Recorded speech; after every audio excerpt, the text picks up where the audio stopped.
idea abbastanza, sì?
Buonasera a tutti. Apriamo, apriamo questa sera la 24esima seduta del Consiglio Comunale di giovedì 27 maggio 2021. Anche questa sera abbiamo ritenuto di svolgere la seduta senza la presenza del pubblico per la sicurezza. Speriamo che questa situazione finisca al più presto. È comunque garantito il rispetto del principio della pubblicità della seduta del Consiglio Comunale tramite la trasmissione video e streaming Internet TV della Tenda TV. Passo la parola al segretario per l'appello. Buonasera. Bagliana Mirella. Casagrande Andrea. Darè Gianantonio. De Antoni Giulio. De Bastiani Alessandro Giuseppe. De Nardi Barbara. Dus Marco. Gomiero Maurizio. Miatto Toni. Pagotto Alberto. Parrella Roberto. Rasera Gianni. Rosset Mario. Salezze Silvia. Sant'Antonio Paolo. Presente. Tonon Roberto. Varaschin Gianni.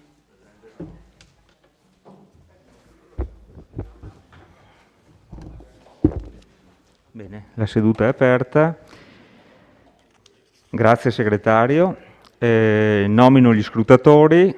Questa sera faranno gli scrutatori il consigliere Parrella, il consigliere Casagrande e il consigliere Tonon. Passiamo alle comunicazioni. Sindaco, prego. Beh, lo nomino io, E io lo nomino. Va bene, rifiuti pure. Terremo 2 scrutatori. Vedremo se è possibile. Deve essere collaborativo, consigliere,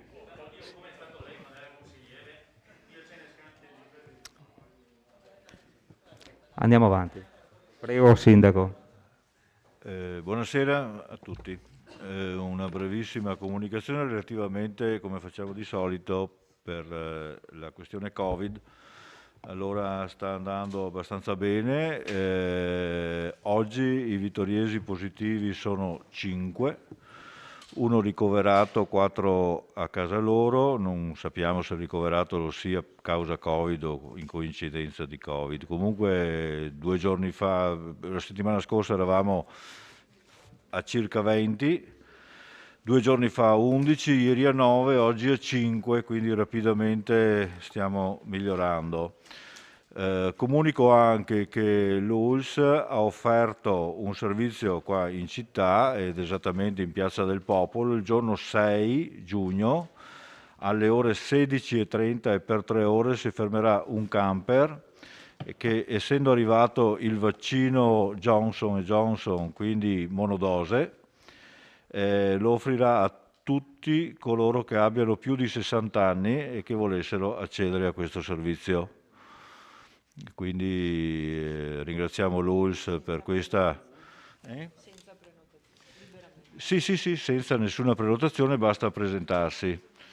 È un ulteriore servizio, la percentuale di popolazione coperta ormai comincia a essere interessante e credo sia il motivo principale di questo crollo delle positività. Andiamo avanti con le operazioni di vaccinazione. È tutto, grazie. Grazie Sindaco. Passiamo apriamo i lavori con la domanda di attualità del consigliere Balliana. Prego consigliere Balliana, illustri la sua domanda. Grazie, buonasera a tutti. Allora, la domanda è relativa al trasporto ferroviario e in particolare da alcuni articoli di stampa pubblicati sabato 22 maggio emerge che dal 13 giugno saranno potenziati i treni regionali tra Belluno e Venezia, anche grazie al recente completamento dell'elettrificazione della linea. Si tratta certamente di una buona notizia che però ha trovato qualche perplessità tra i pendolari che da Belluno e da Vittorio Veneto si recano a Venezia, perché per loro non si determinerebbe una significativa riduzione degli attuali tempi di percorrenza. Ciò deriverebbe dalla scelta di prevedere che i treni provenienti da Belluno, una volta arrivati a Conegliano, siano a servizio di tutte le fermate presenti fino a Venezia, quindi tutte le fermate intermediarie, Conegliano, Lancenigo, Preganziol, San Trovaso e quant'altro.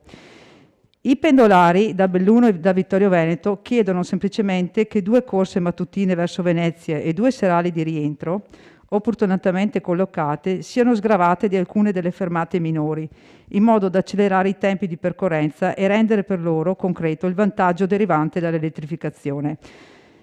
Sindaco, non so se lei aveva letto questa notizia sui giornali e per tutto ciò premesso le chiedo se intenda approfondire le richieste incontrando una rappresentanza dei pendolari vittoriesi e sollecitare la Regione Veneto, competente per il trasporto pubblico ferroviario, a dare ascolto alle istanze provenienti dai pendolari per migliorare il servizio, prevedendo appunto 2 corse mattutine verso Venezia e 2 serali di rientro verso Belluno siano rese più rapide in modo appunto da accorciare i tempi di percorrenza.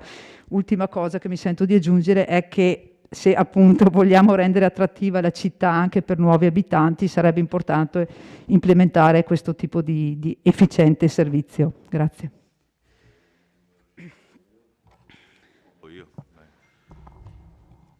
Allora, se fa piacere che io approfondisca, volentieri io approfondisco, però Okay. mi permetto di fare una considerazione. Prego. Cioè, credo che le cose, chi ci pensa, non le faccia a caso e quindi probabilmente si dà corso a quel disegno antico che da sempre si parla, si tratta cioè di avere una metropolitana di superficie.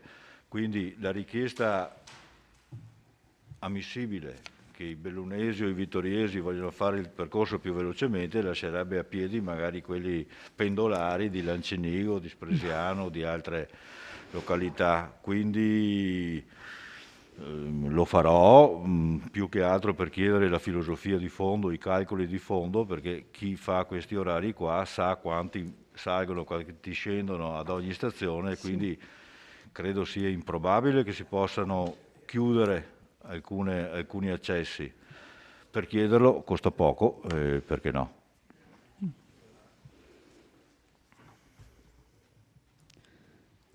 Grazie Sindaco. Allora, sì, no, grazie della risposta. Solo per fare un appunto, una volta c'era il diretto che non fermava da Belluno e arrivava a Mestre e Venezia. Adesso appunto c'è da verificare se c'è la possibilità di emetterne almeno, forse ce n'è uno, ma di metterne un altro in orario di punta, insomma. Ripeto, anche perché nelle tratte intermedie ci sono treni da Udine e quindi sono tratte servite, insomma anche treni che partono da Treviso. Quindi ripeto, secondo me è da far forza e cercare di portare a casa questo piccolo risultato. Ecco, grazie. Grazie consigliere Balliana. Passiamo al primo punto dell'ordine del giorno. Interrogazione e risposta orale pervenuta dal consigliere comunale Mirella Balliana, gruppo De Bastiani Sindaco Rinascita Civica, ad oggetto Scuola dell'Infanzia di San Giacomo. Prego, consigliere, illustri l'interrogazione. Sì, allora l'interrogazione prevede la richiesta relativa alle famose convenzioni da porre in essere per la scuola dell'infanzia di San Giacomo. Più volte la scuola dell'infanzia di San Giacomo è stata oggetto di interrogazioni anche da parte dei miei colleghi consiglieri, però mi sono sentita in dovere di farne un'altra perché appunto da alcuni articoli di stampa del 15 aprile si apprende appunto che era stata firmata la convenzione tra Istituto Cesana Malanotti, Comune di Vittorio Veneto, e Istituto Comprensivo da Ponte, che è l'istituto che fa capo alla scuola dell'infanzia di San Giacomo, ad oggetto la gestione dell'edificio e l'individuazione delle reciproche obbligazioni. Dopodiché avevo visto una determinazione del 10 dicembre del 2020 in cui è stato affidato un incarico per la redazione del progetto preliminare definitivo esecutivo per i lavori di miglioramento sismico dell'asilo.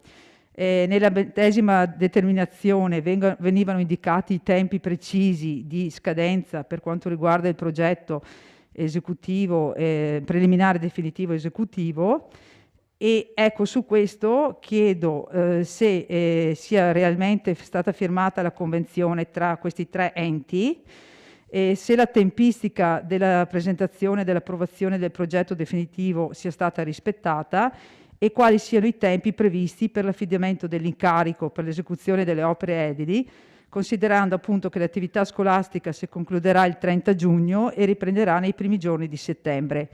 Dopodiché ho aggiunto una richiesta relativa alla seconda convenzione, quella imposta dalla sentenza del TAR, dove si chiede appunto che ci sia una convenzione tra il Comune e i proprietari dell'area adiacente alla scuola dove è ubicato un vigneto, e appunto non avendo notizie, e forse mi è sfuggita qualche delibera di giunta, io mi ero fermata alla delibera, alla convenzione, il testo di convenzione approvato nella delibera del 17 settembre 2020, in cui anche i giornali avevano dato ampio risalto per la futura firma. Chiedo anche su questo se sia stata firmata la convenzione nei termini appunto proposti da quella delibera del 17 settembre. Grazie. Allora, questione asilo di San Giacomo. C'erano, come diceva esattamente lei, 2 convenzioni da sottoscrivere, mentre quella della tenuta agricola San Martino è stata già sottoscritta dalle parti il 7 maggio di quest'anno. Quella relativa fra Comune Cesana e Istituto Comprensivo verrà firmata domani mattina alle 11:30. L'abbiamo vista anche nella giunta testé conclusa. C'erano delle quisquiglie da mettere a punto relativamente più che altro all'impianto termico che rimane in carico al Cesana, relativamente ai benefici fiscali che da questo tipo di intervento che rimarranno interamente a beneficio del Cesana. La convenzione ce l'ho anche qua, domani mattina non abbiamo fatto tempo di approvarla questa sera, domani mattina lo sarà alle 11:30. Circa i progetti di cui lei diceva, il definitivo era stato acquisito in data 17 febbraio e naturalmente per andare avanti dobbiamo avere una risposta da parte del Genio Civile, al quale è stato inoltrato 5 giorni dopo, il 22 di febbraio. Siamo in attesa trepida di averlo per poter procedere poi con l'esecutivo e il bando stiamo facendo le corse per poter usufruire del periodo estivo per poter eseguire i lavori. Premeremo sul Genio Civile in modo che, perché è già abbastanza che ce l'hanno queste carte qua, quindi tutto sta procedendo. Beh, grazie. È una considerazione. Allora, prendo atto del discorso della pressione rispetto al genio civile, che sarebbe importante. Rispetto alla convenzione, l'ultima convenzione firmata, mi sembra che ci sia state delle modifiche rispetto alla vecchia convenzione, no? Che ha durata di un anno la nuova convenzione. Vabbè, quindi ci sono stati... Sì, ok, quindi... Va bene. E no, volevo solo esprimere una considerazione rispetto alla scuola dell'infanzia di San Giacomo, se mi permettete, ma faccio veloce, scusate, dovrei dire solo soddisfatto. No, mi preme a sottolineare, secondo me, che sarebbe necessario uno sforzo ulteriore anche di restyling complessivo. Oltre all'aspetto strutturale della scuola, penso sia doveroso anche l'aspetto della manutenzione ordinaria, quindi degli infissi, delle tapparelle, anche della parte esterna del cortile, cioè per dare una parvenza anche di scuola attrattiva. Insomma, ecco, vorrei sollecitare l'amministrazione rispetto a questo. Grazie. Prego, Sindaco. Sì, prego, visto che... Beh, lei avrà visto come siamo già intervenuti in modo pesante all'esterno, rimediando un pochettino agli alberi e tutta quella pulizia là che c'era da fare. Le rammento che la manutenzione ordinaria spetterà al nostro comune e anche la straordinaria qualora sia collegata direttamente all'attività didattica, mentre il resto di abbellimenti o di cose non funzionali alla didattica restano sempre in capo al Cesana, alla proprietà. Sì, vabbè. Grazie Sindaco. Passiamo al punto numero 2 dell'ordine del giorno, strumenti finanziari derivati, azione civile di merito nei confronti di Intesa San Paolo, competenze CPU, riconoscimento debito fuori bilancio. Chiedo al vice sindaco Posocco di illustrare la proposta di delibera. Grazie. Grazie Presidente, buonasera a tutti. Allora, ricostruiamo un attimo la storia che parte, diciamo, con la deliberazione della Giunta Comunale dell'ottobre del 2018, dopo altri procedimenti avvenuti prima. La Giunta Comunale è stato deciso di promuovere avanti il Tribunale di Venezia un'azione civile nei confronti di Banca Intesa per chiedere al giudice la nullità o la risolubilità delle operazioni derivanti dai contratti stipulati con Banca Intesa, i famosi derivati. Nell'udienza che si è tenuta a ottobre del 2020, i legali del Comune hanno chiesto una consulenza tecnica d'ufficio che è stata accolta nel novembre del 2020 dal Tribunale di Venezia. Lo stesso Tribunale di Venezia ha confermato l'avvio delle operazioni peritali, ponendo a carico di parte attrice il relativo fondo spese di euro 3.000, oltre accessori. Noi li abbiamo impegnati, solo che adesso il Tribunale, col provvedimento del 5 maggio 2021, il Tribunale ha liquidato in favore del CTU l'importo complessivo di euro 40.000, oltre gli onorari per 1.480. Quindi noi avevamo impegnato 3.000 euro e adesso dobbiamo pagare il resto, e quindi stasera poniamo in votazione una variazione diciamo, di riconoscere il debito fuori bilancio di un complessivo di 38.480 euro, che con l'applicazione della quota di avanzo amministrazione accantonata nell'apposito fondo contenzioso. Grazie Vice Sindaco. Apriamo la discussione.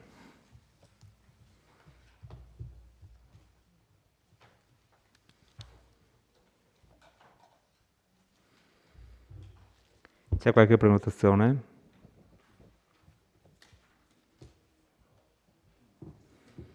Non vedo nessuno.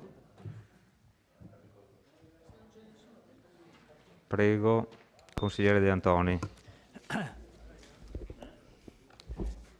Sì, buonasera. Diciamo, nulla da dire. Più vicino al microfono perché se non sentiamo. Certo.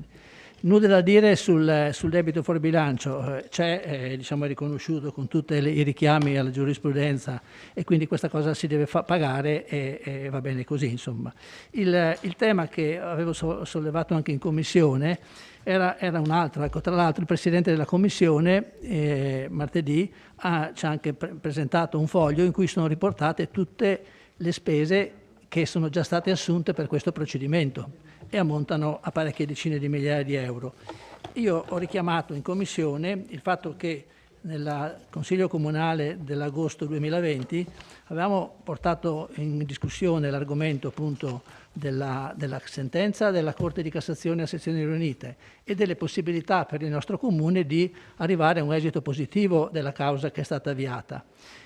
Lo scopo era soprattutto quello di capire con i nostri avvocati se valeva la pena continuare su questo procedimento, perché se è vero che abbiamo già investito 100.000 euro per questa causa e se poi alla fine portiamo a casa poche migliaia di euro, ho capito, ma abbiamo fatto questo discorso il 7 di agosto, vi abbiamo chiesto avevamo chiesto di dare mandato alla Giunta che verifichi tempestivamente con i legali per verificare l'andamento della questione. Avete detto che la richiesta doveva essere respinta, la mozione è stata respinta, ma noi chiedevamo proprio questo. Cioè andate a parlare con l'avvocato e cercate di capire se effettivamente andando alla fine di questa procedura portiamo a casa qualche cosa di positivo. Perché io onestamente non ho ancora capito qual è il risultato a cui tendiamo con questa causa. Quindi ho detto all'assessore che era presente nella commissione, fate questa verifica perché è inutile andare avanti se poi alla fine ci riconoscono poche decine di migliaia di euro, ne abbiamo già spesi 100, non ha senso né nominare il CTU né nominare il coso di parte, niente. Ecco, questa era un po' l'indicazione e quindi mi è spiaciuto che quella volta la nostra mozione non fosse accolta, ma adesso per quanto mi riguarda vi invitiamo a verificare con precisione questa cosa. È chiaro che gli avvocati dicono sempre che le cause, anche se ci sono dei precedenti a nostro favore, le cause poi vengono decise dal giudice a seconda della situazione particolare che c'è, ma credo che sia arrivato il momento di andare a capire esattamente quale può essere lo sviluppo di questa causa. Grazie consigliere. Altre prenotazioni?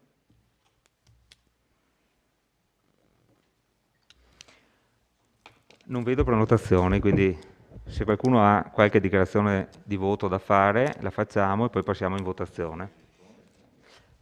Sindaco, se vuol dare delle risposte. Sì, rispondo brevemente. Sì, consigliere De Antoni, diciamo che con questa causa io non ho più, parlando con gli avvocati dopo la sentenza, e gli avvocati hanno suggerito di andare avanti per la strada che ha portato a vincere al TAR un'altra sentenza.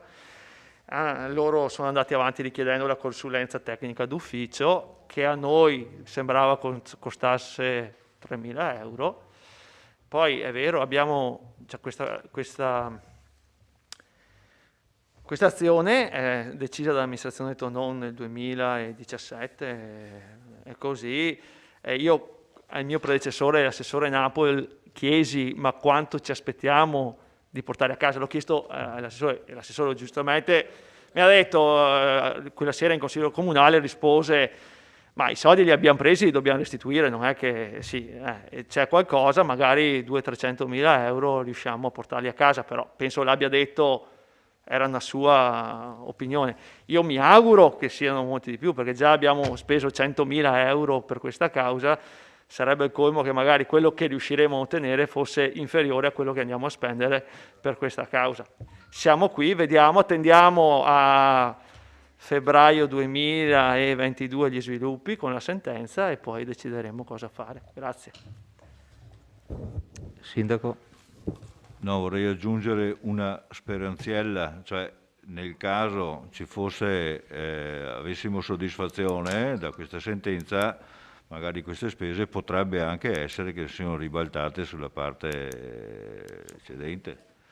Cioè, non è detto che non... No?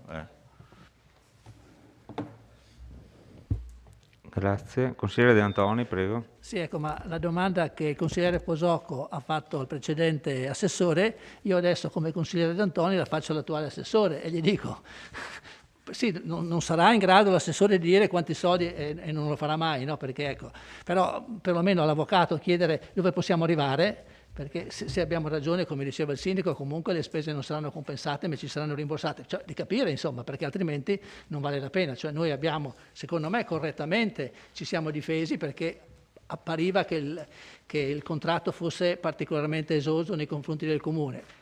Appariva, poi non so se fosse esattamente così, però a questo punto, una volta che abbiamo deciso di andare avanti, andiamo avanti, però coprendoci anche le spalle, insomma, come farebbe un cittadino qualunque che deve tirare fuori tasca sua i 100.000, insomma. Grazie.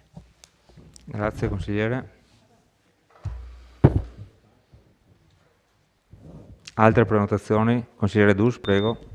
Sì, buonasera, dichiarazione di voto la mia. Voteremo a favore di questo provvedimento con la speranza poi che le proposte che vengono dalla minoranza, come quelle che era venuta qualche mese fa, non vengano sempre cestinate dalla maggioranza, ma alle volte magari visionate, visto che poi vengono successivamente approvate. Grazie, consigliere Dus. Altre dichiarazioni di voto? Consigliere De Antoni. Che da parte mia è un voto favorevole.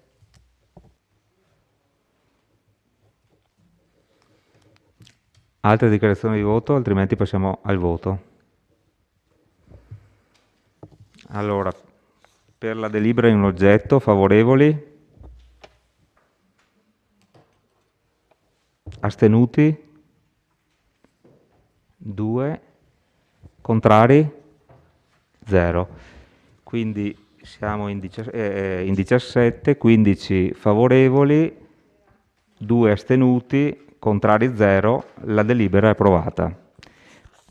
C'è anche l'immediata eseguibilità della delibera. Favorevoli? Astenuti?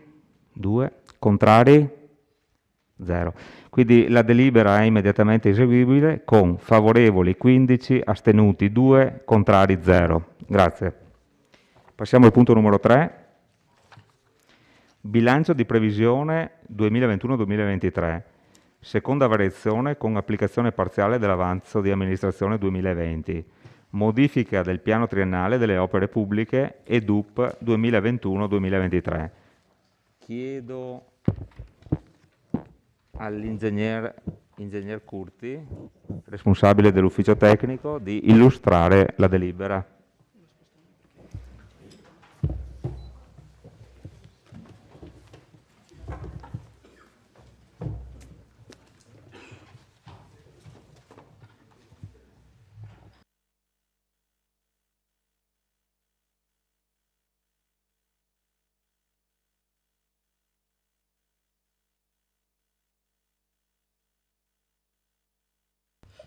Sto cercando ancora il file perché non si è messo roba già usata. Certo.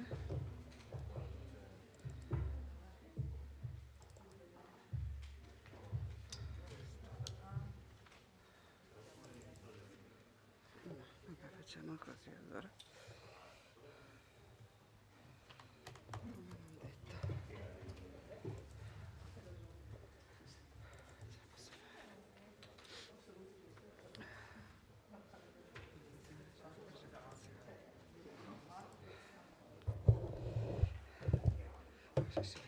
Buonasera a tutti.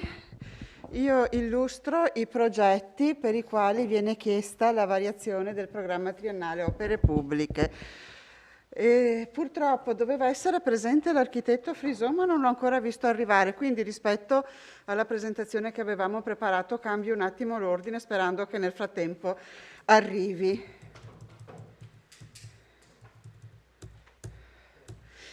Questa sera andiamo a modificare, a fare la prima variazione del programma triennale opere pubbliche 2021-2023 per inserire 5 progetti che non erano stati inseriti lo scorso anno quando abbiamo approvato il bilancio. Il primo progetto che andiamo a inserire è l'efficientamento energetico della scuola dell'infanzia e primaria Marco Polo.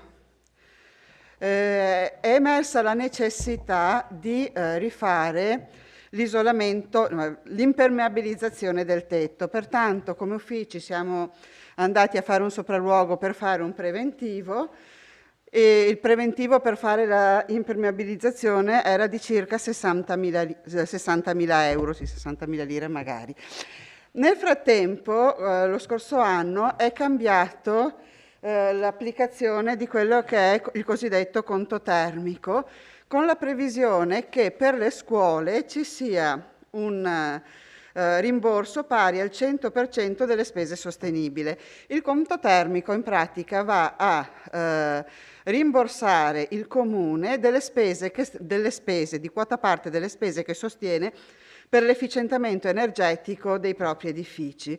In particolare dalla fine del 2020 per le scuole questo rimborso è pari al 100%. A questo punto come ufficio abbiamo valutato di non limitarci alla semplice impermeabilizzazione. Vi ricordo che questo fabbricato ha 40 anni, la sua agibilità risale al 1981, quindi chiaramente in un'epoca in cui l'isolamento termico non era così importante come oggi, e pertanto abbiamo fatto fare un progetto preliminare per verificare la possibilità di accedere al conto termico. Il progetto che è stato fatto, qui vedete le foto di come è ridotta la copertura. In realtà abbiamo effettivamente infiltrazioni d'acqua in alcuni locali, quindi è veramente necessario intervenire. Il progetto che è stato fatto ammonta a complessivi 658.550 euro. Di questi 409.550 vengono rimborsati integralmente proprio in virtù del fatto che, rifacendo la copertura, inseriamo tutto un materassino isolante e quindi andiamo a migliorare l'efficientamento energetico del fabbricato. Inoltre vedete questi serramenti che sono sul tetto vengono sostituiti e rifatti, quindi tutto questo ci permette di migliorare le prestazioni dell'edificio e di poter accedere al conto termico.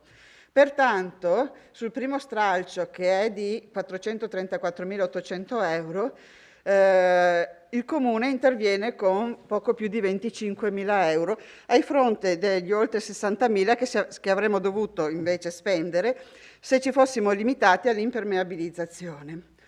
Facendo tutta l'analisi del fabbricato è emerso anche che era necessario intervenire su tutto l'impianto idraulico, in quanto, ripeto, il fabbricato ha 40 anni, i tubi cominciano ad avere grossi problemi e pertanto si rende necessario rivedere sia la parte di adduzione dell'acqua sia i corpi scaldanti, e quindi questo con un ulteriori 223.750 euro che invece verranno coperti da fondi propri dell'ente.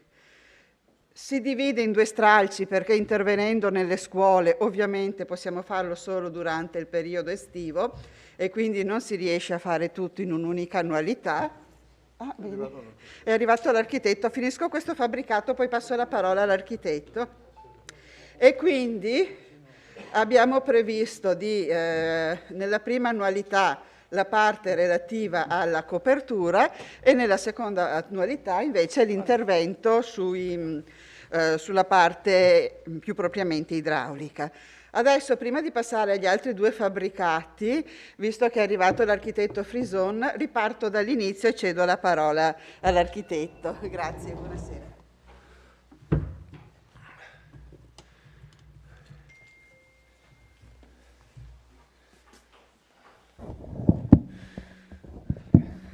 Grazie ingegnere, grazie, buongiorno Presidente, buongiorno a tutti i consiglieri. Chiedo scusa del ritardo, ma ho avuto un inconveniente. Tengo in maniera che si possa ascoltare. Grazie a tutti per l'opportunità. Passo direttamente al nocciolo dei temi oggetto di discussione. Faccio un brevissimo riferimento peraltro all'oggetto dell'opportunità che il nuovo DPCM del 21 gennaio di quest'anno ha aperto per tutti i comuni con una popolazione superiore a 15.000 abitanti.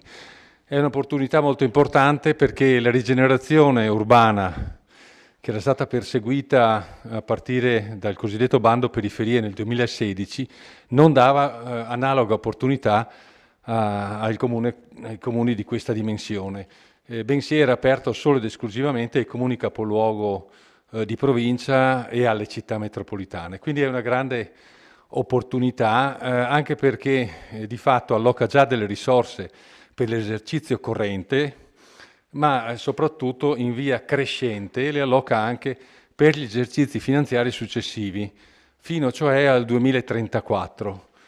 Il tema poi della rigenerazione urbana è un tema talmente centrale che viene ripreso anche nel PNRR, quindi il Piano Nazionale di Rilancio e Resilienza, come uno degli obiettivi che il nostro Paese dovrà perseguire nei prossimi anni. Quindi un tema molto importante, una grande opportunità che, ripeto, da qui al 2034 continuerà a manifestarsi proprio con l'opportunità di partecipare con ulteriori bandi entro il giugno dell'anno successivo. Il bando contiene delle novità molto importanti dal punto di vista del precedente bando, perché prevede ad esempio solamente la necessità di un codice unico del progetto, il cosiddetto CUP, che viene rilasciato dal Ministero, e l'inserimento delle opere di cui si richiede il finanziamento nel programma triennale delle opere pubbliche. Non è richiesto cioè un livello minimo di progettazione. I due interventi di cui parliamo sono infatti due studi di fattibilità tecnico-economica, sono cioè il livello più basso necessario per poter definire una strategia che l'amministrazione vuole perseguire e che poi verrà affinata e meglio definita con i livelli di progettazione successiva previsti dal codice dei contratti, dal codice degli appalti pubblici. Quindi progetto preliminare che mette a fuoco e traduce, ripeto, le previsioni strategiche in azioni concrete, il progetto definitivo che è necessario per acquisire tutte le necessarie autorizzazioni e poi il progetto esecutivo che è quello poi che dettaglia a tal punto con gli elaborati necessari per poi andare in appalto. Quindi le fasi successive consentono, qualora il Comune possa accedere a questo finanziamento, il bando prevede 150 giorni affinché la struttura deputata alla valutazione non tanto dei progetti ma quanto dei contenuti della scheda che deve essere compilata online valuterà appunto e quindi farà e stilerà un elenco dei comuni che accederanno a questo finanziamento. Dicevo 150 giorni. La tempistica del bando è molto stretta, come ahimè ormai sta avvenendo per la gran parte dei bandi. Vi dicevo che il bando è stato pubblicato il 21 gennaio di quest'anno, ma è andato in Gazzetta Ufficiale solamente il 6 di marzo. E dal 6 di marzo sono decorsi i 3 mesi, di fatto, 6 marzo, 4 di giugno, per poter predisporre il tutto. Si coglie la complessità del tutto, perché appunto semplicemente per modificare il programma triennale delle opere pubbliche ci sono dei tempi da rispettare per la convocazione dei consigli, delle commissioni urbanistiche, della giunta e di tutti gli organi appunto dell'amministrazione, quindi tempi molto, molto stretti e ripeto tutto sommato abbastanza brevi per avere un riscontro dell'inserimento meno dei progetti all'interno del finanziamento complessivo. Va detto che questa opportunità è incardinata presso il Ministero dell'Interno, Dipartimento degli Enti Locali.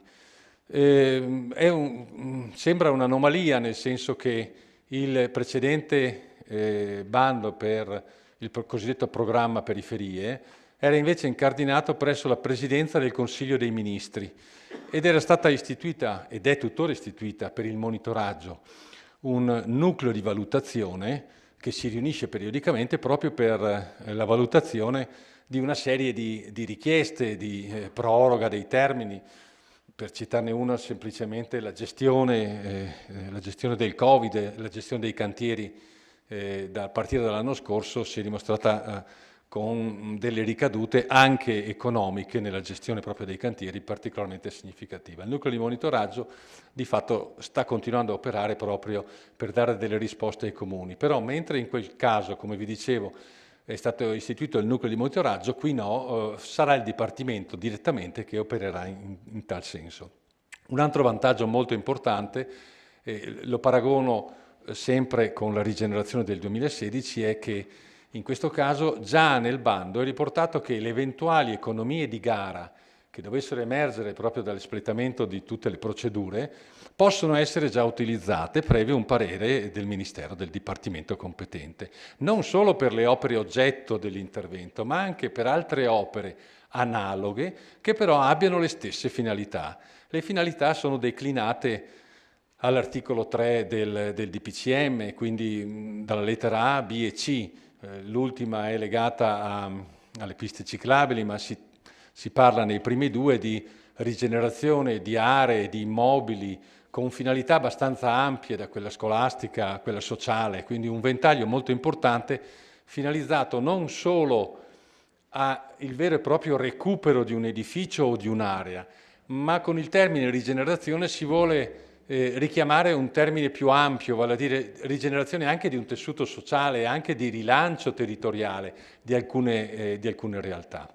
Ed infatti i due progetti affrontano due temi distinti, uno più di rigenerazione territoriale ed è il progetto della Valle Pisina, invece il secondo, legato alla caserma Gotti, più di rigenerazione urbana, quindi un'area meramente urbana che si colloca in un tessuto molto, molto denso e un'area particolare perché è un'ex area militare confinata, tra virgolette inaccessibile fino all'acquisizione appunto avvenuta da parte del Comune con un'interessante iniziativa.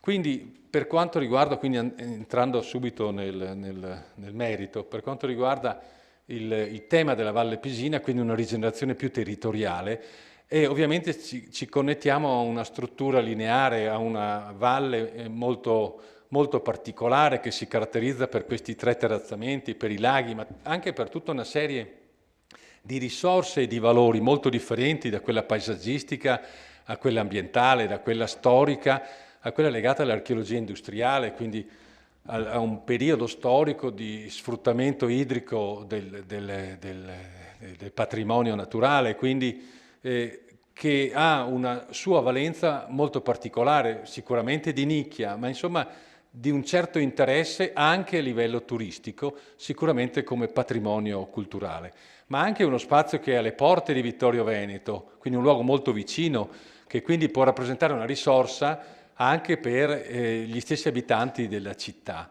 Ma quando parlavo prima di rigenerazione urbana mi riferivo anche al tessuto sociale che vive in quei borghi, disseminati proprio lungo questi tre terrazzamenti.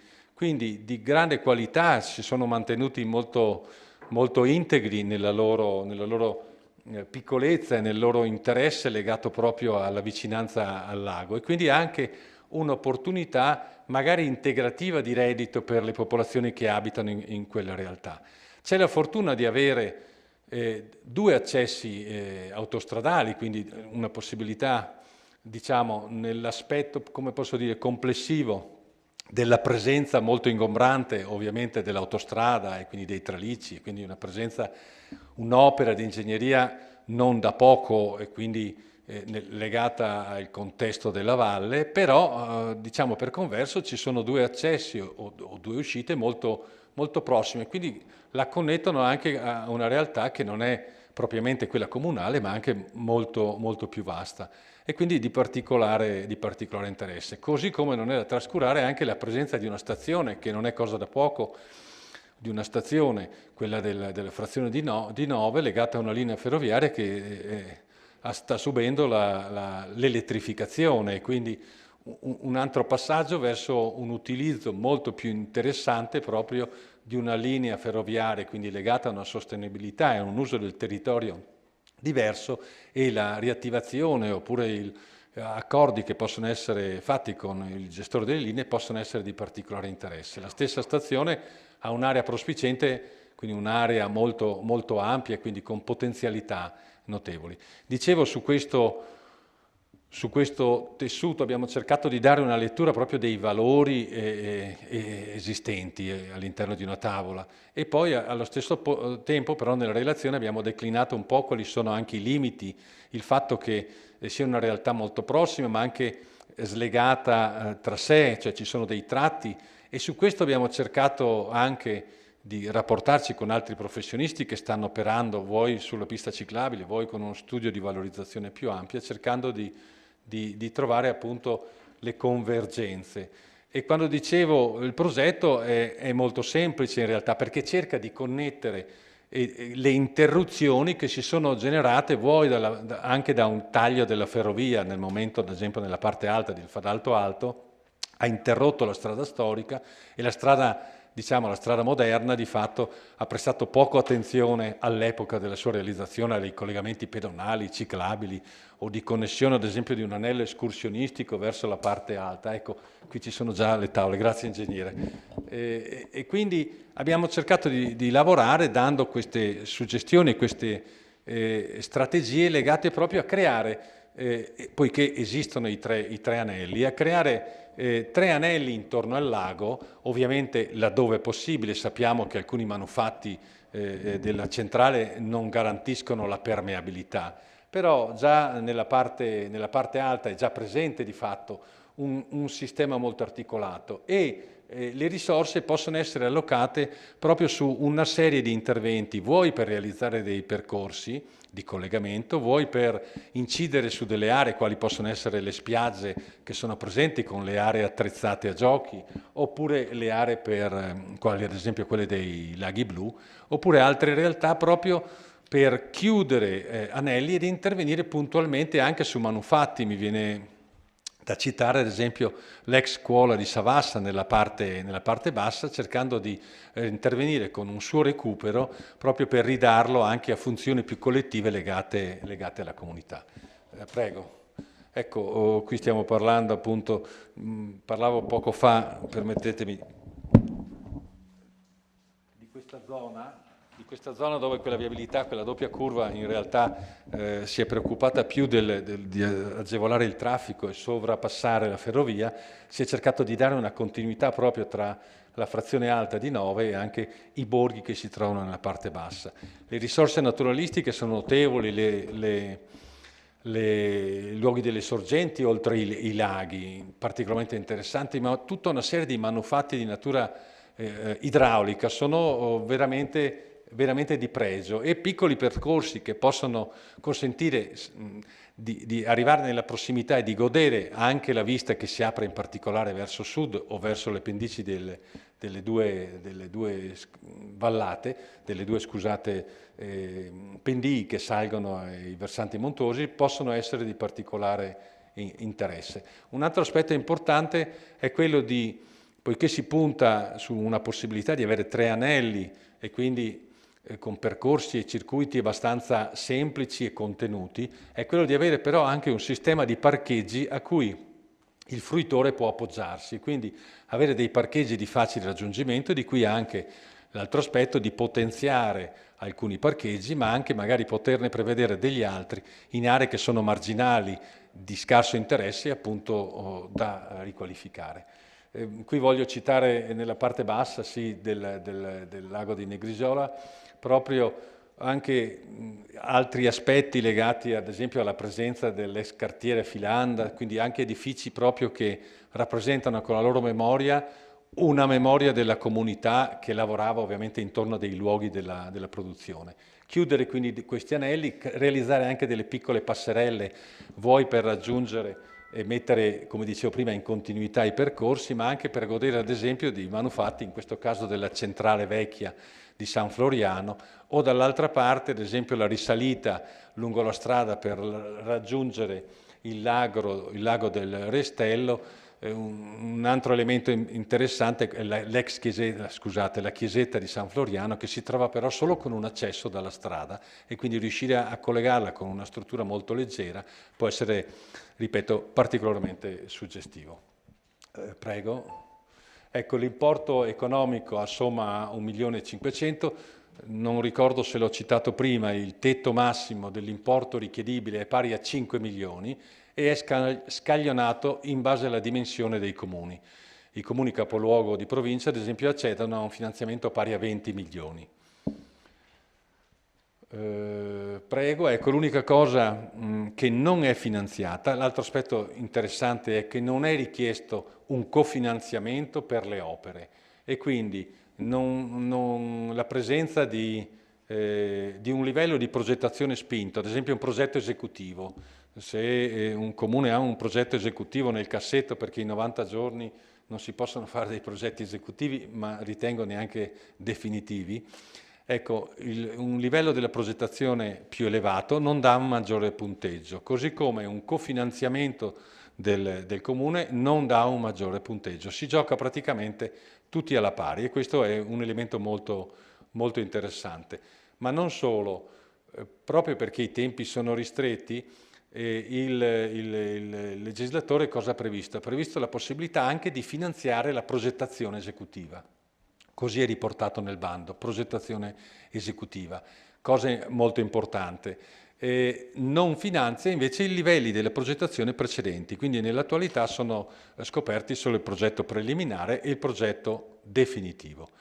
Quindi c'è la possibilità di farsi finanziare il progetto esecutivo, non è riportato nel DPCM, ma è stato detto nei 2 seminari che si sono tenuti, svolti da ANCI, invitando proprio i responsabili del Dipartimento degli enti locali del Ministero degli Interni, a cui poi verrà in carico tutto il progetto. È stato detto appunto che nell'ambito della progettazione esecutiva si deve intendere anche l'esecuzione delle opere, vale a dire la direzione lavori, la misura, la contabilità, i collaudi delle opere e quindi tutta la fase a valle della progettazione.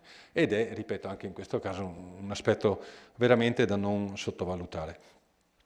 Mentre la caserma Gotti, io non so se sto sforando i tempi,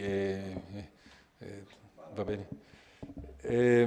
La caserma Gotti, dicevamo, è invece un ambito di rigenerazione urbana, è una memoria collettiva per tutta la comunità, non solo per chi vi ha fatto il militare all'interno, ma ripeto, è una presenza importante e anche la presenza di questo muro di cinta lungo Via Dante rappresenta una barriera anche psicologica molto, molto forte, ma anche la presenza, voglio dire, delle garritte agli angoli della caserma, che sicuramente merita di essere mantenuto. Questo spazio centrale grande, veramente molto, molto esteso, merita di mantenere la propria natura, vale a dire uno spazio che era inaccessibile e che in realtà viene riaperto alla città. Quindi per riaprirlo alla città è necessario riuscire a cogliere già transitando da Via Dante a questa nuova apertura, ma non demolendo interamente il muro. Ripeto, stiamo parlando di obiettivi, di suggestioni che abbiamo dato con questo studio di fattibilità che possono e devono essere sviluppati nei livelli della progettazione successiva. Questo muro è cadenzato da una serie di pilastri e quindi di campate. Il progetto prevede, lo studio di fattibilità prevede di abbattere 2 campate in 3 punti, uno centrale e 2 laterali, in maniera da creare degli attraversamenti pedonali rialzati con un materiale ovviamente qualificante, che li colleghino con il marciapiede che si trova, diciamo, in sinistra salendo in direzione di Serravalle. E quindi già incidendo sulla riduzione e moderazione della velocità delle auto all'interno di quel tratto urbano di strada, ma anche visivamente cogliendo la presenza di questo materiale diverso e quindi vedendo sulla destra, ripeto salendo, vedendo le tre aperture che danno che cosa? Verso quello spazio bellissimo, quello spazio aperto che è questo verde mantenuto a verde. Abbiamo visto delle foto storiche che facevano vedere dei concorsi ippici che si svolgevano all'interno di quello spazio, quindi uno spazio che garantiva già all'epoca proprio la libertà di quella zona, e quindi un grande spazio verde dal cui interno si colgono proprio i capisaldi territoriali di Vittorio Veneto, quindi la chiusa della Valla Pisina, di Serravalle, ma poi la chiesa della Madonna della Salute da una parte, la chiesa della Croce, il castello, quindi stando all'interno, cosa che già non si coglie ad esempio da Via Dante, quindi molto vicina, ma entrando in questo spazio lo sguardo spazia, e quindi ecco, con quelle V colorate abbiamo voluto proprio individuare quello, quindi di non perdere questo colpo d'orizzonte per i cittadini, perché è un colpo nuovo, non è usuale, quindi riuscire a garantire quello. L'altro aspetto è quello dell'aprire ovviamente verso la vicino pista ciclabile del Meschio, quindi la parte retrostante, quindi garantire una totale permeabilità ciclopedonale da Via Dante al percorso appunto posto nella parte retrostante del lungo Meschio. Quindi avere 3 aperture. La terza l'abbiamo individuata interessando un'area che ancora non è nella disponibilità del Comune, ma che riteniamo possa essere utile per poter accedere con le auto. Tra i 2 edifici bassi vi è la possibilità di aprire un varco e quindi di poter consentire, per garantire anche una dotazione di parcheggi che magari proprio nell'area non oggetto dello studio, ma in quella vicina, possa garantire anche una dotazione di parcheggi tali da poter servire le nuove funzioni che devono essere allocate al loro interno. Nuove funzioni che devono essere a spettro ampio, cioè riteniamo che non si debba puntare su una monofunzionalità, diciamo delle nuove attività da collocare al suo interno, altrimenti ci sarebbe un risvolto, come posso dire, riduttivo. Deve esserci un mix di funzioni, che possono essere le funzioni delle sedi di associazioni, le funzioni culturali, funzioni sportive, funzioni di mercato coperto, quindi delle funzioni molto diverse anche tra di loro, ma che in molti ambiti urbani trovano lo spazio proprio per convivere, anche durante fasce orarie diverse nell'arco della giornata, perché quello l'aspetto negativo delle parti di città monofunzionali. Si parla di quartieri dormitorio perché la gente c'è solo al termine del lavoro e non c'è durante tutta la giornata, o dei centri direzionali dove si animano solo alla mattina e durante le ore di lavoro per poi svuotarsi alla sera e diventare dei luoghi magari pericolosi o sicuramente poco attraenti anche a livello commerciale. Gli immobili all'interno, gli edifici, non sono immobili di pregio, sono immobili che erano destinati a caserma, sono tettoie e quindi alcuni versano ovviamente in uno stato di forte degrado, per cui non potranno essere recuperati, non avrebbe nessun senso spendere delle risorse per recuperare degli immobili, ripeto, che non hanno valore, e quindi dovranno essere abbattuti, puliti, però anche un'opera di pulizia è interessante perché può consentire anche la ricostruzione magari in chiave più contemporanea di alcuni volumi, certamente non saturando. L'area, ripeto, è interessante proprio per questa sua ampiezza. Dicevo spazi culturali, ad esempio, perché ci sono delle tettoie che erano destinate un tempo per ricovero degli automezzi, ovviamente era una sezione logistica, c'erano i distributori, c'era il deposito degli automezzi. Quelli in rosso sono degli immobili che abbiamo individuato in demolizione, appunto, e altri spazi, appunto, la V che vedete nella parte di Via Dante e quella verso quel zigzag rosso sta a indicare una rottura e una creazione della permeabilità. E quindi vi dicevo, la creazione di volumi che possono essere anche molto semplici, ad esempio le 2 tettoie centrali del cortile possono essere collegate tra di loro e quindi creare un grande spazio coperto ma aperto sui lati. E quindi anche per performance culturali, in un momento in cui abbiamo capito che il distanziamento sociale probabilmente verrà mantenuto sicuramente per un periodo medio, potrebbe consentire appunto la possibilità di svolgere iniziative di tipo culturale e farle al coperto in una realtà come le nostre, dove sappiamo che il maltempo non garantisce una continuità stagionale, ma quindi essere interessante da questo punto di vista. Ci sono anche altre tettoie, soprattutto una stretta e lunga nella parte, diciamo, verso il Meschio, che anch'esse rappresentano una potenzialità anche per il coinvolgimento dei giovani, ripeto, per animare.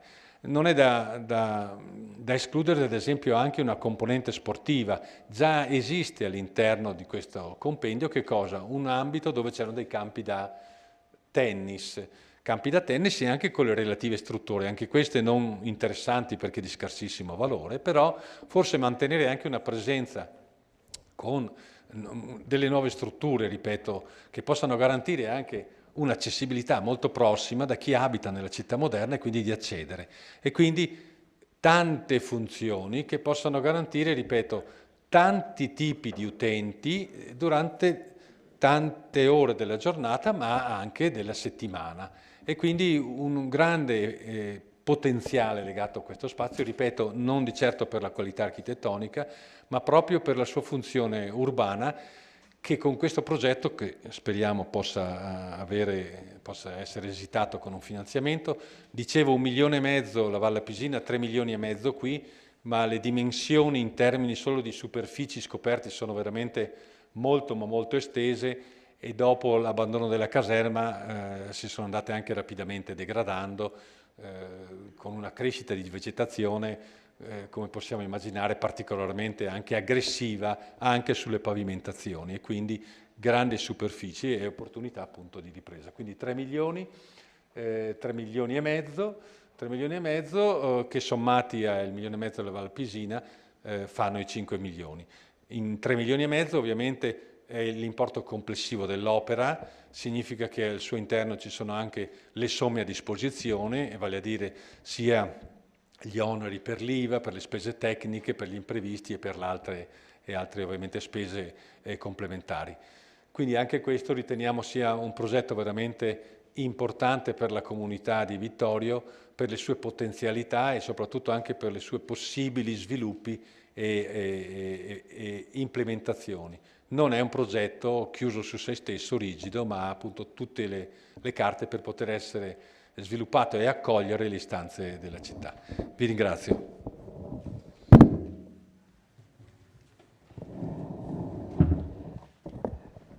Passiamo allora velocemente agli ultimi 2 progetti in variazione al programma Opere Pubbliche, e sono la nuova scuola per l'infanzia Manzoni e il centro polifunzionale per la famiglia a San Giacomo. Questi 2 progetti sono stati sviluppati in questo ultimo mese, praticamente a seguito della pubblicazione di un bando destinato proprio alla ristrutturazione, ampliamento, realizzazione di asili nido o scuole materne e centri per la famiglia. E quindi abbiamo predisposto 2 progetti di fattibilità tecnica ed economica, quindi anche qua siamo a livello di progettazione preliminare per poter accedere a questi finanziamenti. Per quanto riguarda la scuola dell'infanzia Manzoni, è stato prevista in adiacenza alla scuola primaria su un'area comunque di proprietà del comune, sono previste 3 aule da circa 50 metri quadri per complessivi 70 bambini come capienza. È previsto uno spazio polifunzionale, ha uno spazio per gli insegnanti, ovviamente lo spazio, il dormitorio per i bimbi, il collegamento con la scuola primaria in quanto viene utilizzato la mensa all'interno della scuola primaria. Questo intervento ha un costo stimato di 2.700.000 euro, interamente coperto dal finanziamento se riusciamo ad accedervi. viene spalmato su 2 annualità, anche in questo caso. Nella prima annualità è previsto un 348.000 euro che sono fondamentalmente i fondi che ci servono per arrivare alla progettazione esecutiva e quindi alla gara per assegnare l'appalto. Nella seconda annualità invece la parte relativa all'intervento vero e proprio. L'ultimo intervento in variazione al programma triennale è la riconversione dell'ex asilo di San Giacomo in centro per la famiglia, anche qui in aderenza a quello che prevede il bando. Quindi le funzioni che sono state pensate all'interno sono esattamente quelle previste dal bando che dovrebbe poi finanziare il tutto. È un intervento diciamo più modesto come importo, perché è di 850.000 euro. È un intervento sull'esistente, prevede un'analisi sismica e quindi un miglioramento sismico, un miglioramento sotto il profilo energetico e sotto il profilo funzionale. Viene utilizzato, scusate un attimo che torno indietro al piano terra, vengono realizzati un ingresso con un punto informazioni, poi c'è uno spazio dedicato fondamentalmente ai giochi per i bambini, all'arte, alla socialità dei bambini, c'è uno spazio dedicato all'allattamento e alla possibilità per i più piccoli di poter anche dormire, l'utilizzo dello spazio esterno. Sul retro, quindi dal giardino, la possibilità di un accesso e quindi di garantire l'accessibilità anche ai portatori di handicap, cosa che diventa piuttosto difficile invece fare dall'accesso principale fronte strada, in quanto mancano gli spazi. Al primo piano poi ci sarebbe prevista una stanza, un ufficio direzionale per la gestione della struttura e una piccola sala riunioni.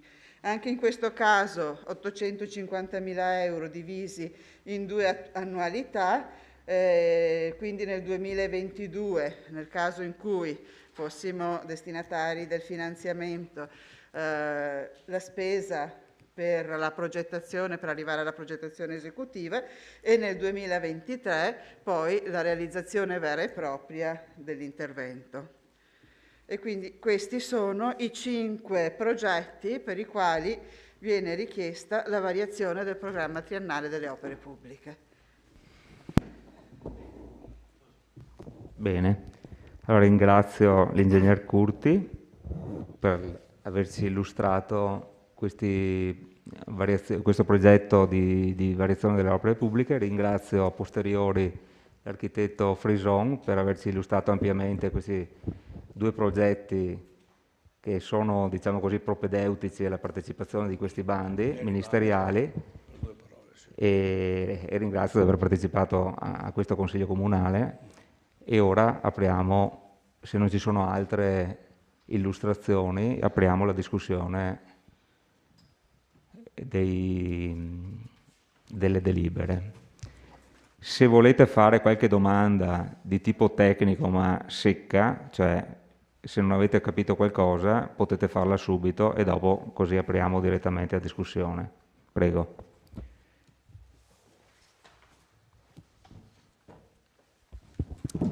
Prego, consigliere De Antoni. Per alcune domande secche ai professionista. Lo ha detto prima, quando ha illustrato il quadro economico velocemente, ha detto che le spese per la realizzazione dello studio di fattibilità e del progetto definitivo sono a carico del Comune. Le avete però inserite nel quadro economico e questo, secondo me, comporta una perdita, diciamo, di finanziamento di circa 140.000 euro. Perché? Visto che i soldi per il progetto preliminare definitivo non sono riconosciuti dallo Stato e sono a carico quindi nostro, era più opportuno toglierli dal quadro economico e quindi fare considerare lavori per la somma corrispondente, quindi circa 90-100.000 euro sul progetto da 3 milioni e mezzo e circa 40-50.000 euro sul progetto della Valle Lapesina. Mi domando perché avete fatto questa scelta. Mi sono spiegato? Non è una scelta, è un obbligo. Altre domande?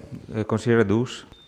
Sì, buonasera, ringrazio anch'io per l'illustrazione e la mia è una domanda all'assessore. Non ho capito chi è l'assessore di riferimento, nel senso che generalmente prima dell'illustrazione dei tecnici gli assessori o la giunta dice come mai, da dove scaturisce questo tipo di iniziative. Siccome ha introdotto subito l'ingegner Curti, io non ho capito, è stata una sua idea tutto questo o è partita dagli uffici? Sono qua. No, sì, risponderò. Dopo risponderemo. Io ho capito che io la vedo ma non la sento, lei non è intervenuto e quindi io non ho capito se è una cosa, un'iniziativa degli uffici o dell'architetto Frison, ma non credo piuttosto che ci sia stata la giunta e i consiglieri si siano ritrovati e abbiano deciso di portare avanti questo tipo di iniziativa. Generalmente, come mi conferma anche lei Presidente, prima viene l'illustrazione da parte degli assessori che hanno avuto l'idea e poi ci sono gli ingegneri che la cercano di mettere in campo, penso io, poi non lo so. Grazie della domanda, giusta osservazione che avrà adeguata risposta. Consigliere Baliana. Sì, ringrazio anch'io l'architetto Frison e volevo solo chiederle, ho visto che l'importo dei lavori effettivi, l'importo effettivo per le opere per la Valle Lapesina è di 1.100.000 euro circa e per invece eventualmente l'area Gotti è di 2.652.000 euro. Ecco, stiamo parlando di un studio di fattibilità. Volevo chiederle qual è la procedura con la quale voi risalite all'effettivo impegno eventuale di spesa, nel senso che come lo calcolate? Ecco, grazie. Grazie, consigliere Baliana. Bene. Consigliere De Bastiani, prego. Sì, una domanda secca anch'io per l'architetto. Volevo chiederle se lei ha realizzato questo lavoro su indicazione di chi le ha dato l'incarico oppure se il suo incarico prevedeva una ricognizione dei luoghi, dei siti a Vittorio Veneto meritevoli di partecipare a questo bando. Grazie, consigliere De Bastiani. Consigliere Tonon. Grazie, Presidente. Ho più di qualche domanda per i tecnici che ringrazio. Allora, parto dalla Gotti.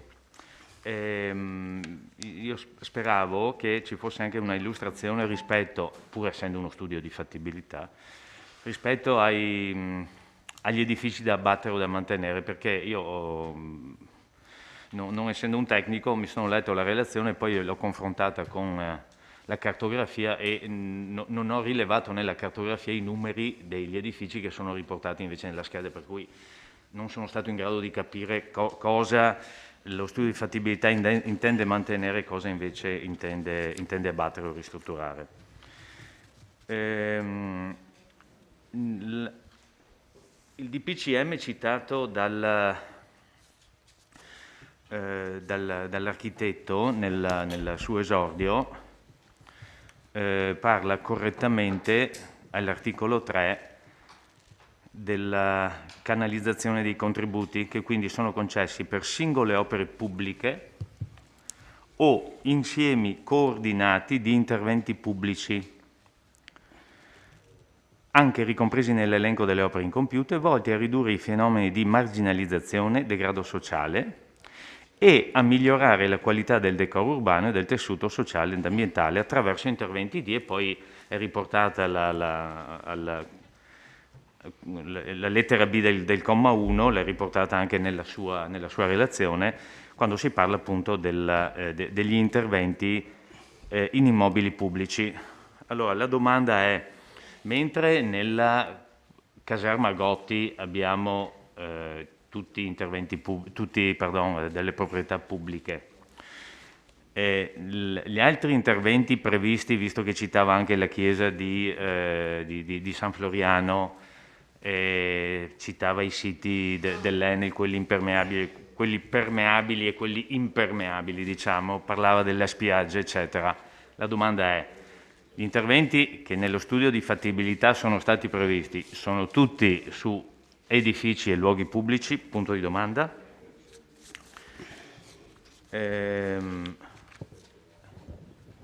Le altre sono delle valutazioni per cui non riguardano, Presidente, vero, questo argomento, sì, questo momento. Ah sì, un'altra cosa, per quanto riguarda la Marco Polo, chiedo all'ingegner Curti, ci sono dei termini per la presentazione, punto di domanda, col conto termico, e quali sono? Grazie. Bene, grazie consigliere. Direi che possiamo rispondere alle domande.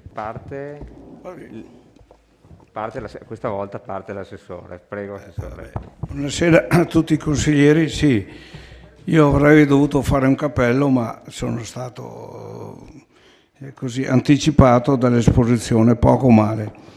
Allora, perché sono stati fatti, si è partecipato a questi bandi? Perché mi sono imposto che il Comune di Vittorio Veneto, fino a quando sarò io assessore ai lavori pubblici, coglierà tutte le occasioni di finanziamento che si pongono, in particolare in questo caso che sono al 100% a fondo perduto.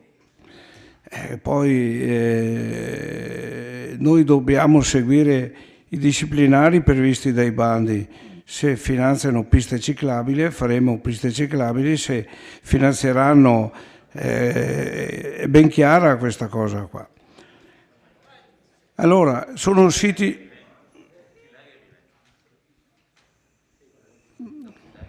Sì, dai, andiamo avanti. È la Palissiano questa qui, sì.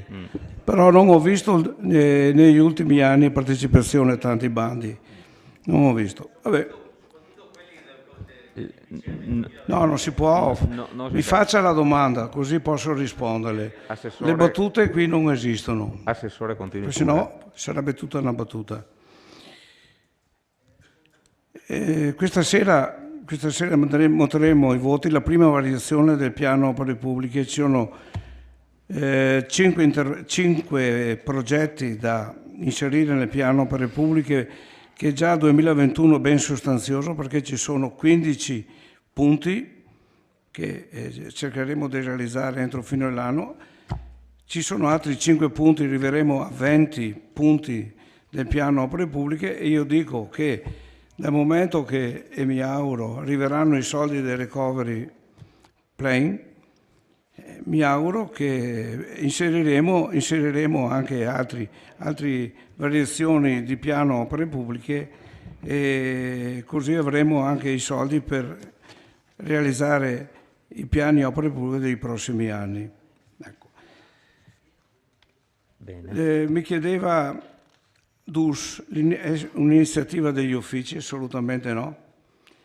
Io seguo costantemente l'uscita di tutti i bandi, e poi in base alle disponibilità che abbiamo dei nostri uffici decidiamo a quali partecipare, quale è più utile alla città partecipare, ma gli uffici fanno bravamente quello che intende la Giunta e l'assessore ai lavori pubblici.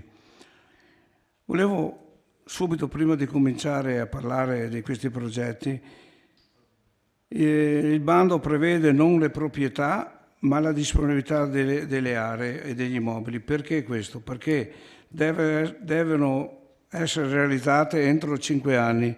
Si sa già che quando cominciamo a fare espropri non si sa mai come va a finire, e pertanto prevede avere la disponibilità o la proprietà. E credo che alla fine tutto quello che abbiamo pensato entri in questa categoria. Poi, e da ultimo poi lascio tutte le domande, questo è sempre visto anche come le domande che sono state fatte in commissione, questo è uno studio di fattibilità per interventi di rigenerazione urbana. Cosa vuol dire questo? Che si cala questo progetto, se verrà finanziato verrà realizzato un progetto definitivo e solamente in questo caso verrà esplicitato gli ambiti del finanziamento, degli interventi che passeranno attraverso il Consiglio Comunale e il vaglio di tutto il Consiglio Comunale. Adesso noi concorriamo per prendere dei soldi con degli obiettivi fissati nel disciplinare del bando. Credo di essere stato chiaro. Grazie Assessore. Lascio la parola all'architetto Frison, a cui chiedo di essere sintetico, perché dopo dobbiamo iniziare Assolutamente. Sì, il quadro economico rispetta la definizione del quadro economico, rispetta diciamo, le opere pubbliche, quindi la suddivisione dei due quadri, vale a dire lavori da una parte nella parte superiore con gli oneri per la sicurezza non soggetti a ribasso d'asta e nella parte delle somme a disposizione gli oneri tecnici e poi IVA e oneri previdenziali ed altro, tipo le spese anche di pubblicità dei bandi, e quindi di fatto abbiamo rispettato rigorosamente la parte come posso dire, dettata da una regola dei quadri economici. Come abbiamo detto non c'è un computo metrico delle opere, proprio perché vengono date delle strategie e vengono fatte delle stime, sono stime sommarie proprio il dato di riferimento, e quindi sono proprio i livelli successivi a partire dal preliminare che individua puntualmente le opere e incomincia poi già nel computometro a essere definito addirittura nel livello successivo, cioè quello del progetto definitivo. I deficit da abbattere ecco, sono indicati in rosso negli elaborati, e quindi abbiamo fatto una prima indicazione. Ovviamente per fare il salto successivo sulla Gotti il primo punto di riferimento è partire da un rilievo dettagliato, cioè un rilievo plani altimetrico. Quando nella relazione trovate quei simboli è perché il proprietario, e vale a dire l'allora proprietario, l'agenzia del demanio, ci ha trasmesso proprio degli elaborati che avevano un'individuazione molto scarna, proprio che avete visto, proprio con delle lettere, e su quello poi noi abbiamo fatto anche delle determinazioni di superfici, perché stiamo parlando di 3.500 metri quadrati di sedimi di edifici coperti e come aree scoperte 19.000 metri quadrati, quindi entità molto, molto significative. Grazie Presidente. Grazie architetto. Lascio la parola all'ingegnere Curti. Sì, per quanto riguarda... De Antoni aveva chiesto perché se non si è finanziato il progetto definitivo. Sì, no, ho risposto. Hai risposto? Bene, andiamo avanti. Avevo chiesto se i siti gli erano stati indicati o seppure erano frutto di una ricognizione a densità. Cioè, questi due siti sono l'incarico che lei ha ricevuto dall'amministrazione, oppure è il frutto di una valutazione dei vari siti che necessitano un intervento che toglie vento, per il quale lei ha ritenuto che questi siano quelli più meritevoli di intervento? Nasce da un confronto con la struttura comunale, non da una ricognizione diffusa sul territorio svolto da noi. Anche perché non c'era tempo. No, nasce da un confronto con l'ufficio tecnico, quindi non è che noi abbiamo proposto all'amministrazione un ventaglio di siti, sono nati all'interno dell'amministrazione.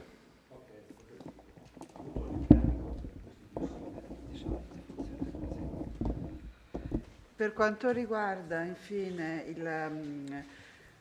l'efficientamento energetico della scuola Marco Polo, noi stiamo già iniziando a inserire i dati per avere quanto prima l'accesso al conto termico, che peraltro è strutturale, quindi non c'è una scadenza immediata. Bene. Ok, allora partiamo con l'apertura dei lavori. Vediamo se ci sono delle prenotazioni. Prego, consigliere Gomiero. Buonasera, ingegnere, architetto. Avevo fatto la stessa domanda l'altra sera in commissione aspetta che mi si è staccato qua, e la ricordo che è stata messa a verbale, dove si dice che testuali parole sue, che non possono essere fatti progetti su aree che non devono essere espropriate, cioè non si può pensare ad un grande progetto che però preveda l'esproprio del privato, ma possono essere messe nel progetto aree che in convenzione, questo, anche perché a termine di questo c'è un grosso problema nella Valle Appesina, che nel 2028, sono andato a vedere, scadono tutte le concessioni delle centrali termoelettriche.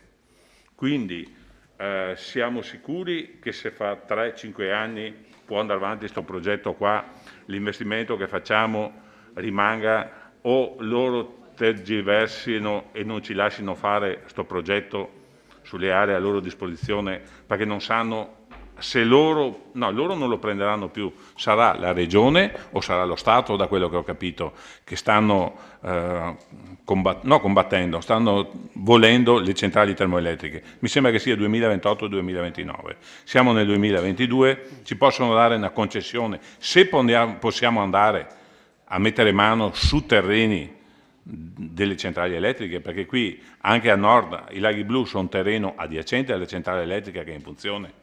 A sud ha detto un percorso attorno al lago del Restello, da 3/4 di lago, mezzo lago si può fare, l'altro lago è sulla roccia, sulla montagna intera, quindi non c'è un percorso ad anello sicuro su quella parte di centrale lì. Sul Negrisiola qualcosa si può fare.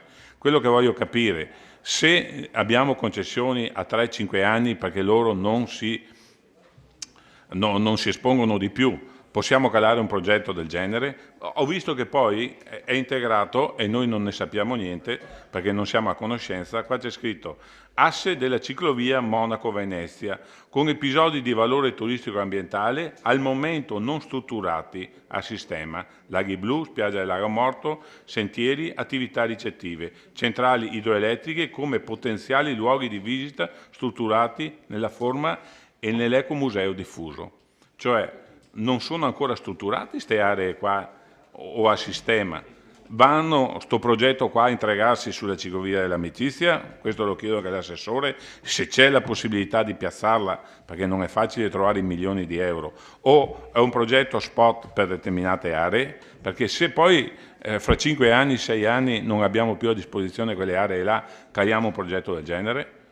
E qua c'è stato, lo chiedo anche al sindaco, l'avevo chiesto anche l'altro giorno, un colloquio con l'Enel su sta roba qua, perché noi stiamo parlando di progetti, mentre la caserma, come diceva il sindaco, ex sindaco Tonon, consigliere Tonon, è a nostra disposizione, anzi, qua c'è espressamente scritto che la caserma Grotti al momento è nella disponibilità del Comune, a seguito di un verbale di trasferimento temporaneo per un anno, vabbè che i tempi qua non sono oggi e domani, e poi avremo anche quella parte che non abbiamo a regime, quindi là c'è una certa sicurezza. Però sulla parte nord progetto qua non lo so, vabbè, andrà in porto. Altra problematica che avevo anche discusso in commissione è stato scelto l'asilo di San Giacomo. Andrà a progetto perché i soldi servono per quel tipo, per le famiglie, per quella roba lì, per il ritrovo di famiglie o cosa del genere. Però, visto che sussiste già su quell'asilo là un centro sociale, perché gli anziani si ritrovano là di tutta la parte sud della città, cioè da Cenera Bassa, Carpesica, San Giacomo, si concentrano là. Il Comune ha previsto un'alternativa, se va avanti col progetto di ristrutturazione, dove piazzare quelle attività sociali che ci sono già là. Grazie. Grazie consigliere Gumero. Consigliere De Antoni. In una riunione tenutasi negli uffici comunali nell'estate del 2019, in cui si discuteva se partecipare Consigliere, avvicini un po' per problema favore. che non è esatto la mascherina. Dicevo che nell'estate del 2019 c'è stata una riunione negli uffici comunali in cui si discuteva con altre associazioni e con il Comune se era il caso di fare la domanda per un progetto finanziato, per un bando finanziato forse dai fondi europei. E era presente un assessore della Giunta, ma non dico chi era, però lei non era di sicuro quello, che dichiarò: non dobbiamo partecipare ai bandi pubblici solo perché ci sono dei fondi a disposizione. Dobbiamo prima verificare se l'iniziativa può essere utile per la nostra città se rientra nei programmi e nelle priorità che l'amministrazione si è data. Quell'affermazione la condivido pienamente, perché è questa la politica che deve fare un bravo amministratore. Quindi mi sono chiesto quali sono i criteri utilizzati dall'amministrazione nel definire gli interventi per i quali chiedere finanziamento, che è un po' la domanda che faceva anche De Bastiani. Perché, ad esempio, per il bando sulla rigenerazione urbana non si è pensato a Villa Papadopoli, oppure perché per il bando relativo ad asili nido e scuole dell'infanzia non si è pensato, ad esempio, di costruire, o meglio, a riqualificare un edificio per realizzare un nuovo asilo nido? Cioè, è stato verificato se a Vittorio Veneto servono altri posti di asilo nido o se l'attuale dotazione sia sufficiente? Queste sono domande che mi sono fatto pensando a quello che è il ruolo dell'amministratore, no? Che deve anche programmare gli interventi in relazione agli effettivi bisogni. Ma se vado ad esaminare i diversi progetti, prendo prima quello il bando relativo agli asili nido e mi soffermo sul centro polifunzionale per la famiglia di San Giacomo. Ma è davvero una necessità questo intervento? A me sembra che questa proposta sia un po' affrettata, fatta all'ultimo minuto, senza una precisa idea di quali bisogni soddisfare, di quali interventi realizzare. La fretta appare anche nei documenti. L'incarico è stato dato all'architetto Zanette il 18 maggio, determina il 18 maggio. Il progetto è stato presentato il 18 maggio, lo stesso giorno dell'incarico, e nello stesso giorno è stato anche approvato dalla Giunta. E 2 giorni dopo, ecco un'informazione di cui volevo conferma, e 2 giorni dopo, cioè il 21 maggio, è stato inserito nel portale del Ministero. Quindi questo progetto, come quello per la scuola, sono già stati avviati. Quindi ecco, il Consiglio viene chiamato a approvare una cosa che è già stata decisa in via definitiva, ecco, sia per quanto riguarda la scuola che per quanto riguarda il centro polifunzionale. La carenza di approfondimento e di valutazione dei bisogni emerge chiaramente anche dalla relazione del professionista. Sì, che mi muovo e dopo... Ma basta avvicinare il microfono, Sì. Spostate la base verso... La carenza di approfondimento e di valutazione dei bisogni emerge chiaramente dalla relazione del professionista, che in poche ore, poverino, non poteva fare altro che elencare pedissequamente nei servizi da realizzare nel progetto gli stessi previsti dal bando, con lo stesso ordine, con le stesse parole, identico, cioè il progetto dell'architetto, ma poverino, in una mattinata che cosa poteva fare, sono elencati come interventi da realizzare gli stessi 5 gruppi che sono indicati nel bando. Io mi chiedo, ma avete verificato che vi siano tutte le attività necessarie e prioritarie rispetto alle esigenze dei cittadini di San Giacomo, che queste siano attività necessarie e prioritarie per i cittadini di San Giacomo? A me sembra di no, onestamente. Poi non entro nel merito che attualmente sia utilizzata per un'altra funzione, ma queste sono altre considerazioni. L'altro argomento è il bando per la nuova scuola per l'infanzia Alessandro Manzoni a Forcalna. Lì ho 2 richieste di chiarimento. Lo studio di fattibilità, che ha aggiornato un progetto del 2010, prevede, come ha detto lei, gli spazi, non li ripeto. Comunque ci sono 3 aule della superficie di 48 metri quadri, capaci, come è scritto nella convenzione, non di 70 posti letto, ma di 27 all'unica da una, quindi farebbe 81, diciamo, ecco, perché 27 per 3 fa 4, sì, esatto, 81. Mi sembra una dotazione di spazi adeguata a una popolazione scolastica ben superiore a quella esistente, perché se leggiamo sempre la relazione che ha fatto il tecnico del comune che ha predisposto questi elaborati, nell'anno scolastico 2016-2017 i bambini che hanno frequentato la scuola di Santa Giustina adesso, no? Erano il 51, l'anno successivo 50, l'anno poi 45 e infine nel 2020-2021 42 bambini per 2 sezioni. Quindi adesso noi prevediamo 3 sezioni con 80 bambini. Ma, sì, sappiamo anche che le previsioni di natalità in Italia, ma anche nel nostro comune, non sono proprio favorevoli, non c'è un trend positivo. Se io ho provato a guardare, non ho tutti i dati naturalmente, però ho provato a guardare su internet qual è stata la natalità negli ultimi 5 anni, siamo passati da 185 nati nel 2015 a 141 nel 2020. Quindi il trend è negativo.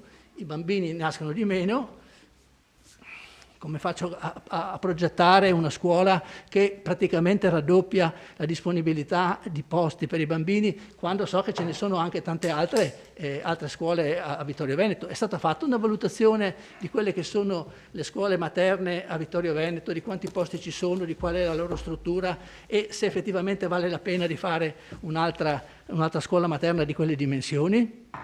E poi, se le valutazioni fatte portano a definire necessaria questa scuola, io non so se l'avete fatte, ma evidentemente se avete deciso di andare avanti su questa realizzazione vuol dire che le valutazioni sono state fatte e danno esito positivo. Mi chiedo se abbia senso abbandonare un fabbricato di proprietà comunale, quello attualmente occupato a Santa Giustina, per realizzare nuovi volumi a Forcal, mentre non c'era una norma regionale che vieta il consumo di suolo e favorisce la ristrutturazione. E poi cosa faremo di quella scuola di Santa Giustina una volta che trasferiremo l'attività a Forcal con un investimento di 2.700.000 euro? Li metteremo in alienazione assieme a tutti gli altri beni che riusciamo a vendere continuativamente, sì, certo. Quindi concludo ricordando quanto avevo detto in premessa.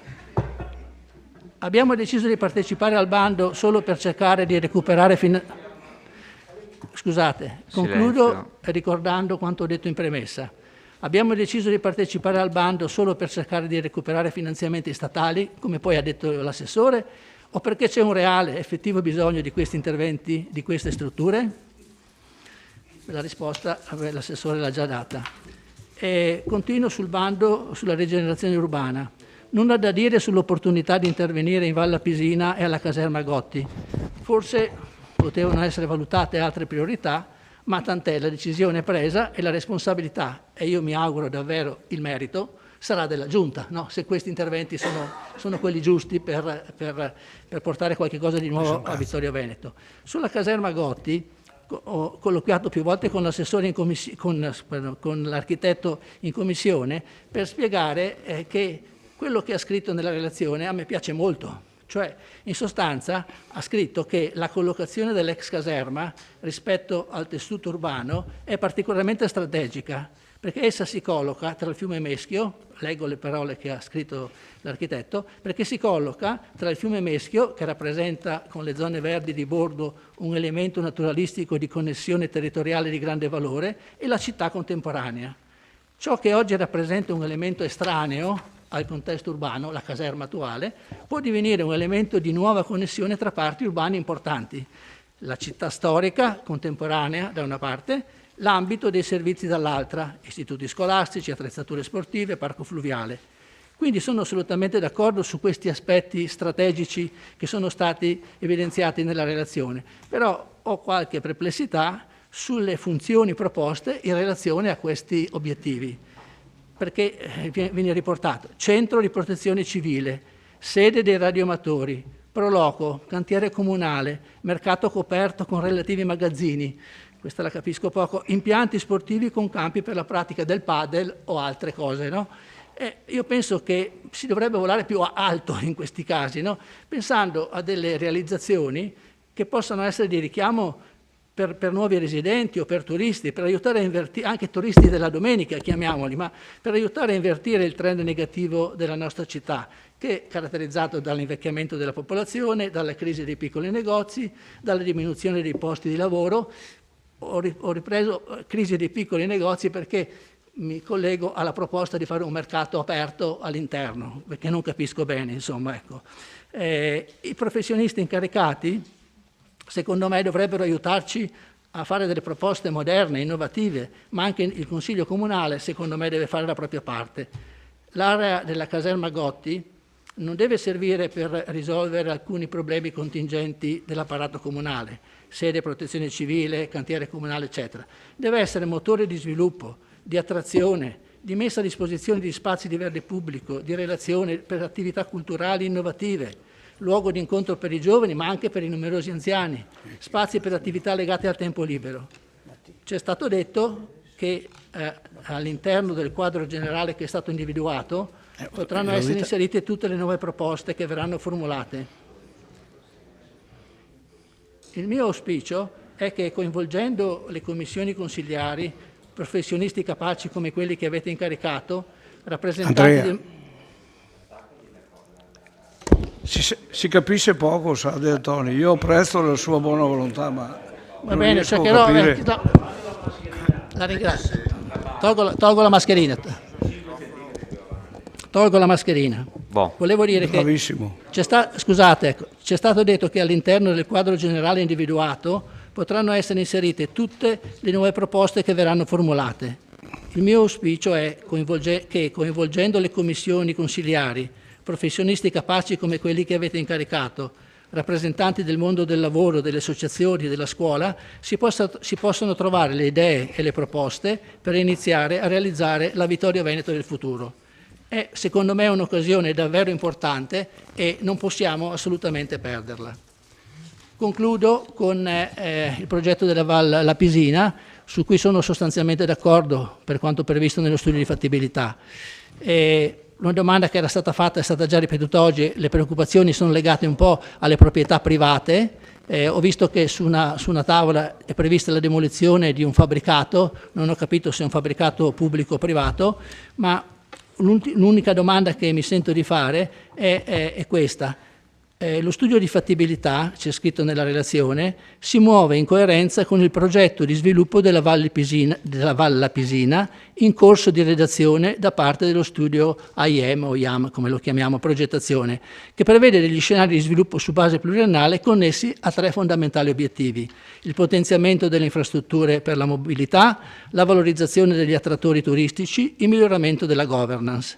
Ma se da tempo è stato affidato questo progetto di sviluppo della Val Lapisina, credo che l'abbia affidato il Comune questo progetto? È stato affidato dal Comune? Bene. Di questo non si è mai sentito parlare in Consiglio Comunale e neanche sui giornali.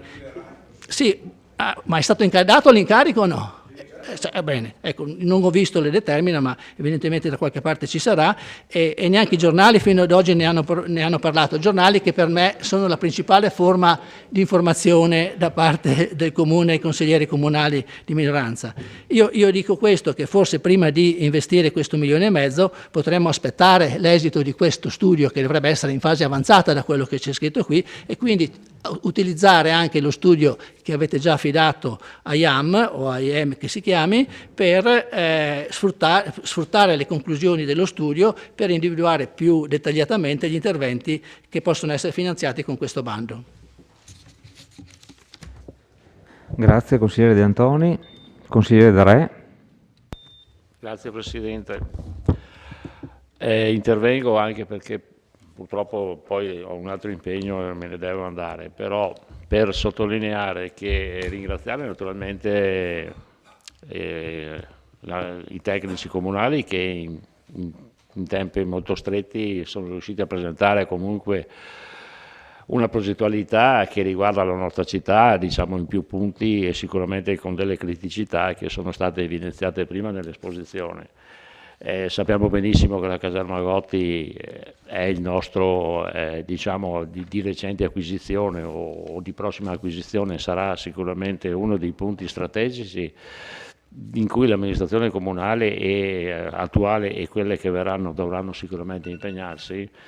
Quindi è giusto partecipare a questo bando, perché il bando periferie, perché altrimenti sono soldi che arrivano dallo Stato e io sono sempre d'accordo che quello che si può portare a casa giustamente bisogna portare a casa, è un bene che sono risorse che vanno poi investite nel territorio. È chiaro che questo è un progetto di massima e quindi per costruire e per poter accedere a questo bando poi si entrerà nel progetto esecutivo e magari là in maniera più dettagliata maggioranza e minoranza si possono e si devono confrontare per quelle che possono essere le soluzioni, diciamo, strategiche su questo nostro territorio. Quindi io esprimo il mio apprezzamento e sicuramente un voto favorevole per questo progetto e soprattutto sottolineo, attenzione, questo si tratta di un progetto, prima bisogna incamerare i soldini, dopodiché si possono fare tutte le discussioni e le riflessioni che possiamo fare. Per questo io penso nella bontà di questo progetto, che è stato fatto in fretta, si poteva fare meglio, certamente sì, si poteva fare peggio, anche certamente sì, portiamo a casa intanto, mandiamo in quel di Roma le nostre istanze, cerchiamo di portare a casa quelli che sono le nostre risorse o le risorse del territorio, dopodiché possiamo discutere chiaramente nel progetto esecutivo con i tecnici comunali, con il progettista, con lo staff del progettista e le idee che possiamo mettere. Per questo io penso che questa sia una buona azione. I bandi sono sempre, ricordo molto il bando che è stato fatto ancora quando c'era l'amministrazione Scottà, che era, non mi ricordo più il nome, che ha portato tantissime risorse, che ci ha permesso di risolvere problematiche come quello del vecchio ospedale di Serravalle e l'intera area di Serravalle, tant'è vero che l'ultima tranche è quella del Palazzo Piazzoni che si va a sistemare, e sono soldi che sicuramente hanno dato lustro alla nostra città e lo hanno fatto in varie, sono passate quattro amministrazioni comunali, ma alla fine il risultato si vede. Quindi io sono favorevole a questo, non posso essere presente a questo e mi scuso. Invito tutti a prenderne atto, fate pure le vostre riflessioni, mettete pure che giustamente devono essere fatte, anche in anticipo a quello che sarà l'importante, e noi saremo contenti che questo bando possa portare delle economie per il nostro territorio. Grazie. Grazie consigliere Darè. Consigliere Dus. Sì. Beh, per la verità molte cose che mi ero segnato le ha già dette il consigliere Gomiero e lo ringrazio per avermi anticipato su alcune domande. Prima l'architetto parlava di previsioni strategiche nel definire quello che è, cioè come si sviluppano questi tipi di progettazioni. Ora il consigliere Darè ci ha detto che alla fine noi dobbiamo prima partecipare, si sta volando molto alti sulle cose perché l'interesse è prima di tutto portare a casa i soldi, tutto vero.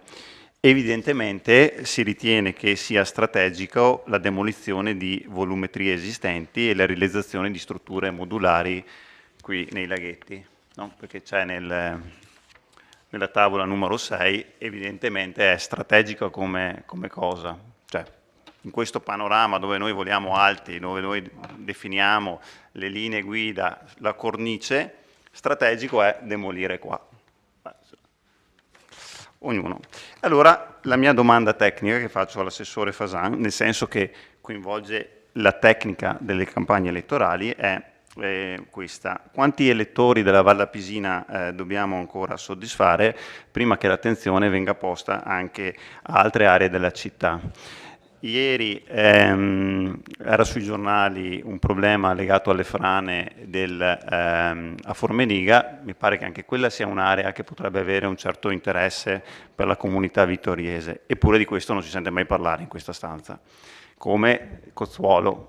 Lei è stato, ho letto sul giornale, a verificare la frana, era stato anche 2 anni fa quando è successa, cioè ci sono delle situazioni di criticità e però evidentemente non vengono ritenute meritevoli da lei.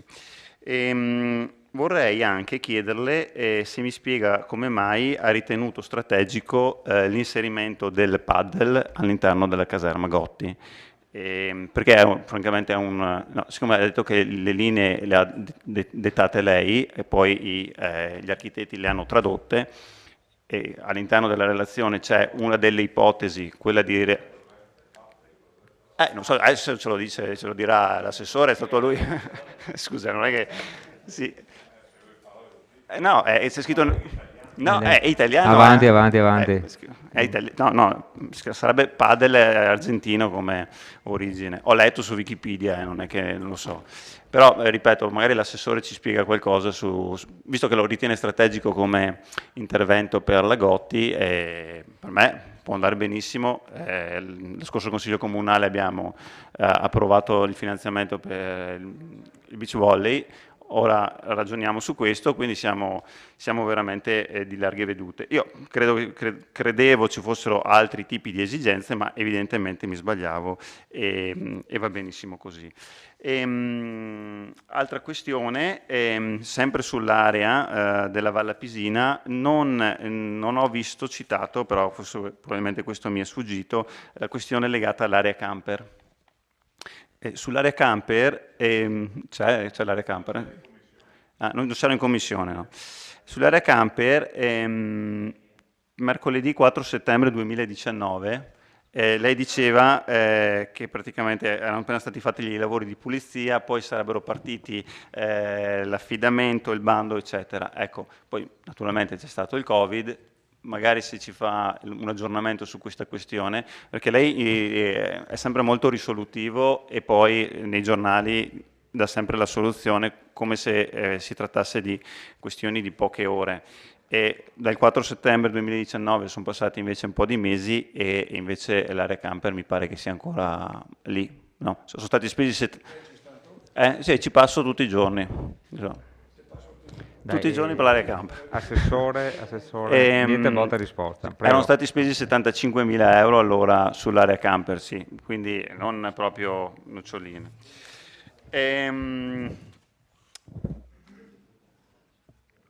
Siccome poi, sì, sempre su quell'area lì di cui si è sempre siccome è un'area dove le associazioni gravitano, questa era una mia curiosità più che altro. C'è stato 2 domeniche fa, si è corso un'importante manifestazione, l'Ultra Trail, il Gran Raid delle Prealpi Trevigiane, e ho visto la locandina aveva il patrocinio del comune di Revine. Non capisco come mai non avesse il patrocinio del comune di Vittorio Veneto, nonostante l'iniziativa si generasse da quell'area lì. Dopo.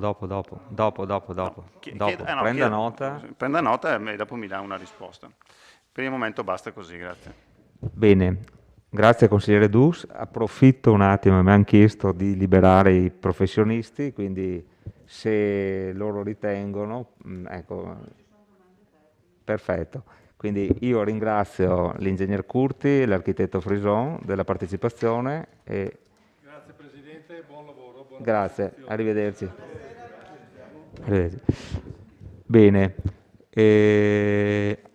altre prenotazioni? Io direi che possiamo rispondere perché Ricordo a consiglieri ed assessori che gli interventi a testa sono 2, quindi una volta che sono consumati non si può più rispondere. Detto questo, i tempi sono doppi, abbiamo detto, quindi prego. Consigliere De Bastiani. Buonasera. Alcune considerazioni in merito a quanto è stato detto e quanto è stato esposto. La prima è la data 6 marzo 2021, la data di pubblicazione sulla Gazzetta Ufficiale del decreto che porta la data del 21 gennaio. Vabbè, 21 gennaio probabilmente la data alla quale si fa riferimento, alla quale noi eravamo in grado, gli uffici sono stati in grado, penso, di apprendere l'esistenza di questo bando è evidentemente il 6 marzo, i primi giorni di marzo.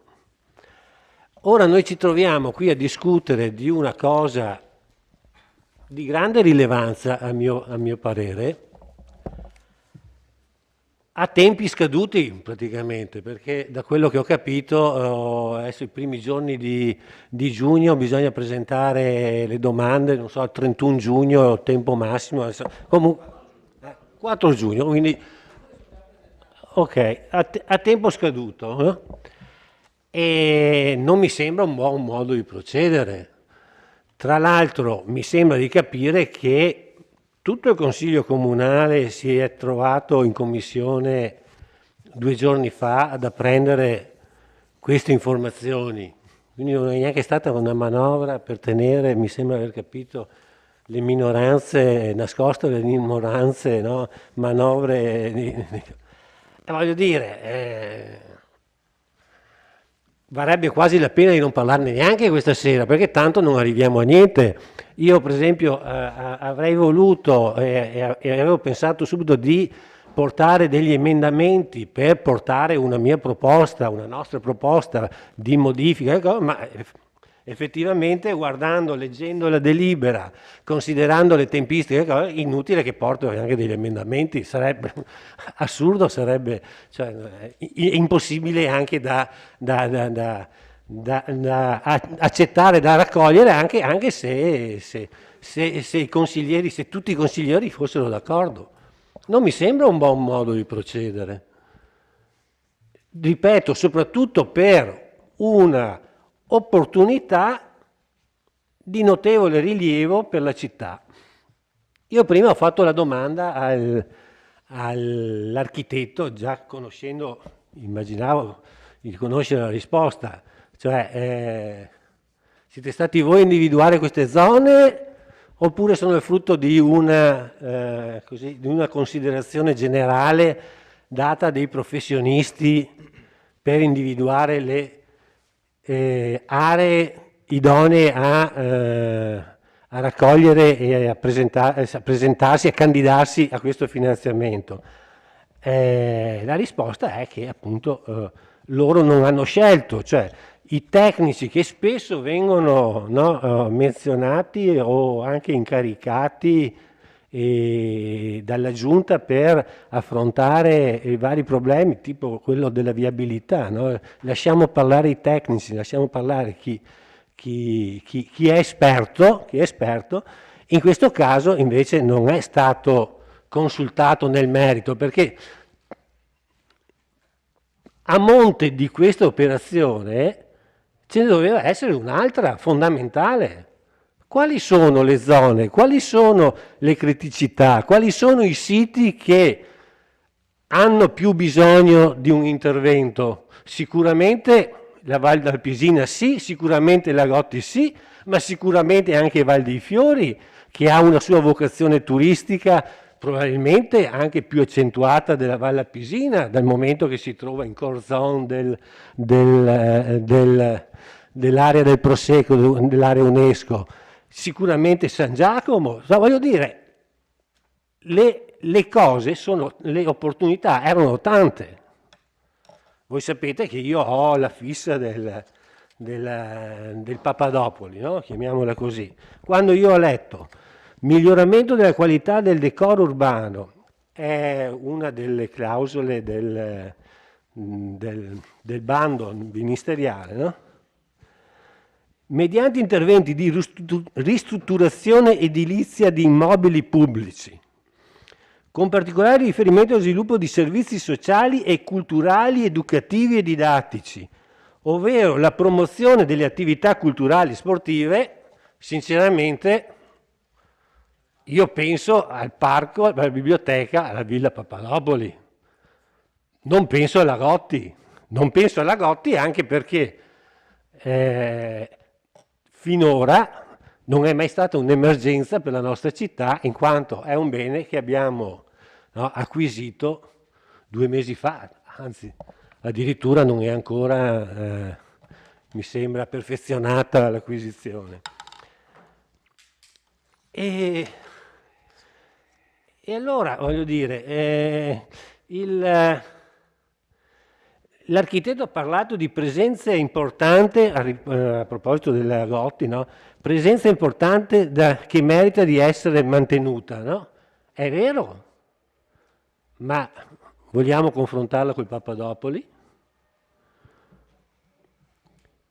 Si prospetta un'area verde, è stato preso in considerazione per esempio il fatto, ben venga l'area verde, io sono favorevole a qualsiasi area verde, fosse stata destinata alla Carnielli area verde sarei stato contento, però abbiamo considerato anche l'altro fatto, che abbiamo già problemi a mantenere le aree verdi che abbiamo, no?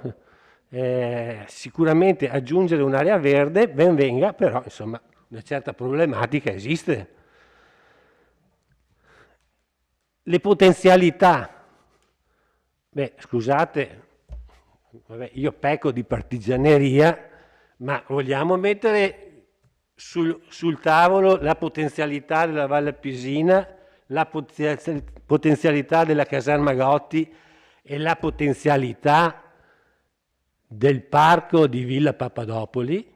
Io credo che non ci siano dubbi. Cioè,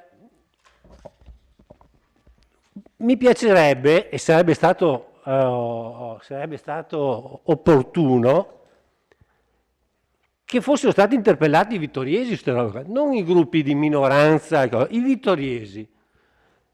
E di fronte a una proposta di sentire il loro parere su quale l'area che secondo loro avrebbe meritato la richiesta di finanziamento, guardate, io non ho dubbi su quale sarebbe stata scelta. Sicuramente non la Gotti, ma qualcosa su Accenda. Per cui quello che mi dispiace è che, a mio avviso, si sta perdendo un'altra grande occasione per quel sito che lo vediamo tutti i giorni in continuo e quasi irrimediabile degrado. Tra parentesi, cioè, voglio dire, dei ragazzi di Conegliano che cercavano un sito decadente per svolgere per un loro clip di una canzone, hanno scelto la Villa Papadopoli. Sì, non è motivo di vanto, ma insomma per dire che, voglio dire, è conosciuta anche fuori dai nostri confini per lo stato di degrado in cui versa.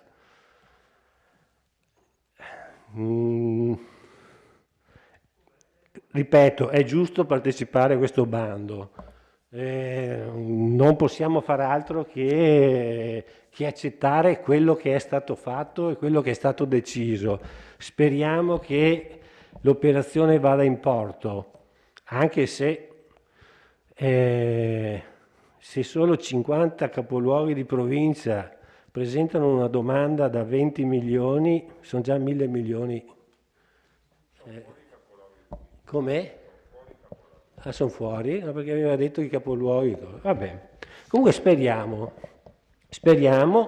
però il rammarico è grande, insomma. Mi dispiace che per l'ennesima volta si voglia tarpare la possibilità a un luogo preziosissimo, sicuramente di grande valore, di grande pregio storico, culturale e paesaggistico, a fronte di decisioni che tra l'altro non è ben chiaro con che criterio siano state fatte. Grazie consigliere De Bastiani. Consigliere Tonon. Grazie Presidente. Avrei voluto fare anche una domanda all'ingegnere, però sono stati licenziati prima del tempo, anzitempo. Vabbè, pazienza, approfitterò la prossima volta quando sarà presente.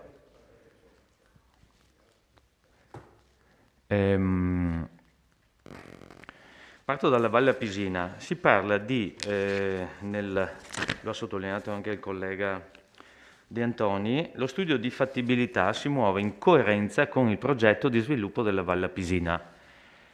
Sarebbe stato, secondo me, corretto anche dire quali erano gli elementi fondamentali, almeno perché se ci si presenta uno studio di fattibilità nel quale si cita una progettazione, c'è scritto già avviata, e questa è coerente con questa progettualità, almeno avere qualche nozione in merito, perché sennò si rischia di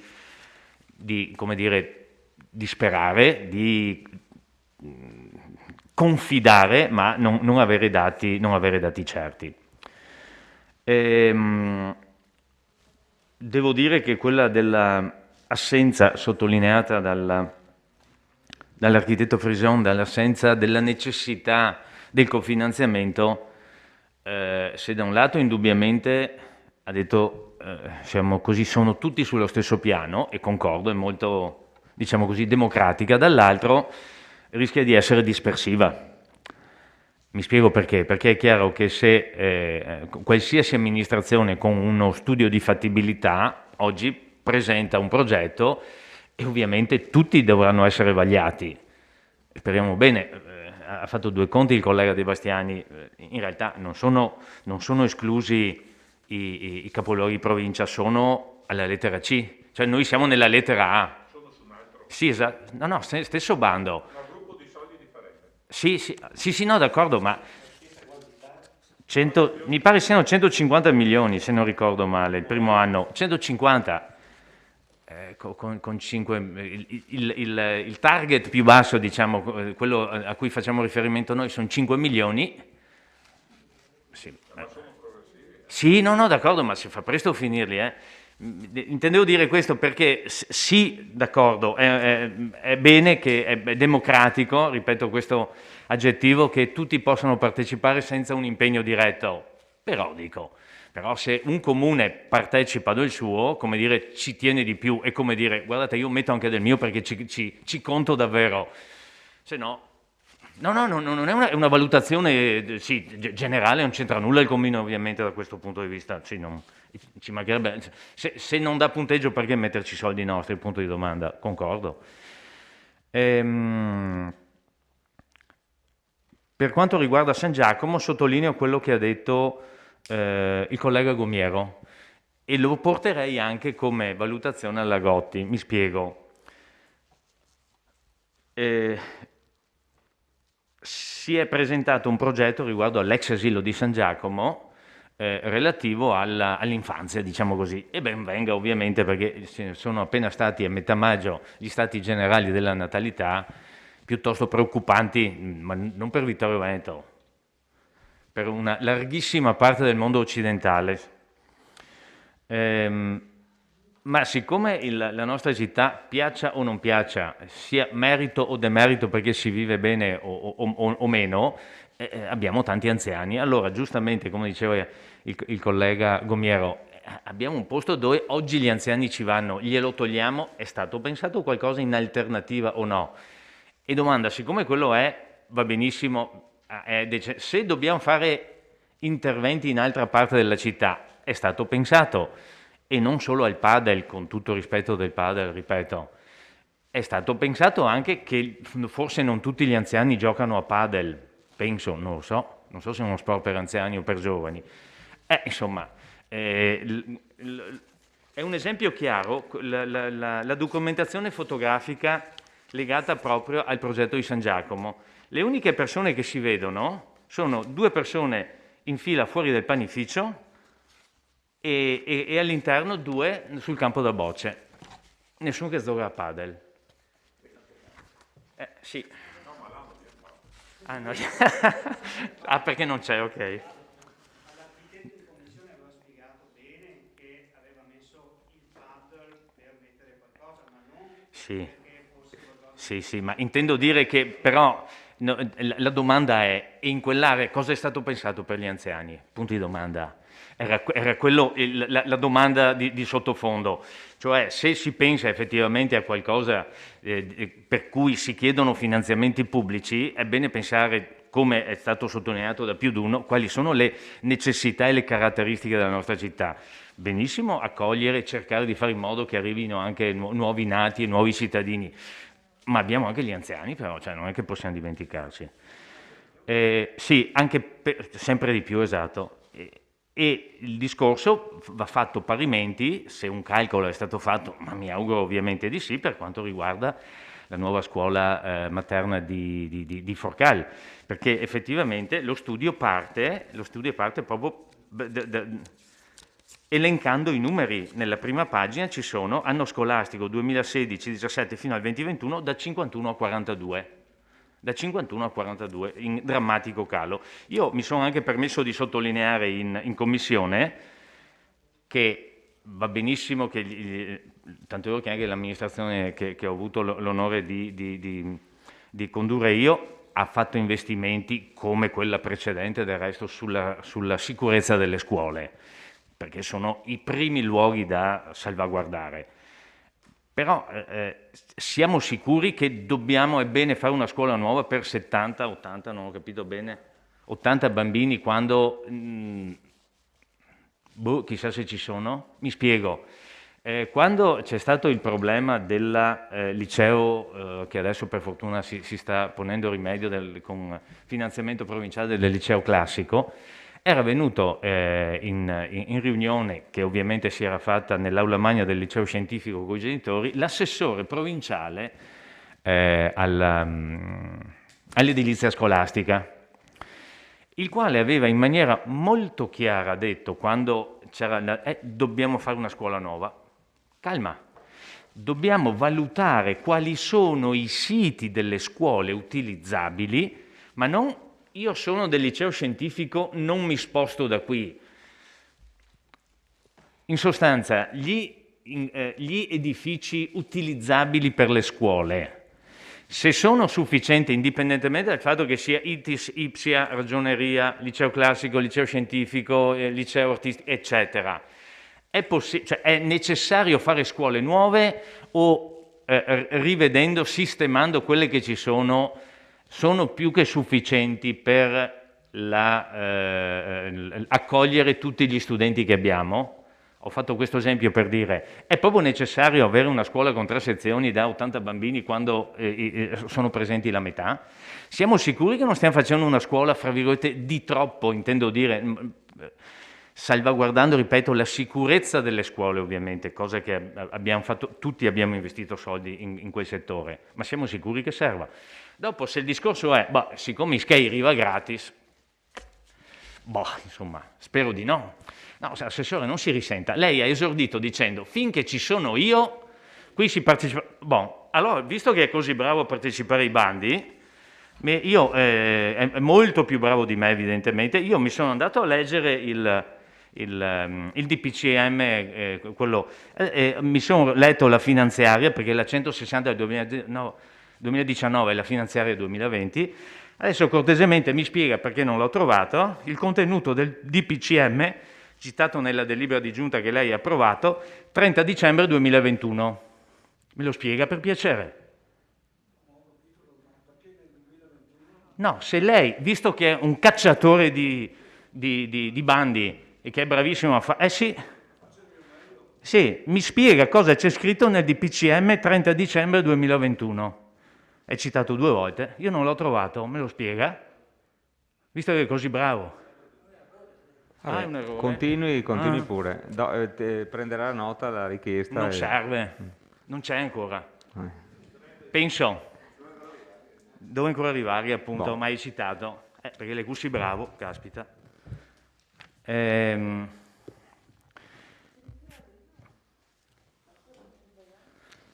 Continuiamo. Finisco. Consiglio solo una veloce correzione, appunto, come mero errore materiale. Finisco per dire che la richiesta che avevo fatto prima all'ingegner Curti riguardo ad eventuali scadenze per partecipare al bando, se fosse un bando, ma ho capito non ci sono scadenze del conto energia, era perché in commissione io ho chiesto se era stata fatta semplicemente una valutazione rispetto alle caratteristiche attuali sismiche del Marco Polo, visto che su quella si lavora. Mi è stato risposto in commissione che è stata data priorità all'emergenza visto che piove all'interno della scuola. Inserire anche il discorso inerente all'adeguamento sismico avrebbe solo allungato i tempi. Lo so, capisco. Ma la mia domanda era, siamo sicuri che poi non dobbiamo intervenire ulteriormente se dovessimo sistemarla? Perché anch'io, siccome non sono del mestiere, mi sono informato, ma quando ho fatto l'amministratore mi si spiegava che alcuni passaggi bisogna farla inutile fare alcuni provvedimenti e poi, provvedimenti dico da un punto di vista tecnico, che poi bisogna riprendere per mano. Non è proprio esatto dire che non c'entra nulla il rifacimento di tutto il tetto, fra virgolette solaio tetto, chiamiamolo, visto che è un tetto piano, rispetto all'adeguamento sismico, perché legare il tetto significa incidere sui lavori che andremo a fare. Quindi, ripeto, secondo me una valutazione pur veloce non sarebbe stato sbagliato farla, punto. Grazie consigliere. Consigliere Balliana. Grazie. Allora, io esordisco dicendo all'assessore Fasan che siamo tutti d'accordo per la partecipazione ai bandi quando sono a disposizione, quindi ben venga. La cosa però che secondo me è giusto anche ribadire è che noi dobbiamo avere un'idea di massima di quello che dovrà essere lo sviluppo urbanistico della città. E mi spiego, cioè è sotto gli occhi di tutti che il patrimonio immobiliare, sia dal punto di vista privato che pubblico, è in eccesso rispetto al numero di abitanti. Quindi veramente abbiamo degli immobili sia privati che pubblici, e ne è una dimostrazione il piano di alienazione che fa fatica e continua a ingrossarsi. E quindi la mia riflessione che volevo fare questa sera è che non possiamo pensare a uno sviluppo della urbanizzazione anche dal punto di vista pubblico, delle opere pubbliche, senza considerare tutta l'urbanizzazione e lo sviluppo dell'intera città. E qui mi viene da dire che stiamo continuamente portando avanti degli spezzoni a sé stanti, perché ricordiamo che abbiamo per mano il discorso della ex Carnielli, che anche là noi non possiamo ragionare di ex Gotti senza fare riferimento all'ex Carnielli, perché la parte pubblica dell'ex Carnielli cosa ci mettiamo sopra? Punto di domanda. Quindi questo serve per spiegare che dovrebbe essere un discorso più organico, più ampio, rispetto alle scelte che noi facciamo, che voi state facendo. E su questo mi sento anche di dire che il famoso PAT, quello che doveva essere presentato da più anni, è estremamente in ritardo e serviva proprio per cercare di dare anche un'idea di quello che dovrà essere la futura città, no? Quindi noi stiamo analizzando, stiamo studiando dei pezzi di città, però senza avere un disegno complessivo di quello che poi sarà Vittorio Veneto, no? per il futuro. In merito a questo poi mi ricollego, entrando proprio nel merito poi delle due proposte, quelle principali, abbiamo detto che la proposta sono studi di fattibilità tecnico-economica e come tali vanno considerati. È pur vero però che da queste prime ipotesi espresse in questo elaborato emerge chiaramente l'idea di metterci delle associazioni, qual è quella della protezione civile, dell'antincendio, dei radioamatori e quant'altro. Allora, voglio dire, non è che è uno studio di fattibilità, ci sono già delle idee sviluppate, no? All'interno. Ora io mi chiedo anche, naturalmente queste associazioni avranno anche delle sedi attuali o hanno bisogno di altre sedi, però insomma sono associazioni che hanno una corposità da un punto di vista strutturale e dei mezzi. Quindi sono andata a vedermi anche l'antincendio, ha stima di 10 automezzi antincendio, quindi volevo anche chiedere questo. Stiamo parlando di sedi degli uffici o di strutture, cioè portiamo dentro anche le autobotti e tutto quello che è in dotazione a questi tipi di associazioni, perché secondo me la cosa cambia, insomma. Mi dispiace che siano andati via anche i tecnici, perché l'area così impostata la vedo di difficile fruibilità da parte dei cittadini in modo libero. Cioè la convivenza di importanti strutture come quella della protezione civile e eventualmente dell'antincendio, dei radioamatori, in un'area che dovrebbe essere di libero accesso, la vedo di difficile fruibilità, insomma, da parte poi delle persone che dovrebbero accedere in modo libero a queste aree. Quindi era per capire se questo in parte diventa un autoparco o un parco urbano, perché anche questo sarebbe... Se questa è la vostra scelta, secondo me è più onesto dirlo ai cittadini, cioè dire gran parte di questa area sarà predisposta a ospitare questi mezzi, queste strutture, e quindi diventerà in effetti un autoparco delimitato e chiuso, almeno sì, cioè, o questa o l'altra. Io le vedo difficili le due cose che convivano assieme. Questo era solo per capire la vera vostra idea. Altra cosa che volevo dire era relativamente riprendendo un po' il concetto che ho detto prima, il discorso della pianificazione cittadina, dell'urbanizzazione cittadina. Anche qui abbiamo perso l'occasione, cioè abbiamo scelto di intervenire in queste aree escludendo completamente il quartiere di Ceneda. Cioè sono anni e anni che il quartiere di Ceneda è in sofferenza, ok? È un quartiere con una storia, è un quartiere che merita rispetto come tutti gli altri quartieri di Vittorio Veneto, però ancora una volta si perde l'occasione per riuscire a ribattezzarlo in qualche maniera, a dargli vita, e secondo me la scelta della ristrutturazione o la riqualificazione di Villa Papadopoli avrebbe fatto sì che il quartiere di Ceneda sarebbe quantomeno avrebbe avuto la possibilità di riattivarsi. Ecco che la villa del Papadopoli potrebbe funzionare ancora come polo culturale, e ricordiamo che la biblioteca è in un edificio che non ha la possibilità di poter essere usufruito da persone con diversamente abili. Siamo nel 2021 e ancora in biblioteca, a quanto mi risulta, qualcuno mi smentisca se non è vero, una persona con disabilità non può accedere. Questa è una cosa veramente grave e che penso dovesse essere la priorità rispetto a questi soldi, rispetto anche a questi interventi. Ecco che quindi mi sento di condividere poi l'intervento che ha fatto il consigliere De Bastiani, che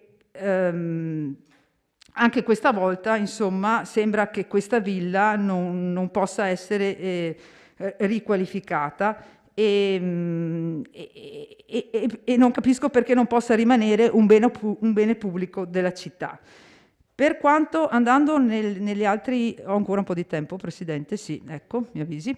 Per quanto riguarda gli altri piani presentati, allora, per quanto riguarda la Valle Appesina, nel merito, chiedo all'assessore, quando ha presentato il piano delle opere pubbliche, era già inserita la pista ciclabile Monaco-Venezia, con anche un capitolato finanziato. Quindi i finanziamenti per la Monaco Venezia si trovano, cioè non è che si trovano anche in diverse maniere rispetto a quei soldi che lei sta cercando adesso con questo bando.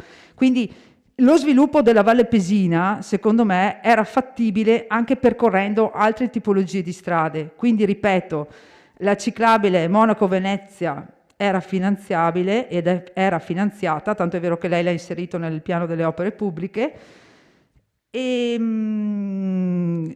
lo stessa area dei camper, insomma, è un'area terminata.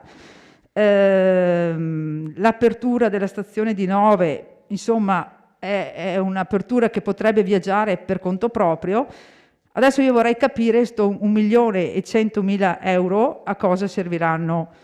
Non ho ben capito qual è veramente, a tracciare dei sentieri o a collegare, a fare delle opere di sentieristica, non ho capito a cosa serviranno questi 1.100 euro. A 1 milione, scusate, sì, questi per me sono tanti soldi, 1.100.000 euro, scusate. Sì, ma tolti gli oneri rimangono 1.100.000 di puro intervento, vabbè. Detto questo, passando alla questione di San Giacomo, che vorrei soffermarmi un attimo, e qui vorrei fare di nuovo una valutazione, è quella relativa a chiederci cosa vogliamo fare del quartiere di San Giacomo. Perché?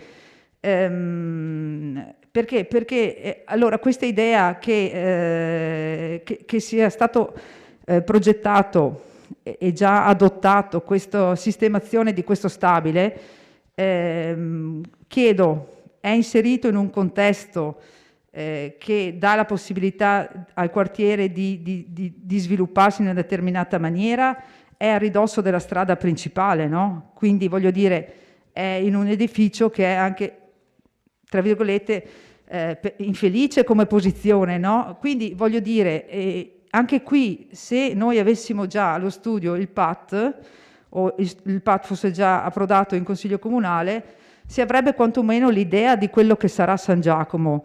Io spero che San Giacomo non debba diventare un quartiere dormitorio, ecco, anche perché San Giacomo era comune e quindi ha un peso importante per la città di Vittorio Veneto, e quindi, no, appunto guardo i consiglieri di San Giacomo, e qui mi rifaccio un po' anche il discorso prima dell'asilo, no? della scuola materna, della scuola dell'infanzia. O cerchiamo di potenziare questi servizi in modo, insomma, che ci sia un'offerta per rafforzare anche la permanenza e l'aumento, sì, la permanenza anche di tipo sociale su San Giacomo.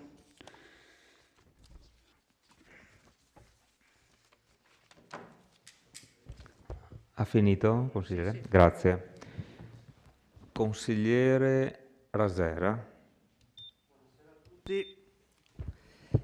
Allora, due parole per chiarire un attimo anche il discorso Vallapisina, inserita, non inserita in questa operazione. Microfono più. Per chi non lo sapesse, la Vallapisina è il quartiere più a nord della città ed è completamente in territorio montano, quindi in perenne difficoltà come lo sono tutti i territori montani. Noi siamo un comune che fa parte anche dell'Unione Montana, ma perché c'è la Vallapisina, se no non potremmo neanche far parte dell'Unione Montana, che è qui anche rappresentata. Questo vorrà pur dire qualcosa dal punto di vista sociale. Dall'apertura dell'autostrada fino a Belluno, tutte le attività commerciali e dell'accoglienza hanno chiuso. Da una stima fatta, solo nei primi 2 anni, dopo l'apertura dell'autostrada, sono stati persi 116 posti di lavoro e hanno chiuso tutte le attività a servizio della persona, negozi alimentari, panifici, tutto, ristoranti, alberghi, tutto. Una catastrofe non solo sociale ma anche finanziaria, che sta portando chiaramente un progressivo spopolamento del quartiere e quindi un invecchiamento della popolazione, come abbiamo prima qui ancora di più accentuato. Valutiamo un attimo cosa hanno fatto le amministrazioni comunali dal 95, quando è stata aperta l'autostrada, ad ora. Nulla. Non c'è traccia che in questo Consiglio sia mai stato discusso qualcosa che andasse a rivalutare la nostra valle, perché io sono un lapisino. Ricordo anche che è stata aumentata l'IMU, che io non ho condiviso.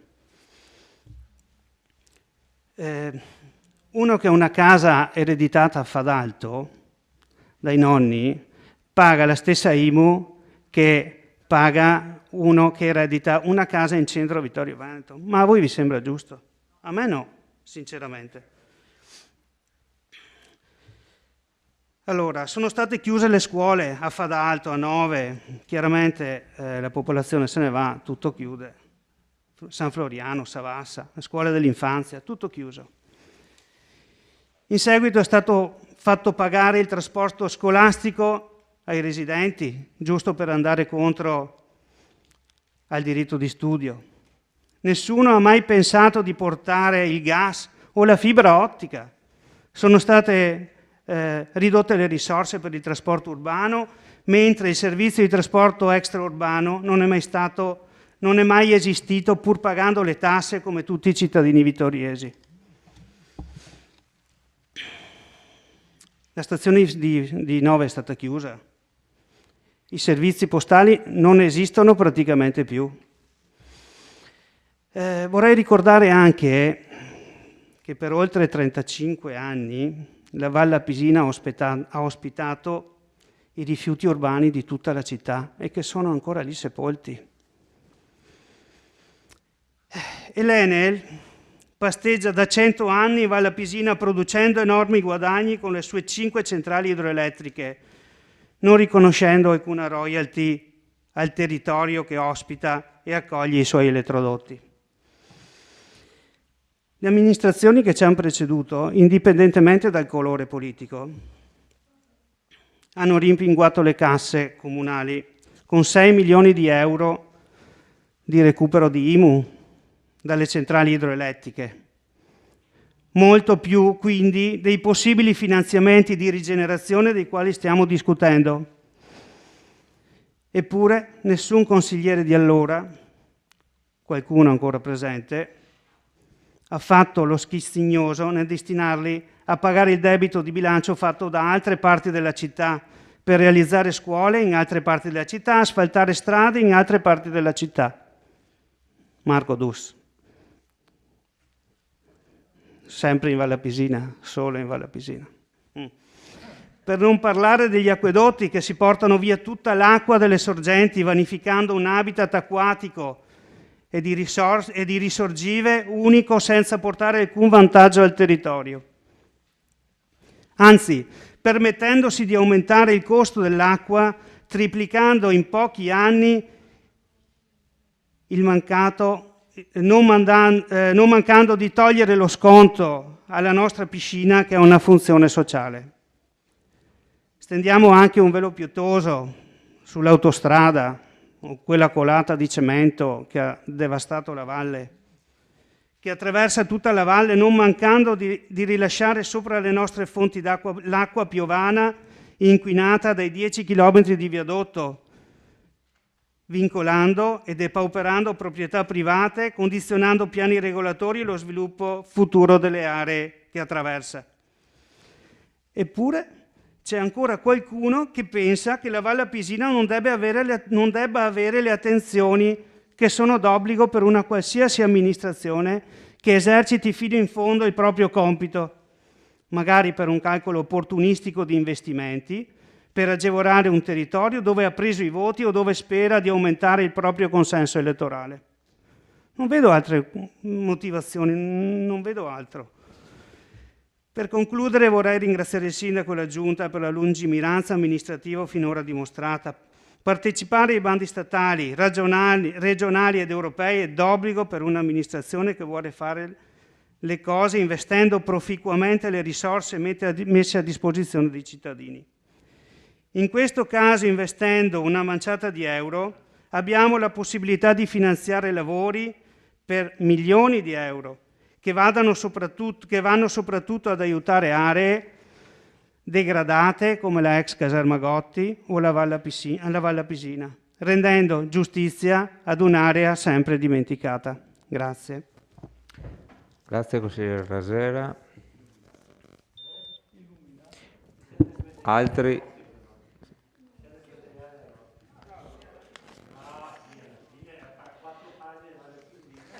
Bene. Altre prenotazioni? Altre prenotazioni?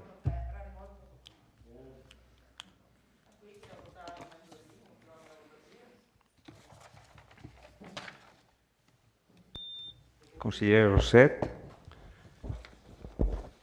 Si parla, ognuno qui cerca di portare acqua al proprio mulino, parlare del proprio quartiere dove abita, ognuno ha delle scelte.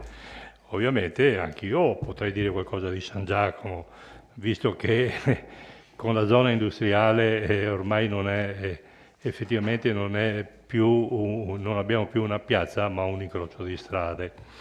Ma volevo rivolgermi alla consigliera Bagliana per completezza e anche per sdrammatizzare un po' le cose. Sono entrato in possesso, acquistandoli ovviamente in internet, dei documenti che parlano, ne ho delle copie anche qua, che parlano di San Giacomo. Allora, la municipalità di San Giacomo di Veglia c'era stata data da Napoleone Bonaparte e e era inserita nel Dipartimento del Tagliamento. Abbiamo durato finché abbiamo durato, perché poi un altro comune di Vittorio, siccome era comune di secondo grado come noi, e parliamo del comune di Ceneda, voleva passare comune di primo grado, ma non aveva il numero di abitanti sufficienti, quindi siamo stati annessi. La municipalità di San Giacomo di Veglia comprendeva San Giacomo di Veglia, Carpesica, Formeniga e il confine era a confin, perché era il confine con il comune di Tarzo.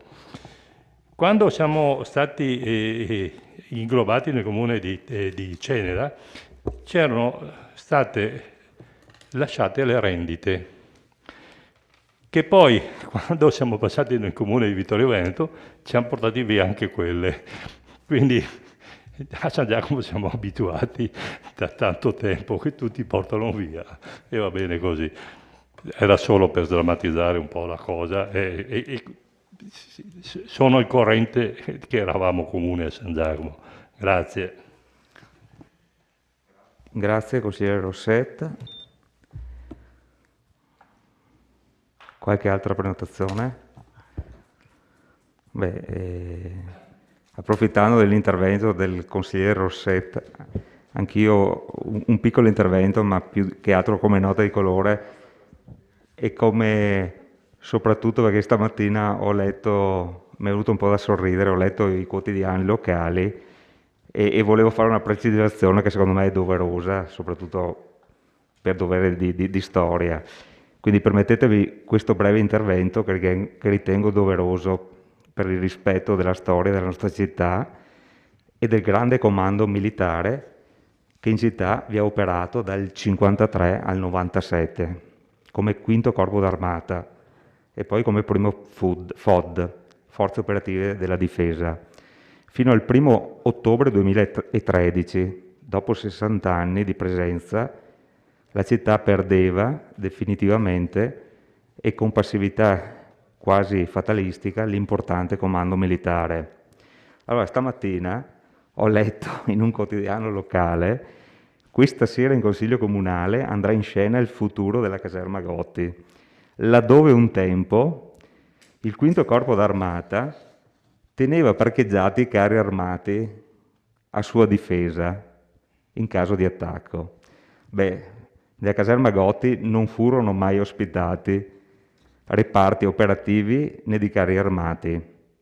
Essa fu caserma di servizio dell'Alto Comando di Palazzo Piccin, via Celante, e nelle sue autorimesse stazionavano automezzi per le esigenze del comando.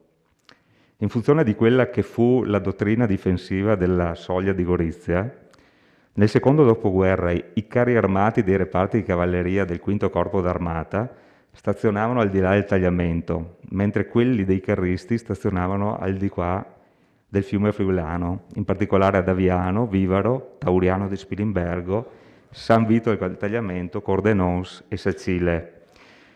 I carri armati del quinto corpo d'armata più vicini a Vittorio Veneto erano quelli del 182° reggimento Corazzata Garibaldi, di stanza a Sacile, nella caserma Slataper in via Fasan, dove io ho svolto, non questo Fasan, dove io ho svolto il servizio militare nel 1989 da sottotenente di complemento delle trasmissioni e da dove, a seguito dello scioglimento del reggimento Corazzato Garibaldi nel 1976, erano stati trasferiti nella caserma Carli di Cordenons, passando in carico al 13° battaglione Carri Medaglia d'Oro Pascucci. Quindi ringrazio i colleghi per l'attenzione di questa mia precisazione, per bloccare sul nascere erronee informazioni sulla presenza cinquantennale in città della più importante unità operativa dell'esercito italiano. Era solo una nota di colore per fare delle precisazioni su un qualcosa che ho letto stamattina.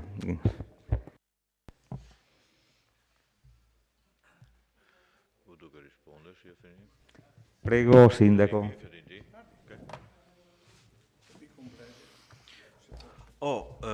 Io ci provo, carne in tanta. Dunque, cosa dire? se erano delle opportunità che abbiamo valutato fin dall'inizio e ci è voluto un po' di tempo a pensare, perché Antoni, pensiamo anche noi, cioè certe opzioni le facciamo, magari uno non sa che anche l'amministrazione pensa, ma voglio dire che delle possibilità che si aprivano con questi bandi le abbiamo valutate e abbiamo raggiunto certe conclusioni che si possono anche spiegare.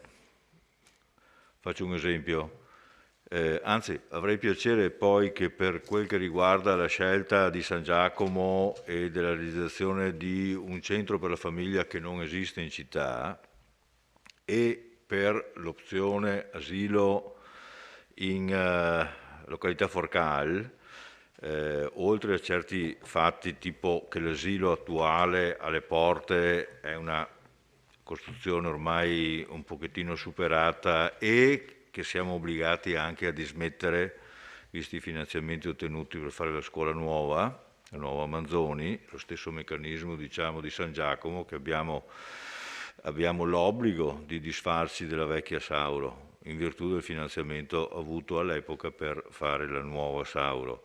Quindi ci sono anche degli obblighi, oltre che la struttura stessa, che non occorre che scendiamo a specificare le motivazioni per cui andrebbe anche dismessa, ma per i numeri e per le logiche sottese dei fabbisogni, magari pregherei l'assessore Callart poi magari di chiarire questi aspetti che abbiamo valutato. La scelta di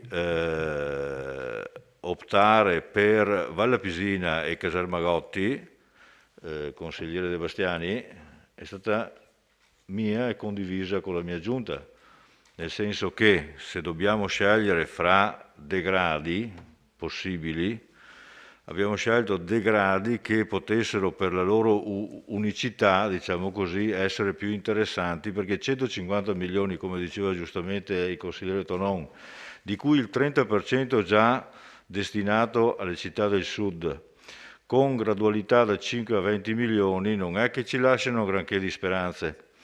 Quindi abbiamo optato per quelle due perché nel Valle Pisina abbiamo premuto soprattutto sul concetto di degrado sociale, cioè la dinamica di popolazione che si è ingenerata col calo delle attività è tale per cui il degrado non è soltanto fisico ma anche sociale e quindi abbiamo puntato su quel valore là. Per la Gotti è una peculiarità sua, una zona che andiamo ad acquisire che è ex militare, che è estremamente importante per la città e deve essere completamente ripresa per mano. Per cui in questi studi di fattibilità minimi, senza decisioni puntuali di come e cosa fare, ci sembrano più interessanti quelli della Villa Papadopoli. In che senso? Che la Villa Papadopoli in sé è importantissima, tutti la amiamo, ma però se anche fortunosamente fossimo stati assegnatari di denaro, con quel denaro là la Villa Papadopoli non l'avremmo messa in funzione, avremmo messa un po' in sicurezza, salvando un pochettino il salvabile, ma non ci avrebbe impegnato ancora all'infinito per arrivare ad avere un bene effettivamente utilizzabile. Per cui a un non gol abbiamo preferito due situazioni che, se finanziate, potrebbero portare al completamento di una finalità. Circa la Valle Pisina poi abbiamo sposato anche altri elementi, tipo la ciclabile, voi sapete che la stiamo progettando. La ciclabile è strategica per noi perché sembra che questo nuovo modo di muoversi, di far turismo, che si arricchisce di anno in anno di fruitori, attualmente nelle dinamiche che si stanno creando è un pochettino invitato a seguire il percorso del Piave, ottima scelta, però quella scelta taglia fuori Vittorio, taglia fuori l'Alpago, taglia fuori Alpago, taglia fuori Vittorio, taglia fuori anche Conegliano se vogliamo, è questa direttrice qua. Quando si dovessero consolidare messaggi di pacchetti turistici, di opportunità turistiche legate a quel percorso, tu verresti abbondantemente tagliato fuori. Quindi è importante per noi cercare di far prestino, di imporci un pochettino con un percorso forse più naturale nord-sud, che è quello che ci percorre.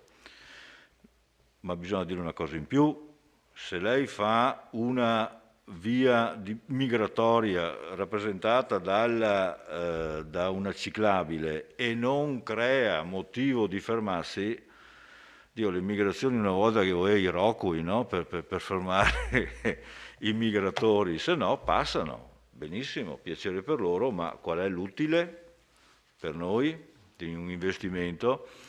È proprio per questo che noi abbiamo analizzato un pochettino quelli che potevano essere i temi che potevano arrestare questo flusso, che sono rappresentati da una miriade di cose, perché noi abbiamo una enorme palestra di roccia che non è neanche lontanamente pubblicizzabile perché non è certificata oggi, quindi l'abbiamo individuata come un ottimo elemento di richiamo, ma che deve essere trattato per esserlo. Un'area camper che eseguita ancora, deve essere ancora rifinita, per poter, manca poco, ma deve essere rifinita. La stessa roba per le due aree importanti, Laghi Blu e Piana degli Alpini, la spiaggia del Lago Morto, le sorgenti del Meschio, la torre di San Floriano, la sentieristica, l'ippovia che la percorre, l'antica idea nostra che purtroppo non abbiamo portato a compimento del lunghissimo poligono coperto che non fa fastidio ma potrebbe richiamare moltissimi amanti di quello sport. Cioè la valle di per sé è piena di temi e quindi abbiamo elencato questi temi qua e cerchiamo adesso di portare, come diceva De Antoni, perché ricordava prima De Antoni, cerchiamo di portarli a compimento come disegno per poter adottare e eventualmente spendere le energie nostre nell'arricchire questo percorso qua.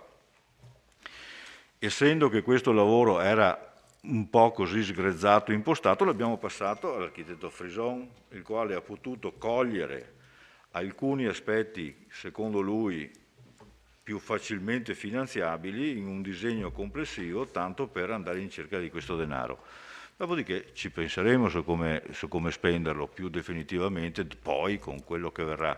La stessa roba anche per la caserma Gotti, dove abbiamo, fra le altre idee, abbiamo intenzione di sposarlo con la trattazione, con l'opportunità che ci è arrivata attraverso i bandi europei che stiamo trattando, tant'è che vogliamo fare uno sviluppo in quella zona là anche di quello che c'è di culturale creativo e quindi generare in quel posto anche un pensatoio, diciamo così. E in questo senso stiamo per, vero Antonella, Assessore Caldar, scusa, stiamo per incaricare appunto una persona che specificamente approfondirà questi aspetti per sposarli con, ci auguriamo, un futuro di quell'area della caserma Gotti. Cioè ci sono tantissimi elementi che abbiamo cercato di far convivere e che per portare avanti chiaramente serve del denaro e quindi abbiamo approfittato di questi bandi.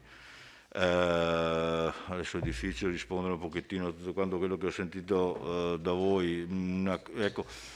Consigliere Gomiro, giustamente il consigliere Gomiro dice ma sono aree che eventualmente anche pattuite, anche acquistate, anche pattuite in qualche modo in convenzione in un futuro rimarranno. Allora certamente ha ricordato il fatto che il 2029 è una linea di demarcazione oltre la quale le concessioni ad uso idroelettrico dell'acqua possono passare anche di mano. Però una cosa è la possibilità di usare l'acqua a fini idroelettrici, cosa che ha bisogno di centrali, una cosa sono i terreni in proprietà Enel non funzionali alla produzione, quindi sono due capitoli completamente diversi che non confliggono, ecco. Non è che possano, vanno pattuiti, vanno cose, perché la proprietà di quelle cose non funzionali non è che passi di mano, rimarranno nelle disponibilità di chi ne detiene la proprietà. Con Enel di questo ne abbiamo anche parlato. Basta, io ho detto qualcosa, se il mio assessore Fasan vuole completare.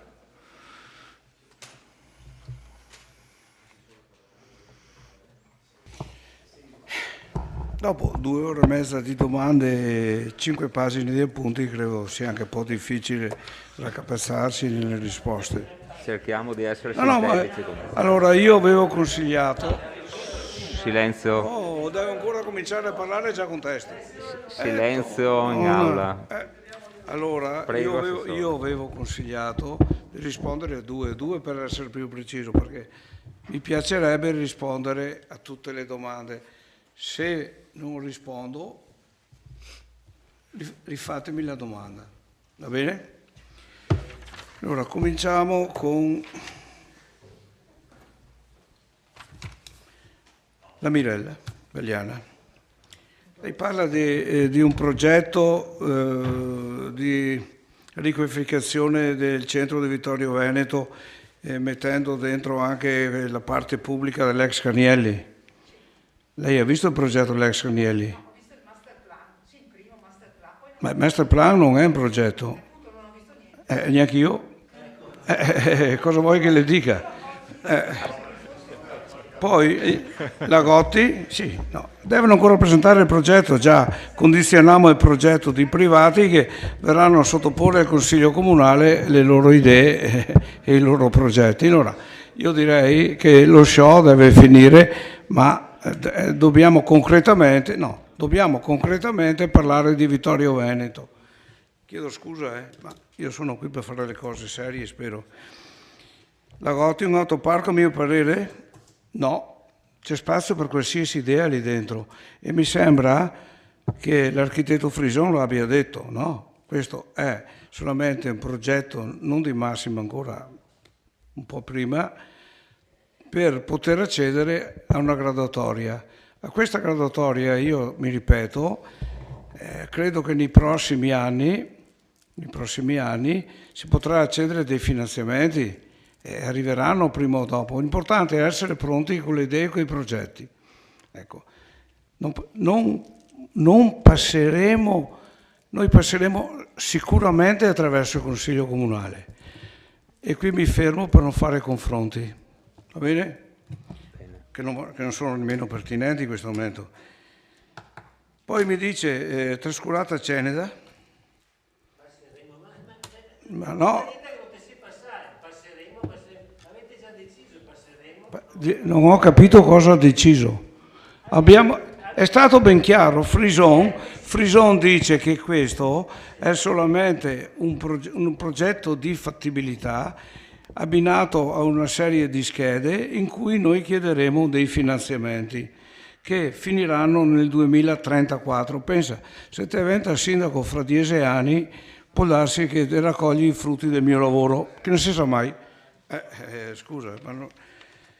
Continuiamo ad andare avanti. Poi mi dice, ma io permettete, io rispondo a battute perché alla fine ci sono 50 domande, una battutina ogni tanto ci sta. Dus, ce n'è anche per te, non ti preoccupare. Non avere premura. Assessore, andiamo avanti che il tempo passa. Sì, no. Dai, silenzio in aula cortesemente. Io sono sicuro che se avessimo investito tutto a Ceneda, probabilmente la Bagliana direbbe perché non abbiamo fatto niente per Meschio o per la Valle Pisina. È chiaro che sul ruolo di consigliere di minoranza c'è una maggioranza che decide cosa fare e alzare la mano e si assume le responsabilità.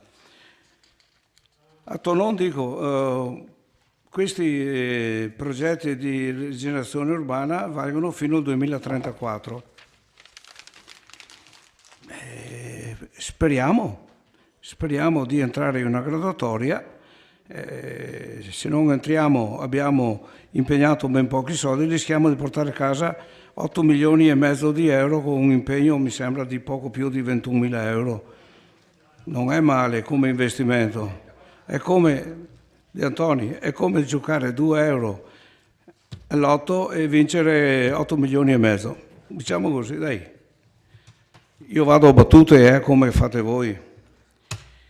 De Bastiani si lamenta per il ritardo in cui è stato presentato. Ma ha spiegato il sindaco, no?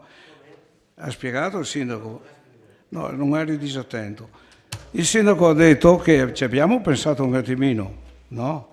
Abbiamo perso un mesetto per valutare il pro e il contro, abbiamo deciso di assegnare all'architetto Frison l'incarico per il progetto di rigenerazione urbana, all'architetto Walter Salton, che è un architetto del comune di Vittorio Veneto, portando il progetto dell'asilo di Forcale a 0 euro, e l'architetto Zanette, che ha fatto poco più di 7 giorni un progetto e una compilazione delle schede anche con l'aiuto. Sì, un giorno, vabbè, un giorno, è bravissimo. Infatti l'abbiamo scelto perché era il migliore sulla piazza. Un giorno ha fatto tutti i progetti, perché se c'era uno appena lento arriviamo lunghi e non ce la facevamo. Andiamo avanti che il tempo passa. Silenzio in aula. Poi De Antoni, dai. Qui si parla di 2 ore fa. La scuola, non so se mi hai fatto questa domanda, mi sembra di sì, il perché è stato fatto la scuola dell'infanzia di Forcale. Molto semplicemente perché 13 anni fa l'amministrazione Scotà aveva fatto un progetto di una scuola elementare e una scuola dell'infanzia in un'area comprata dal comune. Per questo ha ricevuto un finanziamento di 700.000 euro dallo Stato con l'obbligo di alienare la vecchia scuola, alienare o buttare giù.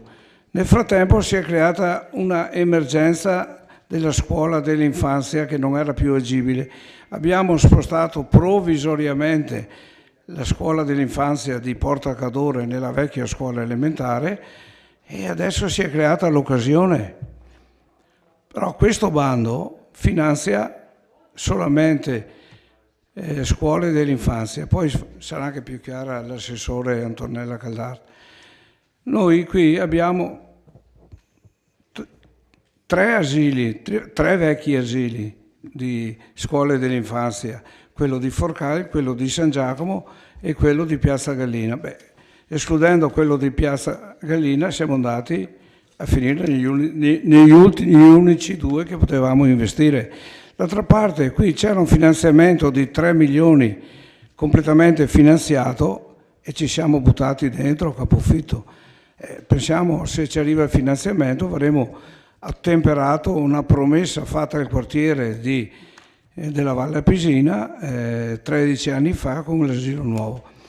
Lei dice, ma si sono ridotti? Sì, però io sono andato a visitare, a fare le visite alle maestre anche per spiegare quello che facevamo.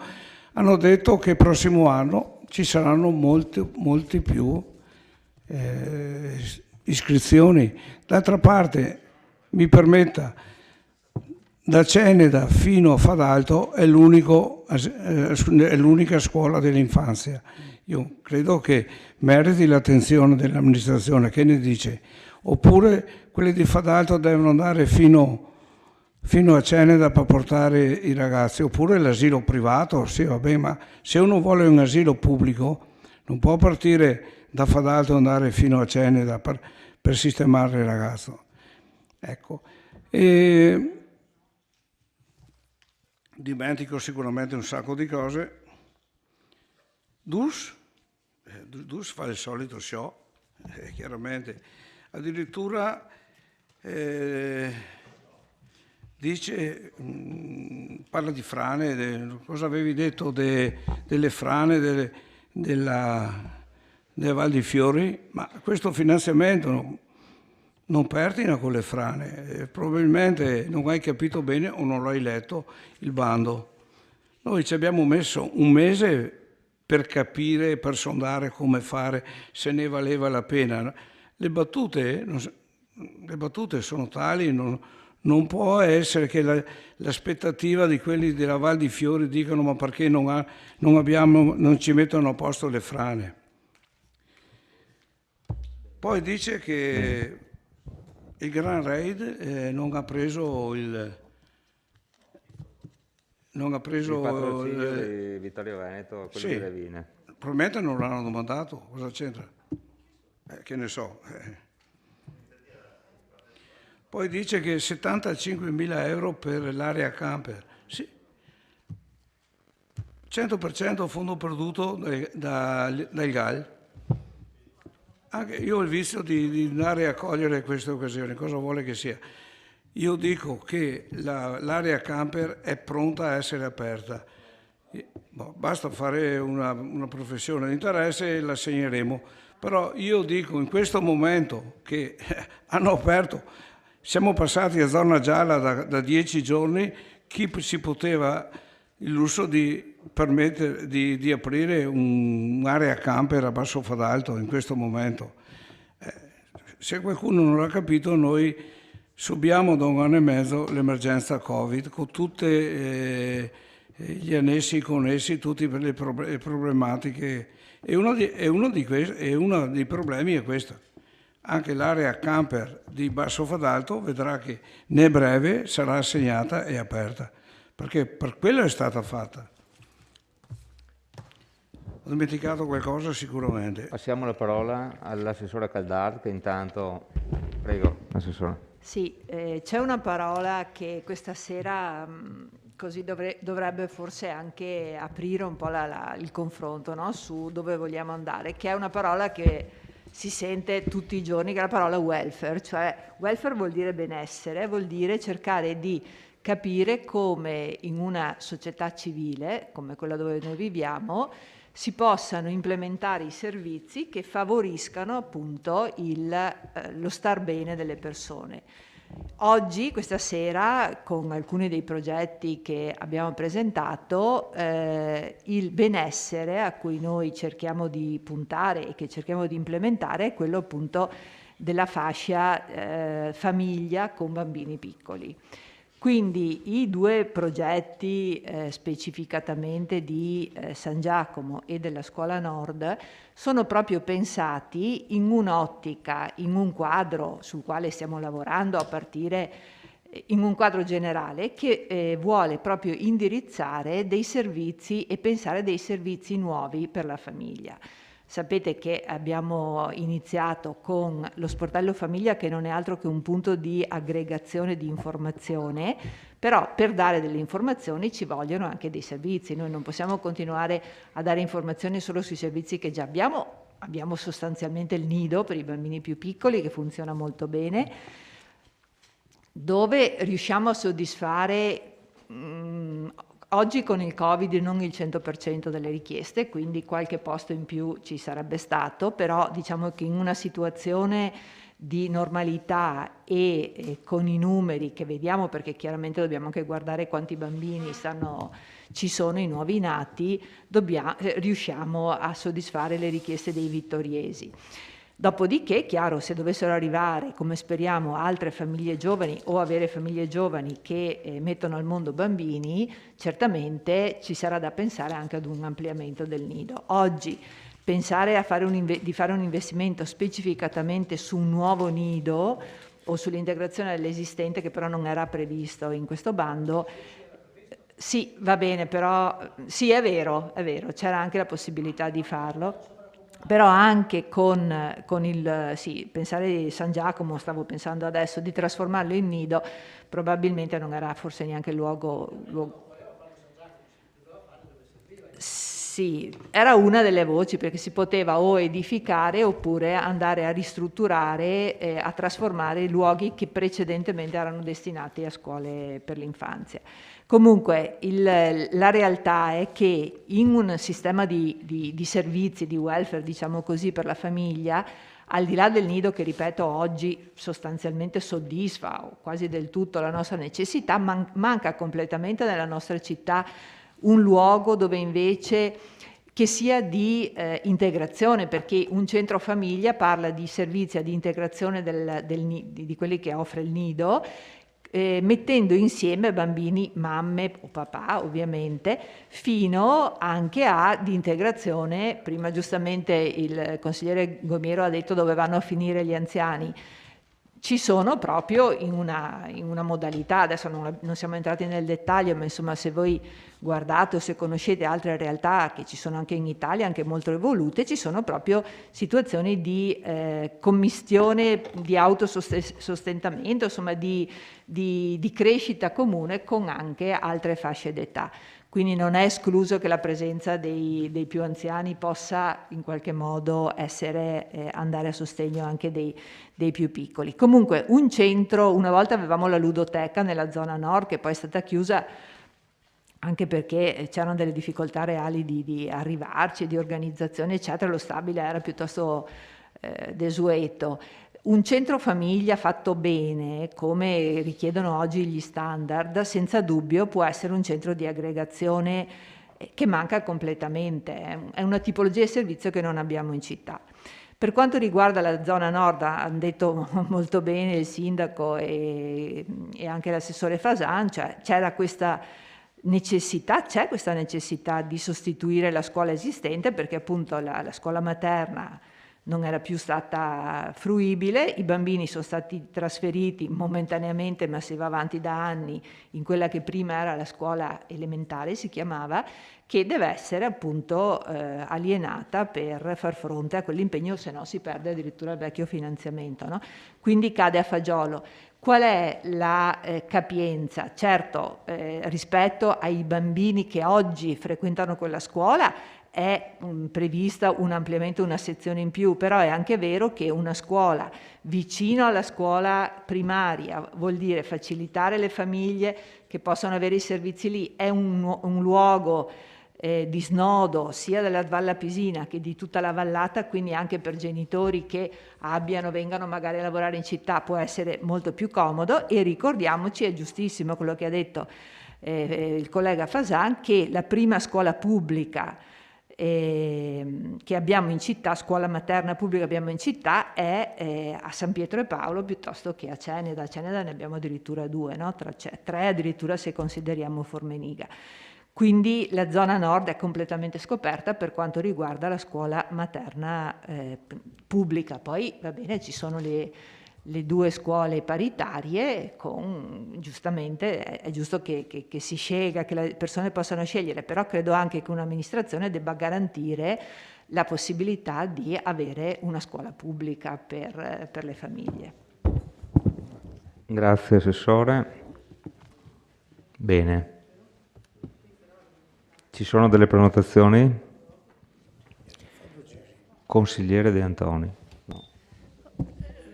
2 cose, cioè, al sindaco, no, prima. Cioè, io penso che le cose che lei ha detto adesso e che poi ha detto anche l'assessore Caldart dovevano essere dette all'inizio. Cioè, quando avete presentato il progetto, cioè, sembra che le cose che voi avete detto sono... Si avvicini un po' perché io... Non sento. Sì. Volevo dire che le cose che sono state dette adesso dovevano essere dette all'inizio, in cui veniva presentato l'iniziativa complessiva, venivano individuate e approfondite le vostre riflessioni e quindi si capiva anche qual era la filosofia di questi interventi. Questo non è stato fatto, è stato sia in commissione che qui, è stata data la parola subito ai tecnici che hanno detto delle cose che possono essere condivisibili o meno. Quindi io non ho messo in discussione che la Giunta non abbia la capacità di pensare, io penso che rifletta prima di fare le cose, però siete stati quasi spinti da noi a riferire sui dati, sulle cose che sono state fatte. Quindi io non ho niente in contrario a un'attenzione che ci deve essere per le persone anziane, per le famiglie, per i bambini. Io ho detto semplicemente, Assessore, che avete fatto una valutazione sui numeri? diciamo che non sembra tanto, ecco, non sono perlomeno in nessuna relazione, in nessun intervento, se non dopo che io vi ho chiesto, nessuno ha parlato dei numeri, cioè indubbiamente 80 posti nel nuovo asilo rispetto ai 40 che ci sono adesso è comunque un investimento in prospettiva che dovrebbe essere supportato da un aumento delle nascite o perlomeno da un aumento delle migrazioni, però questo non credo che sia, insomma, magari io ho solo chiesto se avete fatto queste valutazioni. Ecco, poi sul centro polifunzionale per la famiglia, benissimo, però il progetto, io penso che lei lo abbia guardato, lo abbia visto, se lo ha visto lei può verificare che tutti gli interventi che sono lì inseriti sono copiati quelli del bando. Allora, dov'è la riflessione che avete fatto su questo argomento? Qual è la riflessione che avete fatto? No, non sto parlando con lei, sto parlando con l'assessore Caldarte. Cioè, una riflessione io intendevo in questo, cioè privilegiamo i neonati, c'è la stanza per l'allattamento, aiutiamo di più gli anziani, cioè credo che gli anziani stiano sempre in aumento, l'ho detto anche per la caserma Gotti, qualche iniziativa anche per gli anziani forse potrebbe essere prevista in un ambito complessivo di interventi. Io ho chiesto solo questo, ecco, non metto assolutamente in discussione le riflessioni dell'amministrazione, credo che dovrebbero essere esposte all'inizio e quindi su quelle poi possiamo discutere. In questa importante delibera abbiamo che tutti in qualche modo noi diciamo, riconosciamo come una cosa importante. Io continuo a criticare l'affermazione dell'assessore, che altri assessori non condividono o perlomeno non condividevano, l'affermazione che si deve partecipare a tutti i bandi. Se c'è un bando si partecipa. No, questo non può essere. Ecco, però l'assessore ha dichiarato che farà così. A me sembra che questo sia un errato modo di amministrare i soldi, perché i soldi sono tutti, non sono i soldi pubblici, sono anche nostri, insomma, non è perché i soldi arrivino dallo Stato, sono soldi che si possono spendere senza riflettere, no? Questo era un po' il senso del mio intervento. Grazie. Grazie consigliere De Antoni. Consigliere Dus. Sì, ma anch'io come il consigliere De Antoni, dopo l'intervento del sindaco, che ringrazio, non sentivo affatto l'esigenza dell'intervento dell'assessore Fasan. Credo che se il sindaco fosse intervenuto all'inizio, probabilmente ci saremmo risparmiati gran parte di queste discussioni, perché ha delineato brevemente e molto chiaramente quali sono le intenzioni che hanno le valutazioni che sono state fatte per partecipare a questi bandi, però è andata così. Venendo invece all'intervento da libro cuore che ha fatto il consigliere Rasera con il pathos e il trasporto degno della migliore commedia italiana, vorrei aggiornare il consigliere che siamo nel 2021. Lei è partito dal 93 a descrivere la devastazione territoriale della Val Appisina e ha parlato di calcoli elettorali. Evidentemente non si riferisce al sottoscritto che, come ha potuto vedere dall'esito elettorale, di calcoli non sono in grado di farne, e piuttosto probabilmente si riferisce a calcoli che avete fatto voi insieme, intendo lei, insieme all'assessore Fasan, che da quella zona venite. Ha parlato dell'IMU che lei non ha votato. Io le ricordo che, se non sbaglio, lei fa parte della maggioranza. Ora, io non lo so quale spirito di squadra diciamo permei, perché se fosse chi sta all'interno di una squadra probabilmente sostiene tutte le iniziative che quella squadra porta avanti. Lei evidentemente è, come si dice spesso in politica, un battitore libero, io ne prendo atto. Sulla perdita degli spazi commerciali della Val Appisina le faccio presente che, ma forse le è sfuggito nonostante il suo ruolo, che solo negli ultimi 2 mesi a Serravalle hanno chiuso 5 attività commerciali. Non stiamo parlando degli ultimi 20 anni della Val Appisina. Per quanto riguarda le questioni legate al sociale, mi fa piacere che l'ha ricordato, perché è un ambito che mi interessa molto e credo che anche le iniziative sportive sono da ritenersi meritevoli di questo ambito. E come ho chiesto all'assessore Fasan, prima ho chiesto come mai è stata negata la dignità del patrocinio a una manifestazione che si svolgeva alla Val Appisina.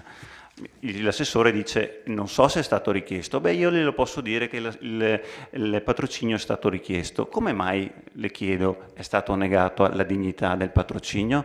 Era un'iniziativa meritevole che si svolgeva in quel territorio o no? Sì, probabilmente dava lustro a quello spazio che a lei sta molto a cuore, eppure così non è stato. Però di tutto questo mi interessa fino a un certo punto. E come ha detto giustamente il sindaco all'inizio, quando si può discutere, la città è grande e policentrica, lo conosciamo, lo sappiamo tutti, numerose sono le esigenze e quindi si è deciso di perseguire una strada, ben venga, speriamo che, io mi auguro che questi interventi alla fine vengano realizzati perché è un bene per tutta la città. Ho fatto delle domande, la demolizione delle volumetrie, siccome è un tema che aveva sollevato il consigliere Gomiero, in commissione mi è stato detto, sono andato a vedermi la piantina, si parla di indirizzi strategici, si trovano delle cose molto dettagliate. Allora, non prendiamoci in giro, dobbiamo fare i bandi per risolvere i problemi? No, non credo che sia questo lo spirito. Lo spirito è quello che ha detto il sindaco. No, benissimo, andiamo avanti su quello spirito, ma chiudiamola lì però dopo. Grazie, consigliere Dus.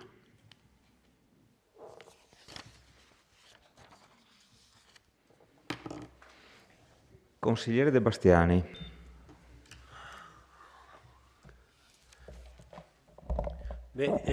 Si definiscono alcuni particolari, alcuni dati che appunto, come diceva il consigliere De Antoni, forse valeva la pena di anteporre, no? Per esempio abbiamo capito che le scelte le ha fatte il sindaco, legittimo, ma adesso almeno abbiamo questa informazione.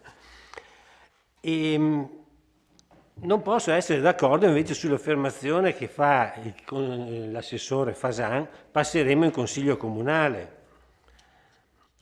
Anche l'assessore Caldato ha detto apriamo il confronto, però è fuori tempo massimo, cioè voglio dire, porteremo in consiglio comunale cosa portiamo? Che la panchina la Gotti la mettiamo, invece di metterla là, la mettiamo di qua, di là facciamo una tettoia e invece dall'altra parte facciamo il marciapiede. Ma veramente questi non sono gli argomenti che deve discutere, che deve affrontare un consiglio comunale. Il consiglio comunale deve affrontare delle decisioni di base che invece non sono state portate a conoscenza. Le avete già fatte voi, punto e basta. Ma voglio dire, sì, ma non passeremo in consiglio comunale, non serve neanche più passare in consiglio comunale. Avete scelto, avete deciso per dove fare gli interventi, basta. Non servirà passare in consiglio comunale. Ho sentito le varie argomentazioni, quella molto appassionata di Rasera sulla Valle Appisina e anche quello che ha detto il sindaco e anche Fasan. Effettivamente sulla Valle Appisina, e l'avrete anche notato, non c'è stata lì la grossa contestazione e le perplessità, non sono sugli interventi della Valle d'Appisina. Le perplessità forti sono sulla caserma Gotti, cioè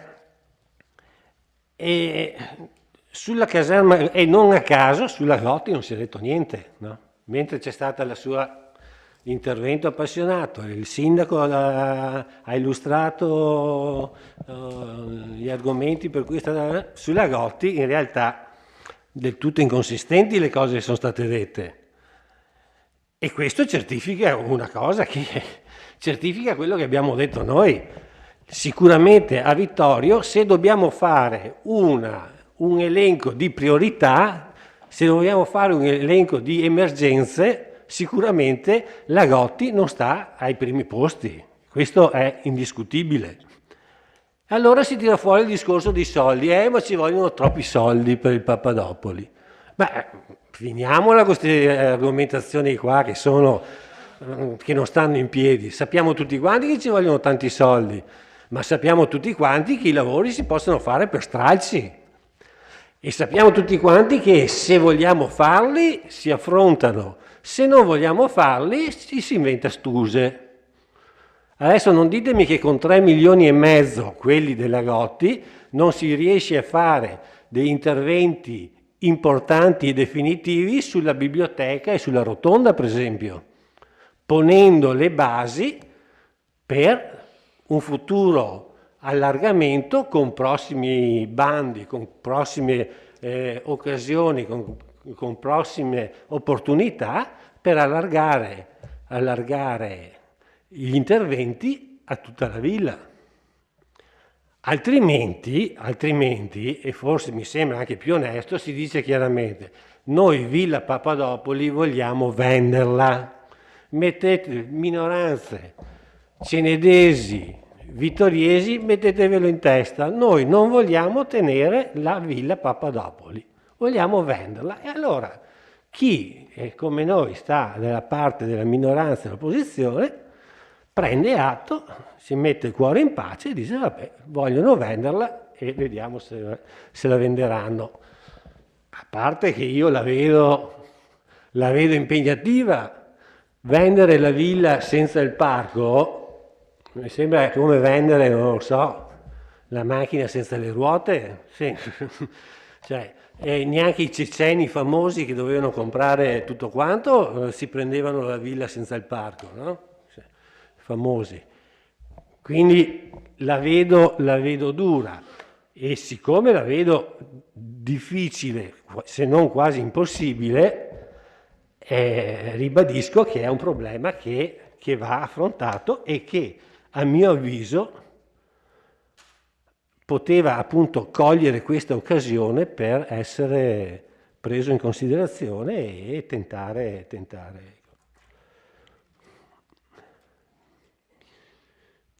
Sì, è vero che siamo pieni di temi, la discussione lo dimostra, i temi sono tanti, e le opinioni sono diverse, merita un confronto, anzi meritava un confronto, un approfondimento che non si è potuto fare, possiamo solo noi rammaricarci delle scelte fatte.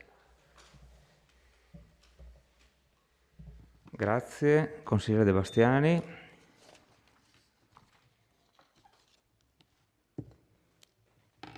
Ci sono altre, consigliere Belliana? Sì, allora intanto volevo rispondere un po' all'accorato appello che ha fatto Rasera.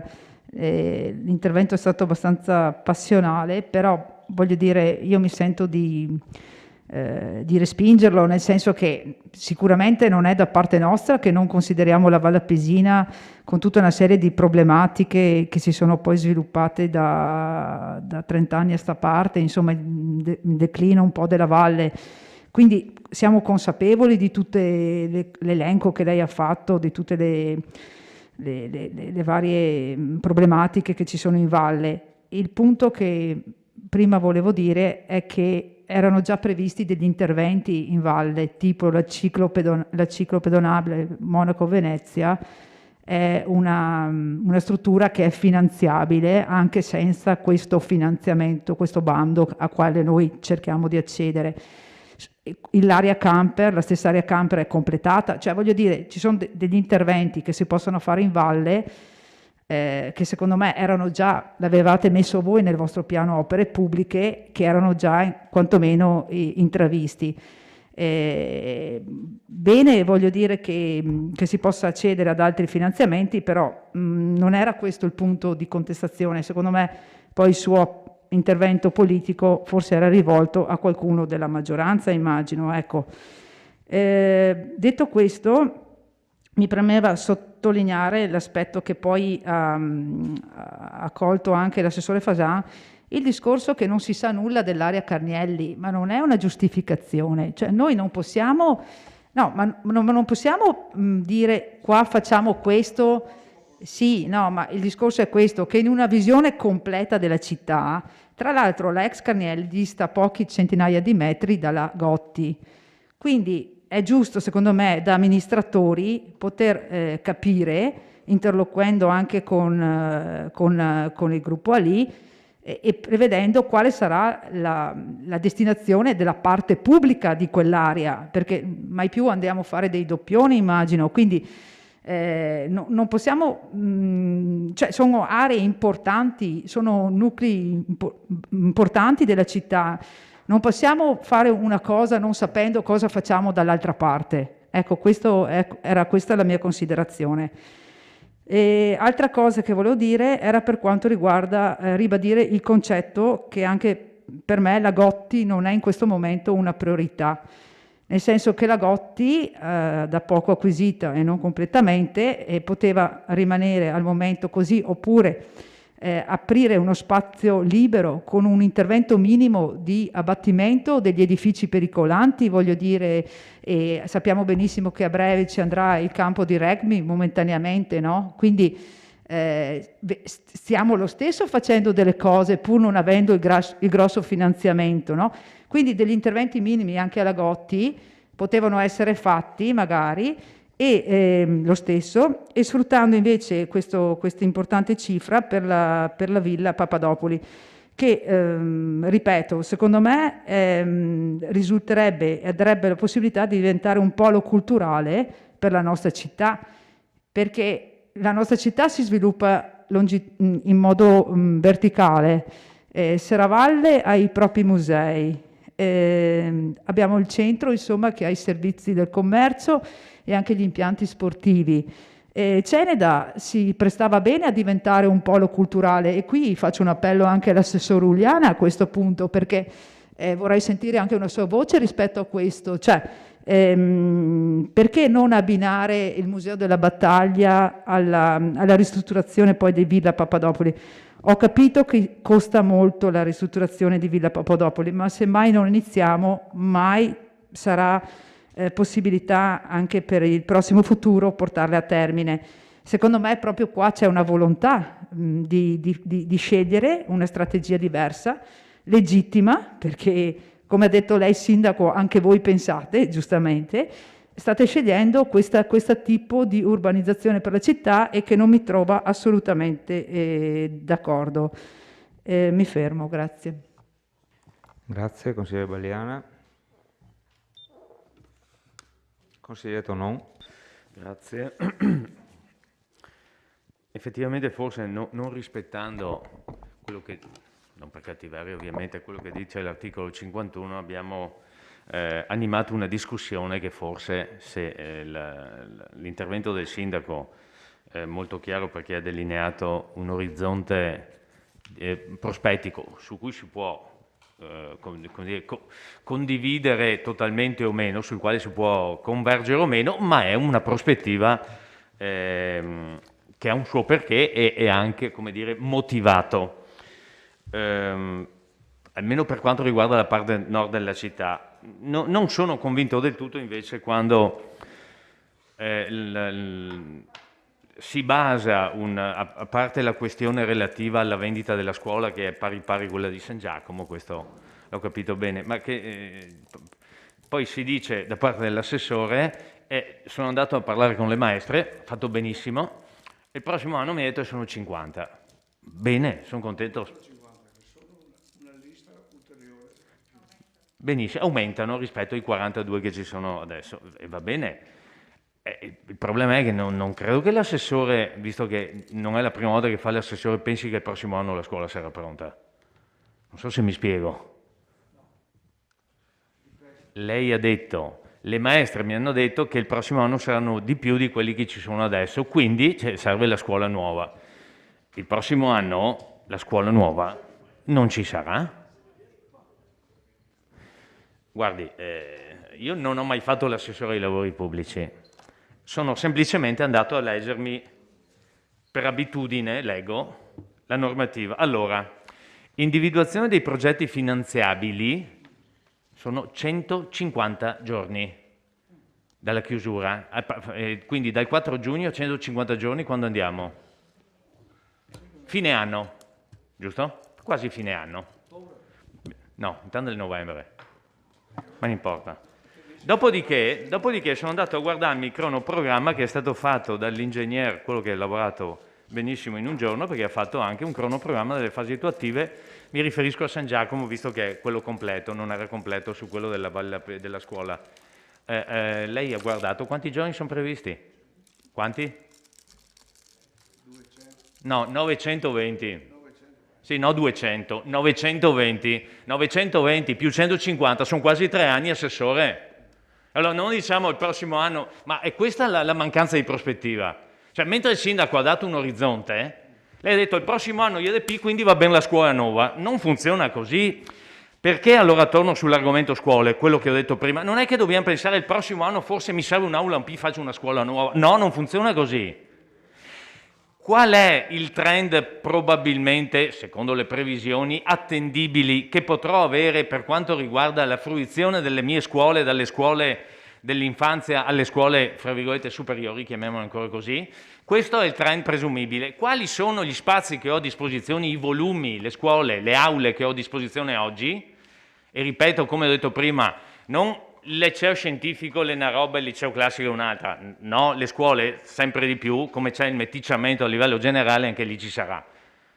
E allora questa è una prospettiva che dovrebbe, e qui ha ragione pienamente il collega De Antonio, dove sono i numeri? Neanche uno. Allora, uno studio di fattibilità fatto senza neanche un numero, io capisco, ripeto, la prospettiva e il disegno che c'è, ma dovrebbe essere almeno supportato e francamente su questo io non l'ho visto. È per questo che le perplessità restano. Grazie. Grazie, consigliere.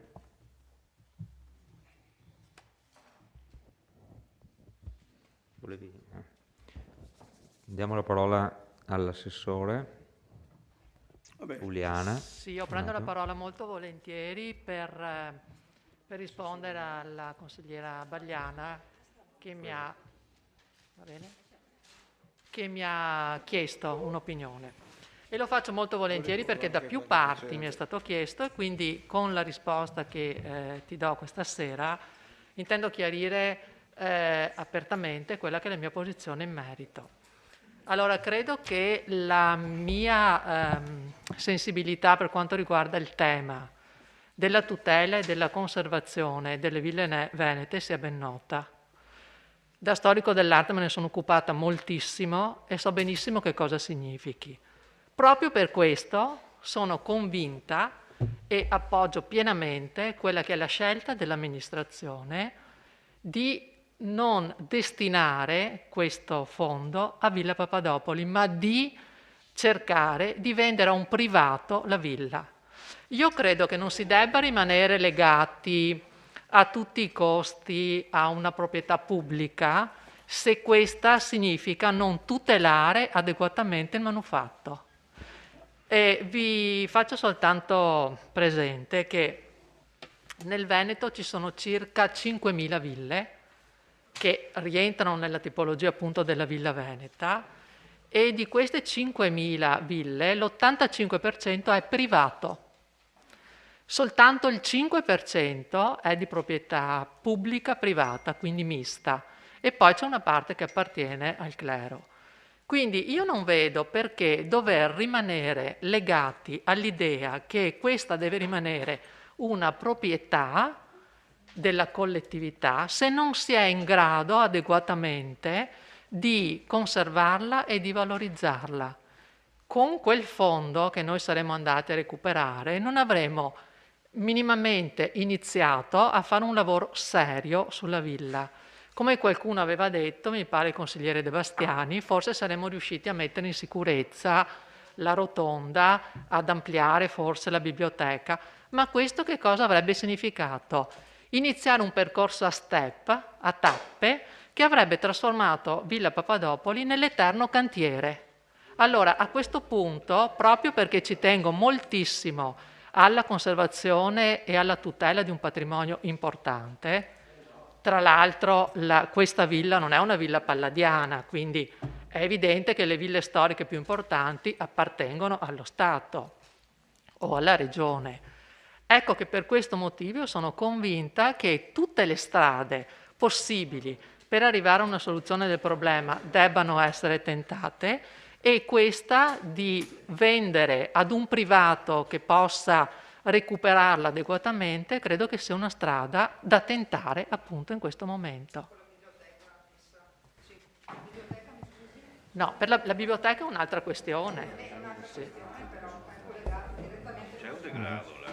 Sì, è un'altra cosa. Lì si parla di uno spazio, nella biblioteca, di uno spazio che sta cominciando a diventare sovraccarico, e stiamo facendo più di un ragionamento su questo. Avevamo iniziato a farlo anche con l'amministrazione precedente, quindi è un tema sul quale si riflette, è un tema che è sul tavolo. Grazie. Grazie Assessore. Consigliere, lei ha già fatto 2 interventi. Sì, no, 2. Tengo conto, sono io che tengo conto. Boh, lo farà in dichiarazione di voto. Altre prenotazioni?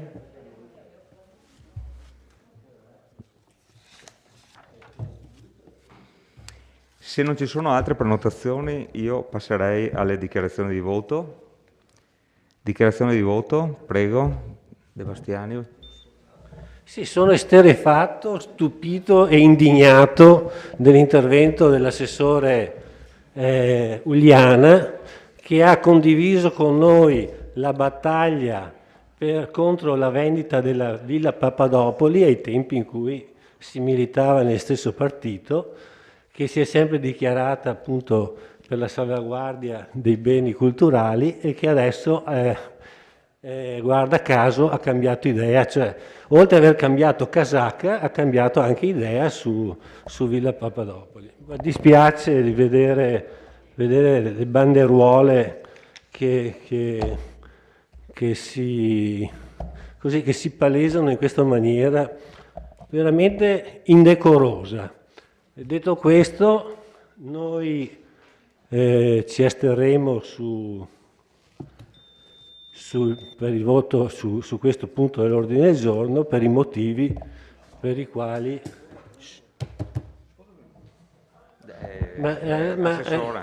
Allora adesso mi spiega, adesso per cortesia, Assessore, mi spieghi il motivo per cui io devo... L'assessore non spiega nulla, mi andiamo spieghi avanti. questa uscita vota contro, me la spieghi perché veramente non l'ho... ma scusa, te scegli te quel che vota me? No, non ho mica capito. Abbiamo parlato 2 ore, abbiamo spiegato le nostre ragioni e cosa, lei adesso mi dice vota contro, siamo ai stessi livelli degli interventi dell'Euliana, insomma, no? Veramente abbiamo raggiunto stasera, veramente abbiamo passato il fondo. Grazie consigliere De Bastiani per la dichiarazione di voto. Altre dichiarazioni di voto?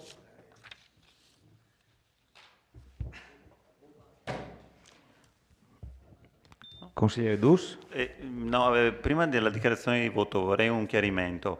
Siccome, sì ancora, Assessore Fasan, scusi, ancora, sono qua e chiedo un chiarimento. Siccome 2 dei progetti sono già stati presentati, mi chiedevo, qualora il Consiglio votasse contro e ritira i progetti che ha presentato?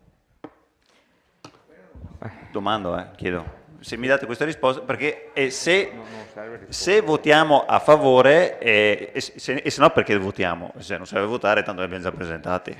No, domanda. Se mi rispondete magari dopo voto. La dichiarazione di voto qual è? Era un intervento... Allora, dichiarazione di voto, consigliere Rossetta. Grazie Presidente.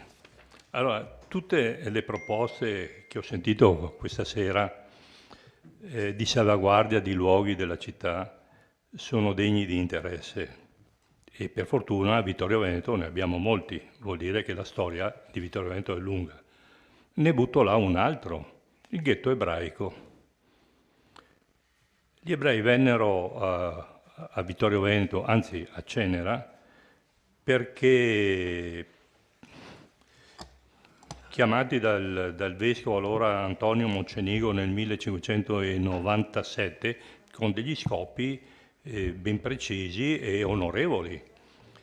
In quel luogo dal 1741 mi sembra abbia passato l'infanzia anche Lorenzo da Ponte, che in questo periodo ne parliamo alla grande, perché è una delle persone più illustri che abbiamo avuto qui. Quindi questo per dire, questa qui è una scelta, come ha detto prima, che ha fatto il sindaco. E io mi sento anche di fare un regalo questa sera al sindaco, visto che proprio oggi sono 2 anni che è stato eletto sindaco. Allora io queste cose le voto a favore. Grazie. Grazie. Consigliere Rosset. Allora, faccio anch'io la dichiarazione di voto di Forza Italia. Io penso che in questo caso la Giunta abbia privilegiato la velocità di intervento, cioè il fatto di poter andare a provare ad acquisire dei finanziamenti. La Giunta, dico la Giunta, che è l'entità che deve amministrare la città, ma senz'altro anche con il supporto della maggioranza, quindi un'ampia parte, diciamo così, del Consiglio Comunale. Vi devo anche dire che c'è stata parecchia discussione anche all'interno della maggioranza. Io stesso ho ancora dei dubbi su alcune cose, ma preferisco in questo momento tentare la velocità per andare appunto ad accedere a questi fondi. Ecco, ho dei dubbi su delle aree, eccetera, ma preferisco discuterle a posteriori, anche perché prima bisogna prenderli questi soldi. Dal mio punto di vista, quindi in questo caso, diciamo che la Giunta ha preferito avere una certa pragmaticità nell'operazione per raggiungere l'obiettivo. Poi saremo qui in Consiglio Comunale magari contenti di aver preso questi finanziamenti e ci scanneremo per dire palestra sì, laghi blu anche, piuttosto che di fatto anello sì, anello no. Allora, per tutti questi motivi il voto di Forza Italia sarà positivo alla delibera, alla proposta di delibera. Grazie.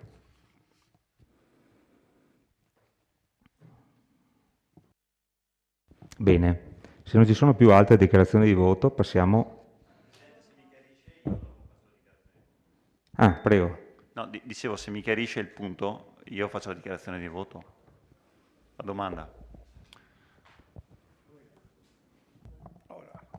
La tua domanda? Molto semplice, se non passava questa sera, non veniva inserito nel piano opere pubbliche, non è che si ritirava, mancava una condizione necessaria per essere finanziati. Basta? Ma sei già partito? Sì, è già partito allora?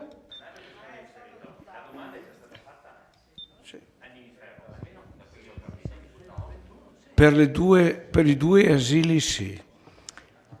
Bene. Per i due asili. Invece quella rigenerazione è entro lunedì, il 31 maggio. Grazie consigliere. Entro 4 giugno. Prego consigliere Dus, dichiarazione di voto, se no chiudo. Consigliere Dus, dichiarazione di voto, grazie.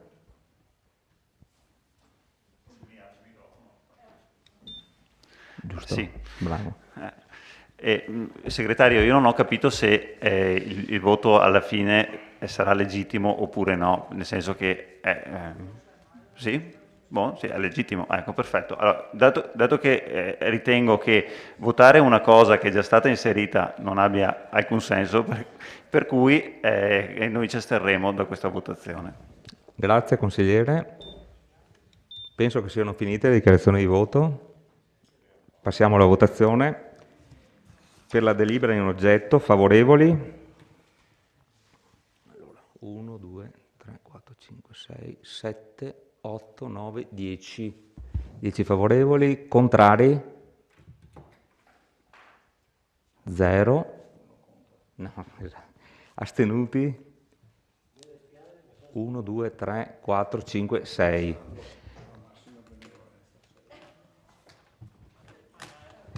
10 favorevoli, sì che manca una persona. Allora, la delibera è approvata con 10 favorevoli, contrari 0, astenuti 6.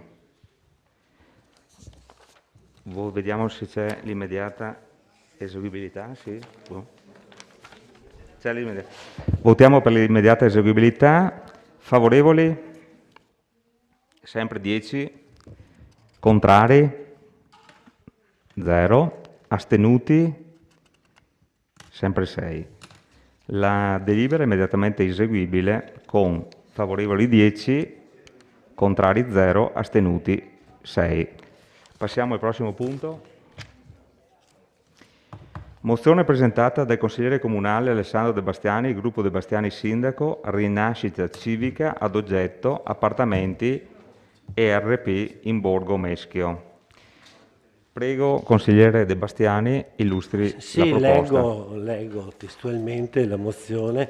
Premesso che con delibera del Consiglio Comunale del 2007 il Comune di Vittorio Veneto ha approvato il programma integrato di recupero urbano e ambientale ai sensi della legge del 99 relativo all'area di Piazza Meschio, presentato da Edilv, nonché lo schema di convenzione attuativa del Piruea, che nel 2008 il Comune e Edilv hanno sottoscritto la convenzione con cui le parti hanno disciplinato gli impegni di Edilv in ordine alla realizzazione delle opere di urbanizzazione primaria e secondaria. Nel 2008 è stato rilasciato il permesso di costruire con relative indicazioni normative e destinazioni d'uso. Il permesso prevede 278 metri quadrati da destinare a edilizia convenzionata e il 5% della superficie lorda totale residenziale. Al piano primo, secondo e terzo e nel sottotetto dell'edificio denominato E1. Dato atto che nel 2021 la Giunta con delibera numero 81 ha dato mandato al Consiglio Comunale di approvare la proposta conciliativa tra Comune e Zurich, che prevede le sostanziali modifiche alla Convenzione attuativa del 2008, che lo stesso giorno il Consiglio Comunale, con delibera numero 13, ha ottemperato al mandato ricevuto dalla Giunta. Dato atto altresì che nelle delibere sopracitate non si fa mai menzione delle unità abitative di edilizia residenziale pubblica. La realizzazione di unità abitative ed edilizia convenzionata costituisce un obbligo per l'attuazione del Piruea e costituisce un beneficio per la comunità.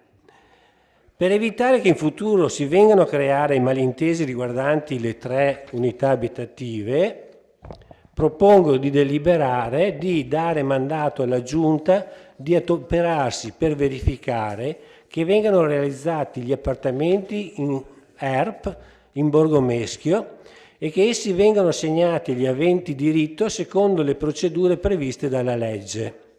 Questa mozione io l'ho presentata anche perché avevo rivolto una domanda specifica in occasione di quel consiglio comunale riguardante questi appartamenti. La stessa domanda l'aveva fatta anche altri consiglieri di minoranza, ma non era stata data nessuna risposta. Grazie consigliere De Bastiani. Qua lascio la parola all'assessore Antiga. Prego. Grazie Presidente e buonasera a tutti.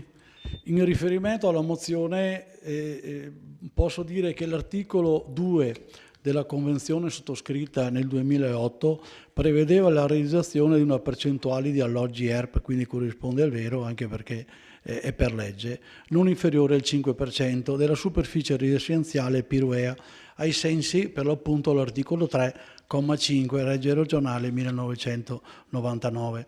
È bene precisare comunque che le unità in questione non sarebbero state unità abitative da cedere al Comune o da assegnare agli aventi diritto sulla base delle graduatorie comunali o giovani coppie, ma appartamenti da immettere sul libero mercato solo a prezzi calmierati ad opera e cura della ditta proprietaria. Sulla validità ed efficacia della Convenzione 2008 possiamo almeno affermare che è sorto un contenzioso promosso da Zugir-SpA davanti al Tribunale di Treviso, nell'ambito del quale il giudice ha proposto alle parti, tra i vari punti che definiscono un'equilibrata soluzione conciliativa della complessa controversia, anche la risoluzione della Convenzione 2008. Con la deliberazione consigliare 13 del 29 aprile scorso il Consiglio ha aderito alla proposta conciliativa del giudice, già accettata dalle parti in causa. Non è più possibile pertanto pretendere la realizzazione degli alloggi ERP sulla base di una convenzione la cui efficacia e validità è venuta meno proprio in virtù della proposta del giudice. A questo punto credo che le parole dette dal consigliere Tonon, già sindaco in allora, siano le più rappresentative e oneste quando afferma in dichiarazione di voto nel precedente Consiglio Comunale e testualmente: mi compiaccio con il sindaco e con i suoi collaboratori che è riuscito a portare a casa quello che ritengo un buon risultato, migliore, e sottolineo migliore, di quello che ero riuscito a raggiungere io. E quindi un grazie al consigliere che ha riconosciuto gli sforzi di questa amministrazione, e con questo chiudo. Grazie. Grazie Assessore. Prego, prenotazioni.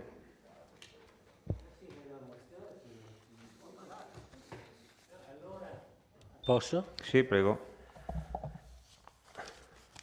Allora, una risposta a mio avviso insufficiente, e faccio subito una domanda. La sostanza della risposta dice, l'assessore Antiga dice: non si possono più pretendere dalla società Edilvi la realizzazione degli appartamenti in edilizia residenziale. Io le chiedo, questa è un'opinione sua personale o come assessore, oppure lei mi fa questa affermazione in base alla legge, articolo, comma, cioè, perché lei lo dice però non lo giustifica, non lo prova, quindi io la prendo come una sua opinione e verificherò, avrò modo, cercherò di capire se, a mio avviso, come primo, io non sono un esperto, però come prima sensazione mi sembra che non stia in piedi la faccenda, cioè l'assessore dice: ma siccome è stato cambiato tutto, in sostanza è questo, siccome è stato cambiato tutto quello che è stato fatto non conta più. Allora io mi chiedo un'altra cosa: ma siccome il Piruea è stato approvato dalla Regione Veneto, giusto?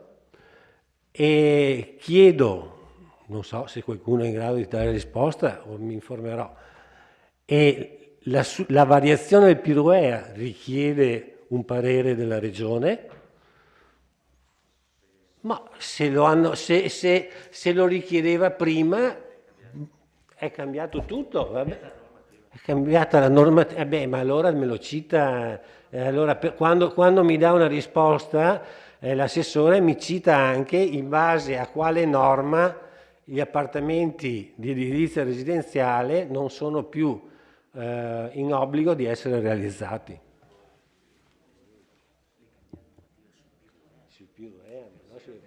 Ma non sugli accordi.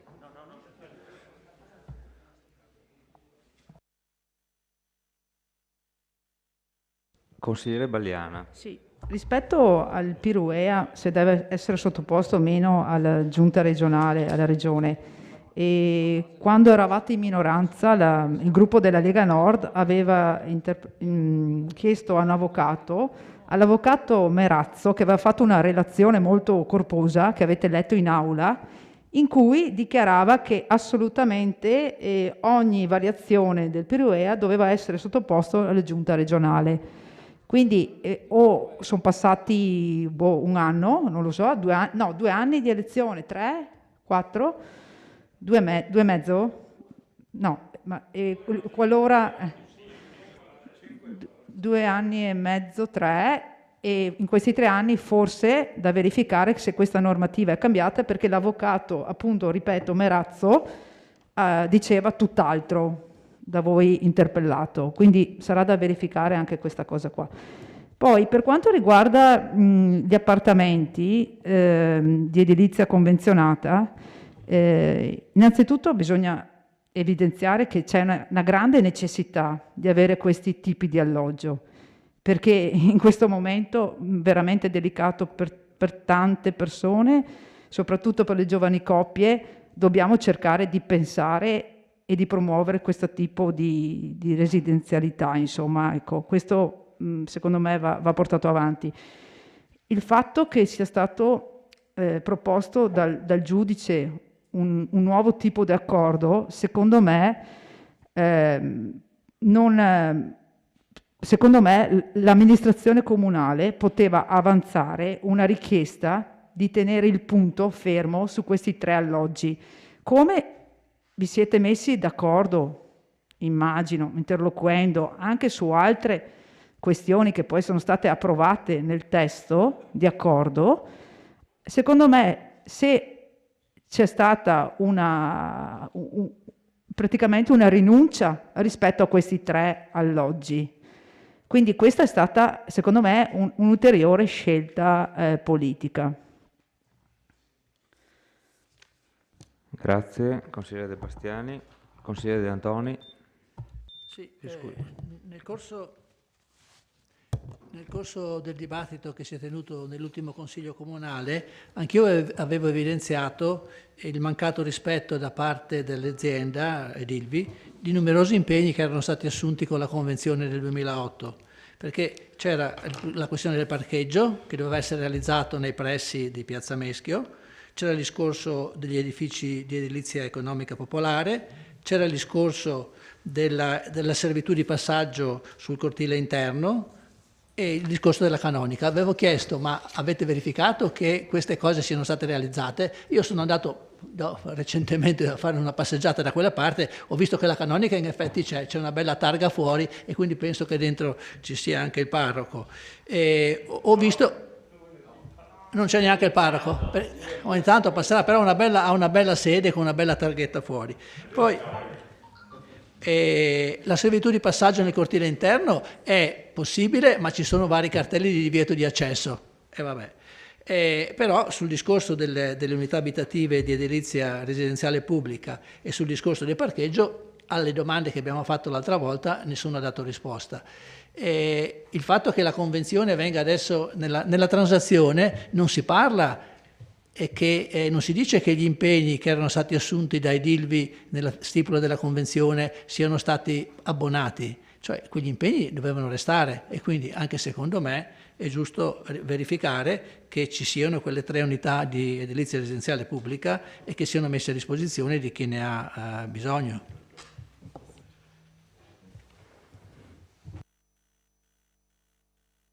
Grazie.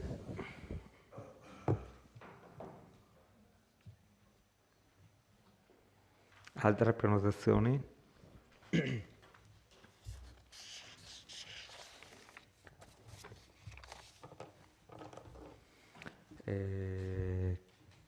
Consigliere De Nardi. Sì, buonasera. Prendo atto con una personale soddisfazione del fatto che l'assessore è passato dalla convenzione del 2008, sicuramente non esiste più, sulla convenzione del 2008 è sorto un contenzioso fra le parti. Vuol dire che magari, forse non mi ha ascoltato, gliel'hanno preparata la frase scritta onde evitare i disastri della volta precedente, ma insomma facciamo un passo avanti nel capire che cosa vuol dire fare una transazione e una causa. Grazie. Grazie, consigliere De Nardi. Ci sono altri interventi? Altrimenti passiamo in dichiarazione di voto. Vabbè.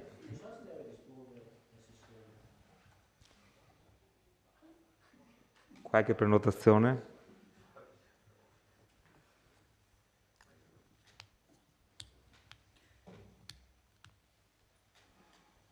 Nessuna prenotazione.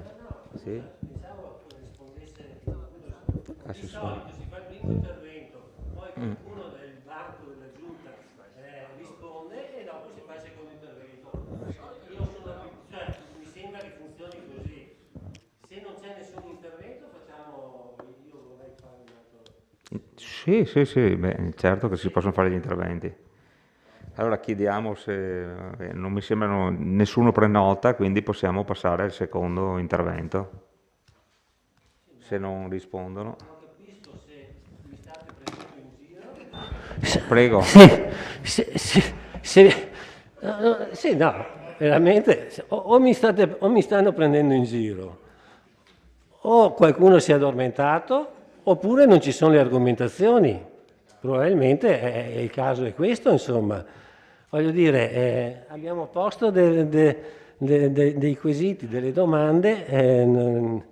Vabbè, allora io dico che non ho neanche più parole perché no, dai un corno. Allora, la prima cosa che mi viene in mente è questa, cioè è stato citata un parere del giudice. Il parere del giudice non ha citato il caso dei 3 appartamenti, quindi non ha risolto il nostro quesito. Allora io mi chiedo come faremo a risolverlo. Cioè, voglio dire, sarà qualcuno in grado? Credo che l'unica cosa che mi resta da fare è di fare una domanda a risposta scritta. Scusate, in aula, signori, un attimo, perché sennò non riesce a parlare il consigliere. Prego, consigliere. Farò una domanda a risposta scritta per vedere se mi viene dato qualche argomento che non sia una semplice opinione di un assessore, insomma, perché veramente non è stato argomentato quella che è la vostra posizione. Grazie, consigliere.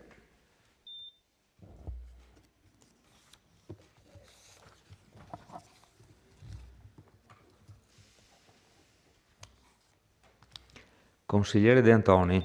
Cioè, forse possiamo poi, consigliere, poi rimodulare la domanda, nel senso di dare mandato alla Giunta di adoperarsi per verificare se sono stati realizzati, perché invece che dire che vengono realizzati si potrebbe, perché è già sufficiente questo, cioè di dare mandato alla Giunta di adoperarsi per verificare se sono stati realizzati gli appartamenti, perché può darsi che siano stati anche realizzati. Possiamo chiedere questo? Sei d'accordo? Ma no, ma non sapevano, non ci hanno risposto neanche sulla canonica, che ho dovuto andare a vedere io se era fatta, quindi...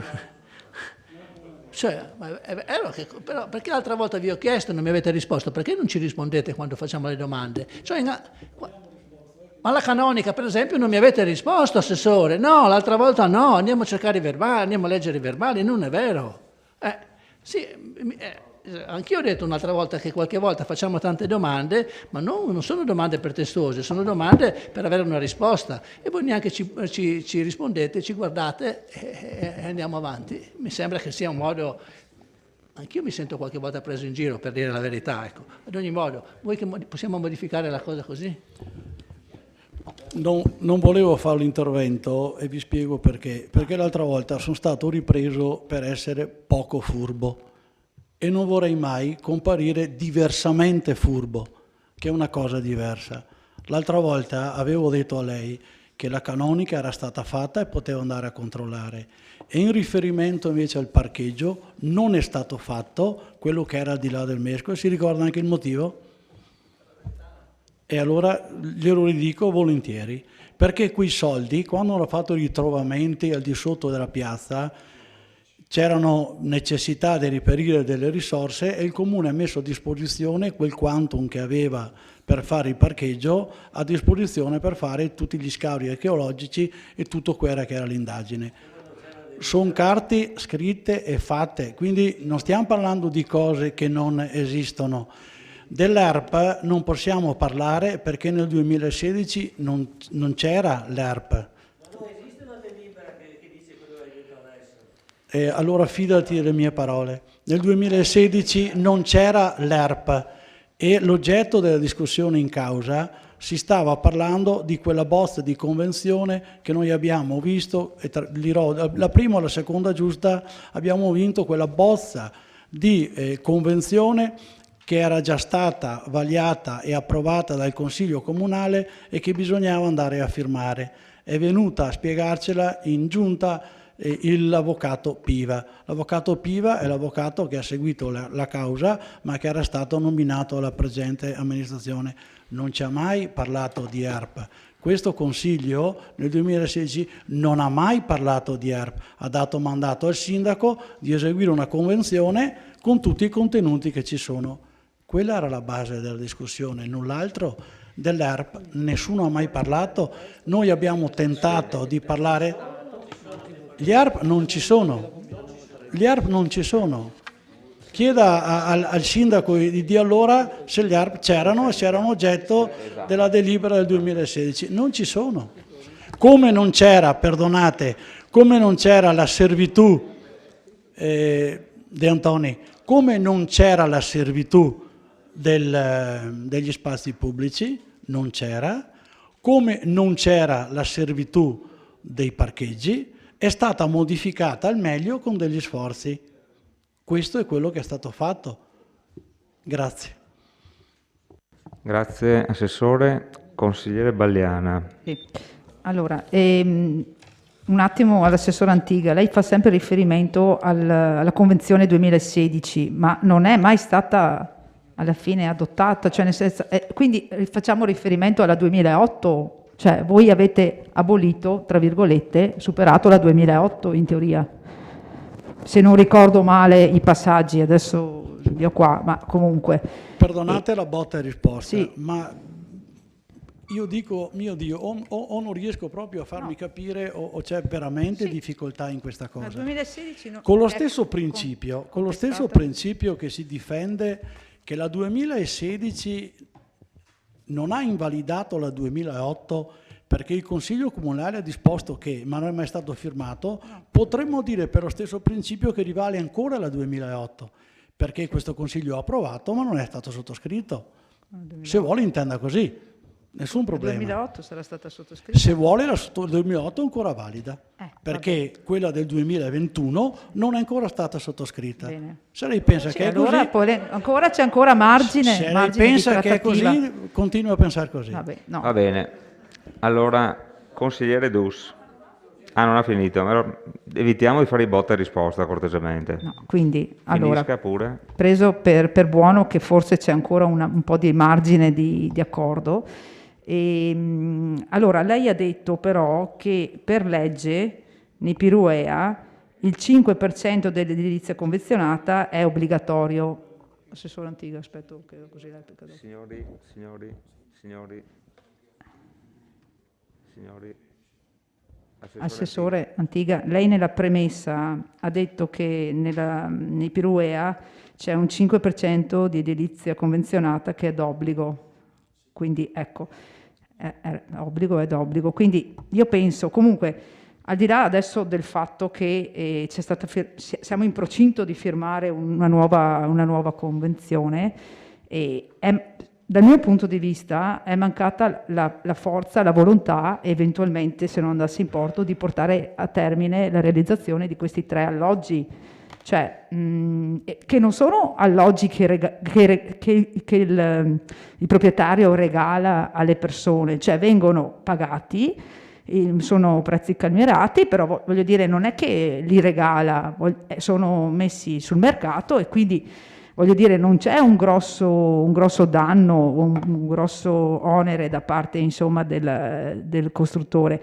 Quindi secondo me era fattibile, magari in sede di programmazione, in sede con il giudice, di cercare di portare anche a termine questi 3 alloggi.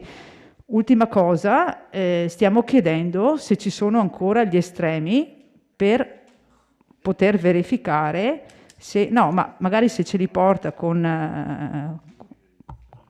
era solo questo il discorso. No, vabbè, ma non c'è, ma vabbè. Ma forse non vuole neanche lei portarli a casa, perché è una volontà anche questa. Ma non sono da portare a No, casa. nel senso che non vuole Noi- che siano messi nel mercato questi 3, che gli alloggi siano messi a disposizione dell'edilizia convenzionata. Ecco. Allora, fermi tutti. Consigliere Dus, prego. Sì, la proposta che faccio al proponente De Bastiani, Scusate. dopo ne parliamo naturalmente, è la seguente: di dare mandato alla Giunta di adoperarsi per verificare se sussista ancora un obbligo di realizzazione degli appartamenti in ERP, in Borgo Meschio, eccetera, eccetera. Se sussiste ancora l'obbligo oppure no. Se non sussiste, ce lo diranno, e non sussiste sulla base di questo qui. Allora, ci blocchiamo un attimo, ci porti l'emendamento e io lo faccio verificare dal segretario se è accettabile. Sì, ecco, con la verifica dell'accordo da parte del consigliere proponente della mozione. Un minuto, Allora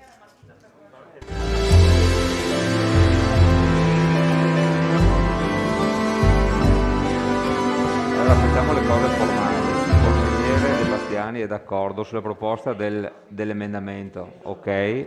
Quindi il consigliere proponente è d'accordo. Riceviamo l'emendamento.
Lo leggo a voce alta.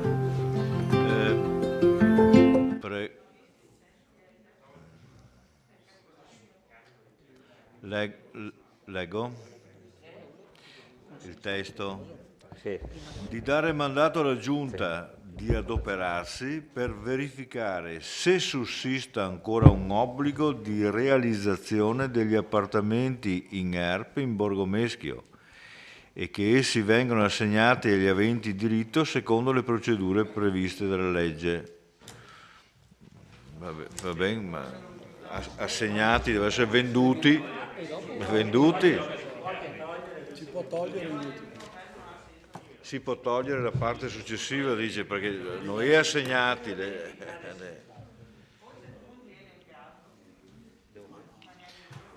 Cioè, qua. Allora, di fermarsi quindi a... sì, e che essi vengano assegnati agli aventi diritto si toglie, punto, e semplifichiamo così. Quindi di dare mandato alla Giunta di adoperarsi per verificare se sussista ancora un obbligo di realizzazione degli appartamenti in ERP in Borgo Meschio. Ok? Questo è. Sì, lo accettiamo.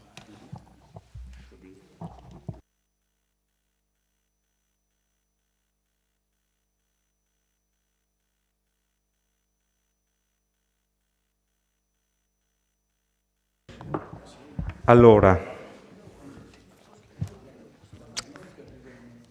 Preso atto della concessione da parte del consigliere De Bastiani della possibilità di emendare quindi la proposta della mozione e preso atto anche della ricevibilità da parte del segretario dell'emendamento fatto dal consigliere Dus, allora propongo in votazione l'emendamento. Favorevoli?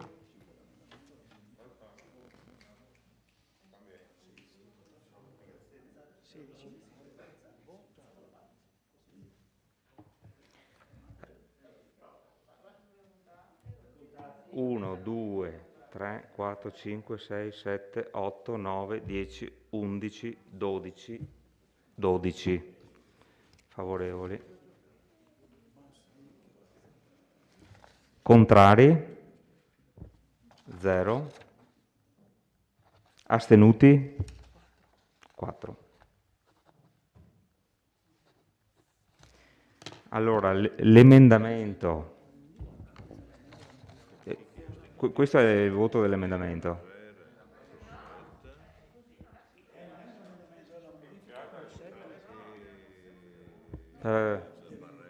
L'emendamento è passato con voti favorevoli 12, contrari 0 e astenuti 4.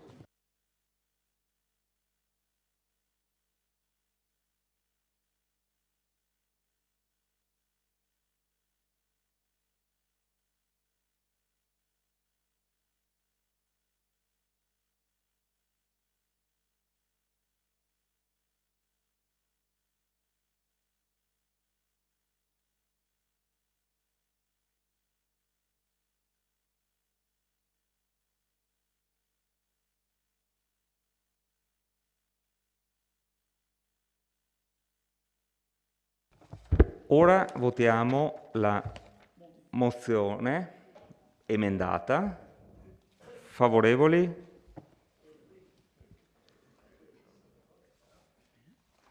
Allora, 1, 2, 3, 4, 5, 6, 7, 8, 9, 10.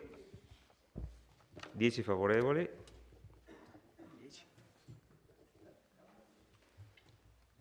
Contrari? 0. Astenuti? 5.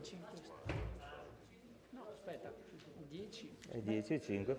Sì, ne manca uno. Sì. Ne manca uno. Ma siamo in 17, ma ne manca 16. Eravamo in 16. Sì, eravamo 16 prima, 12 e 4. Adesso? 12 e 4.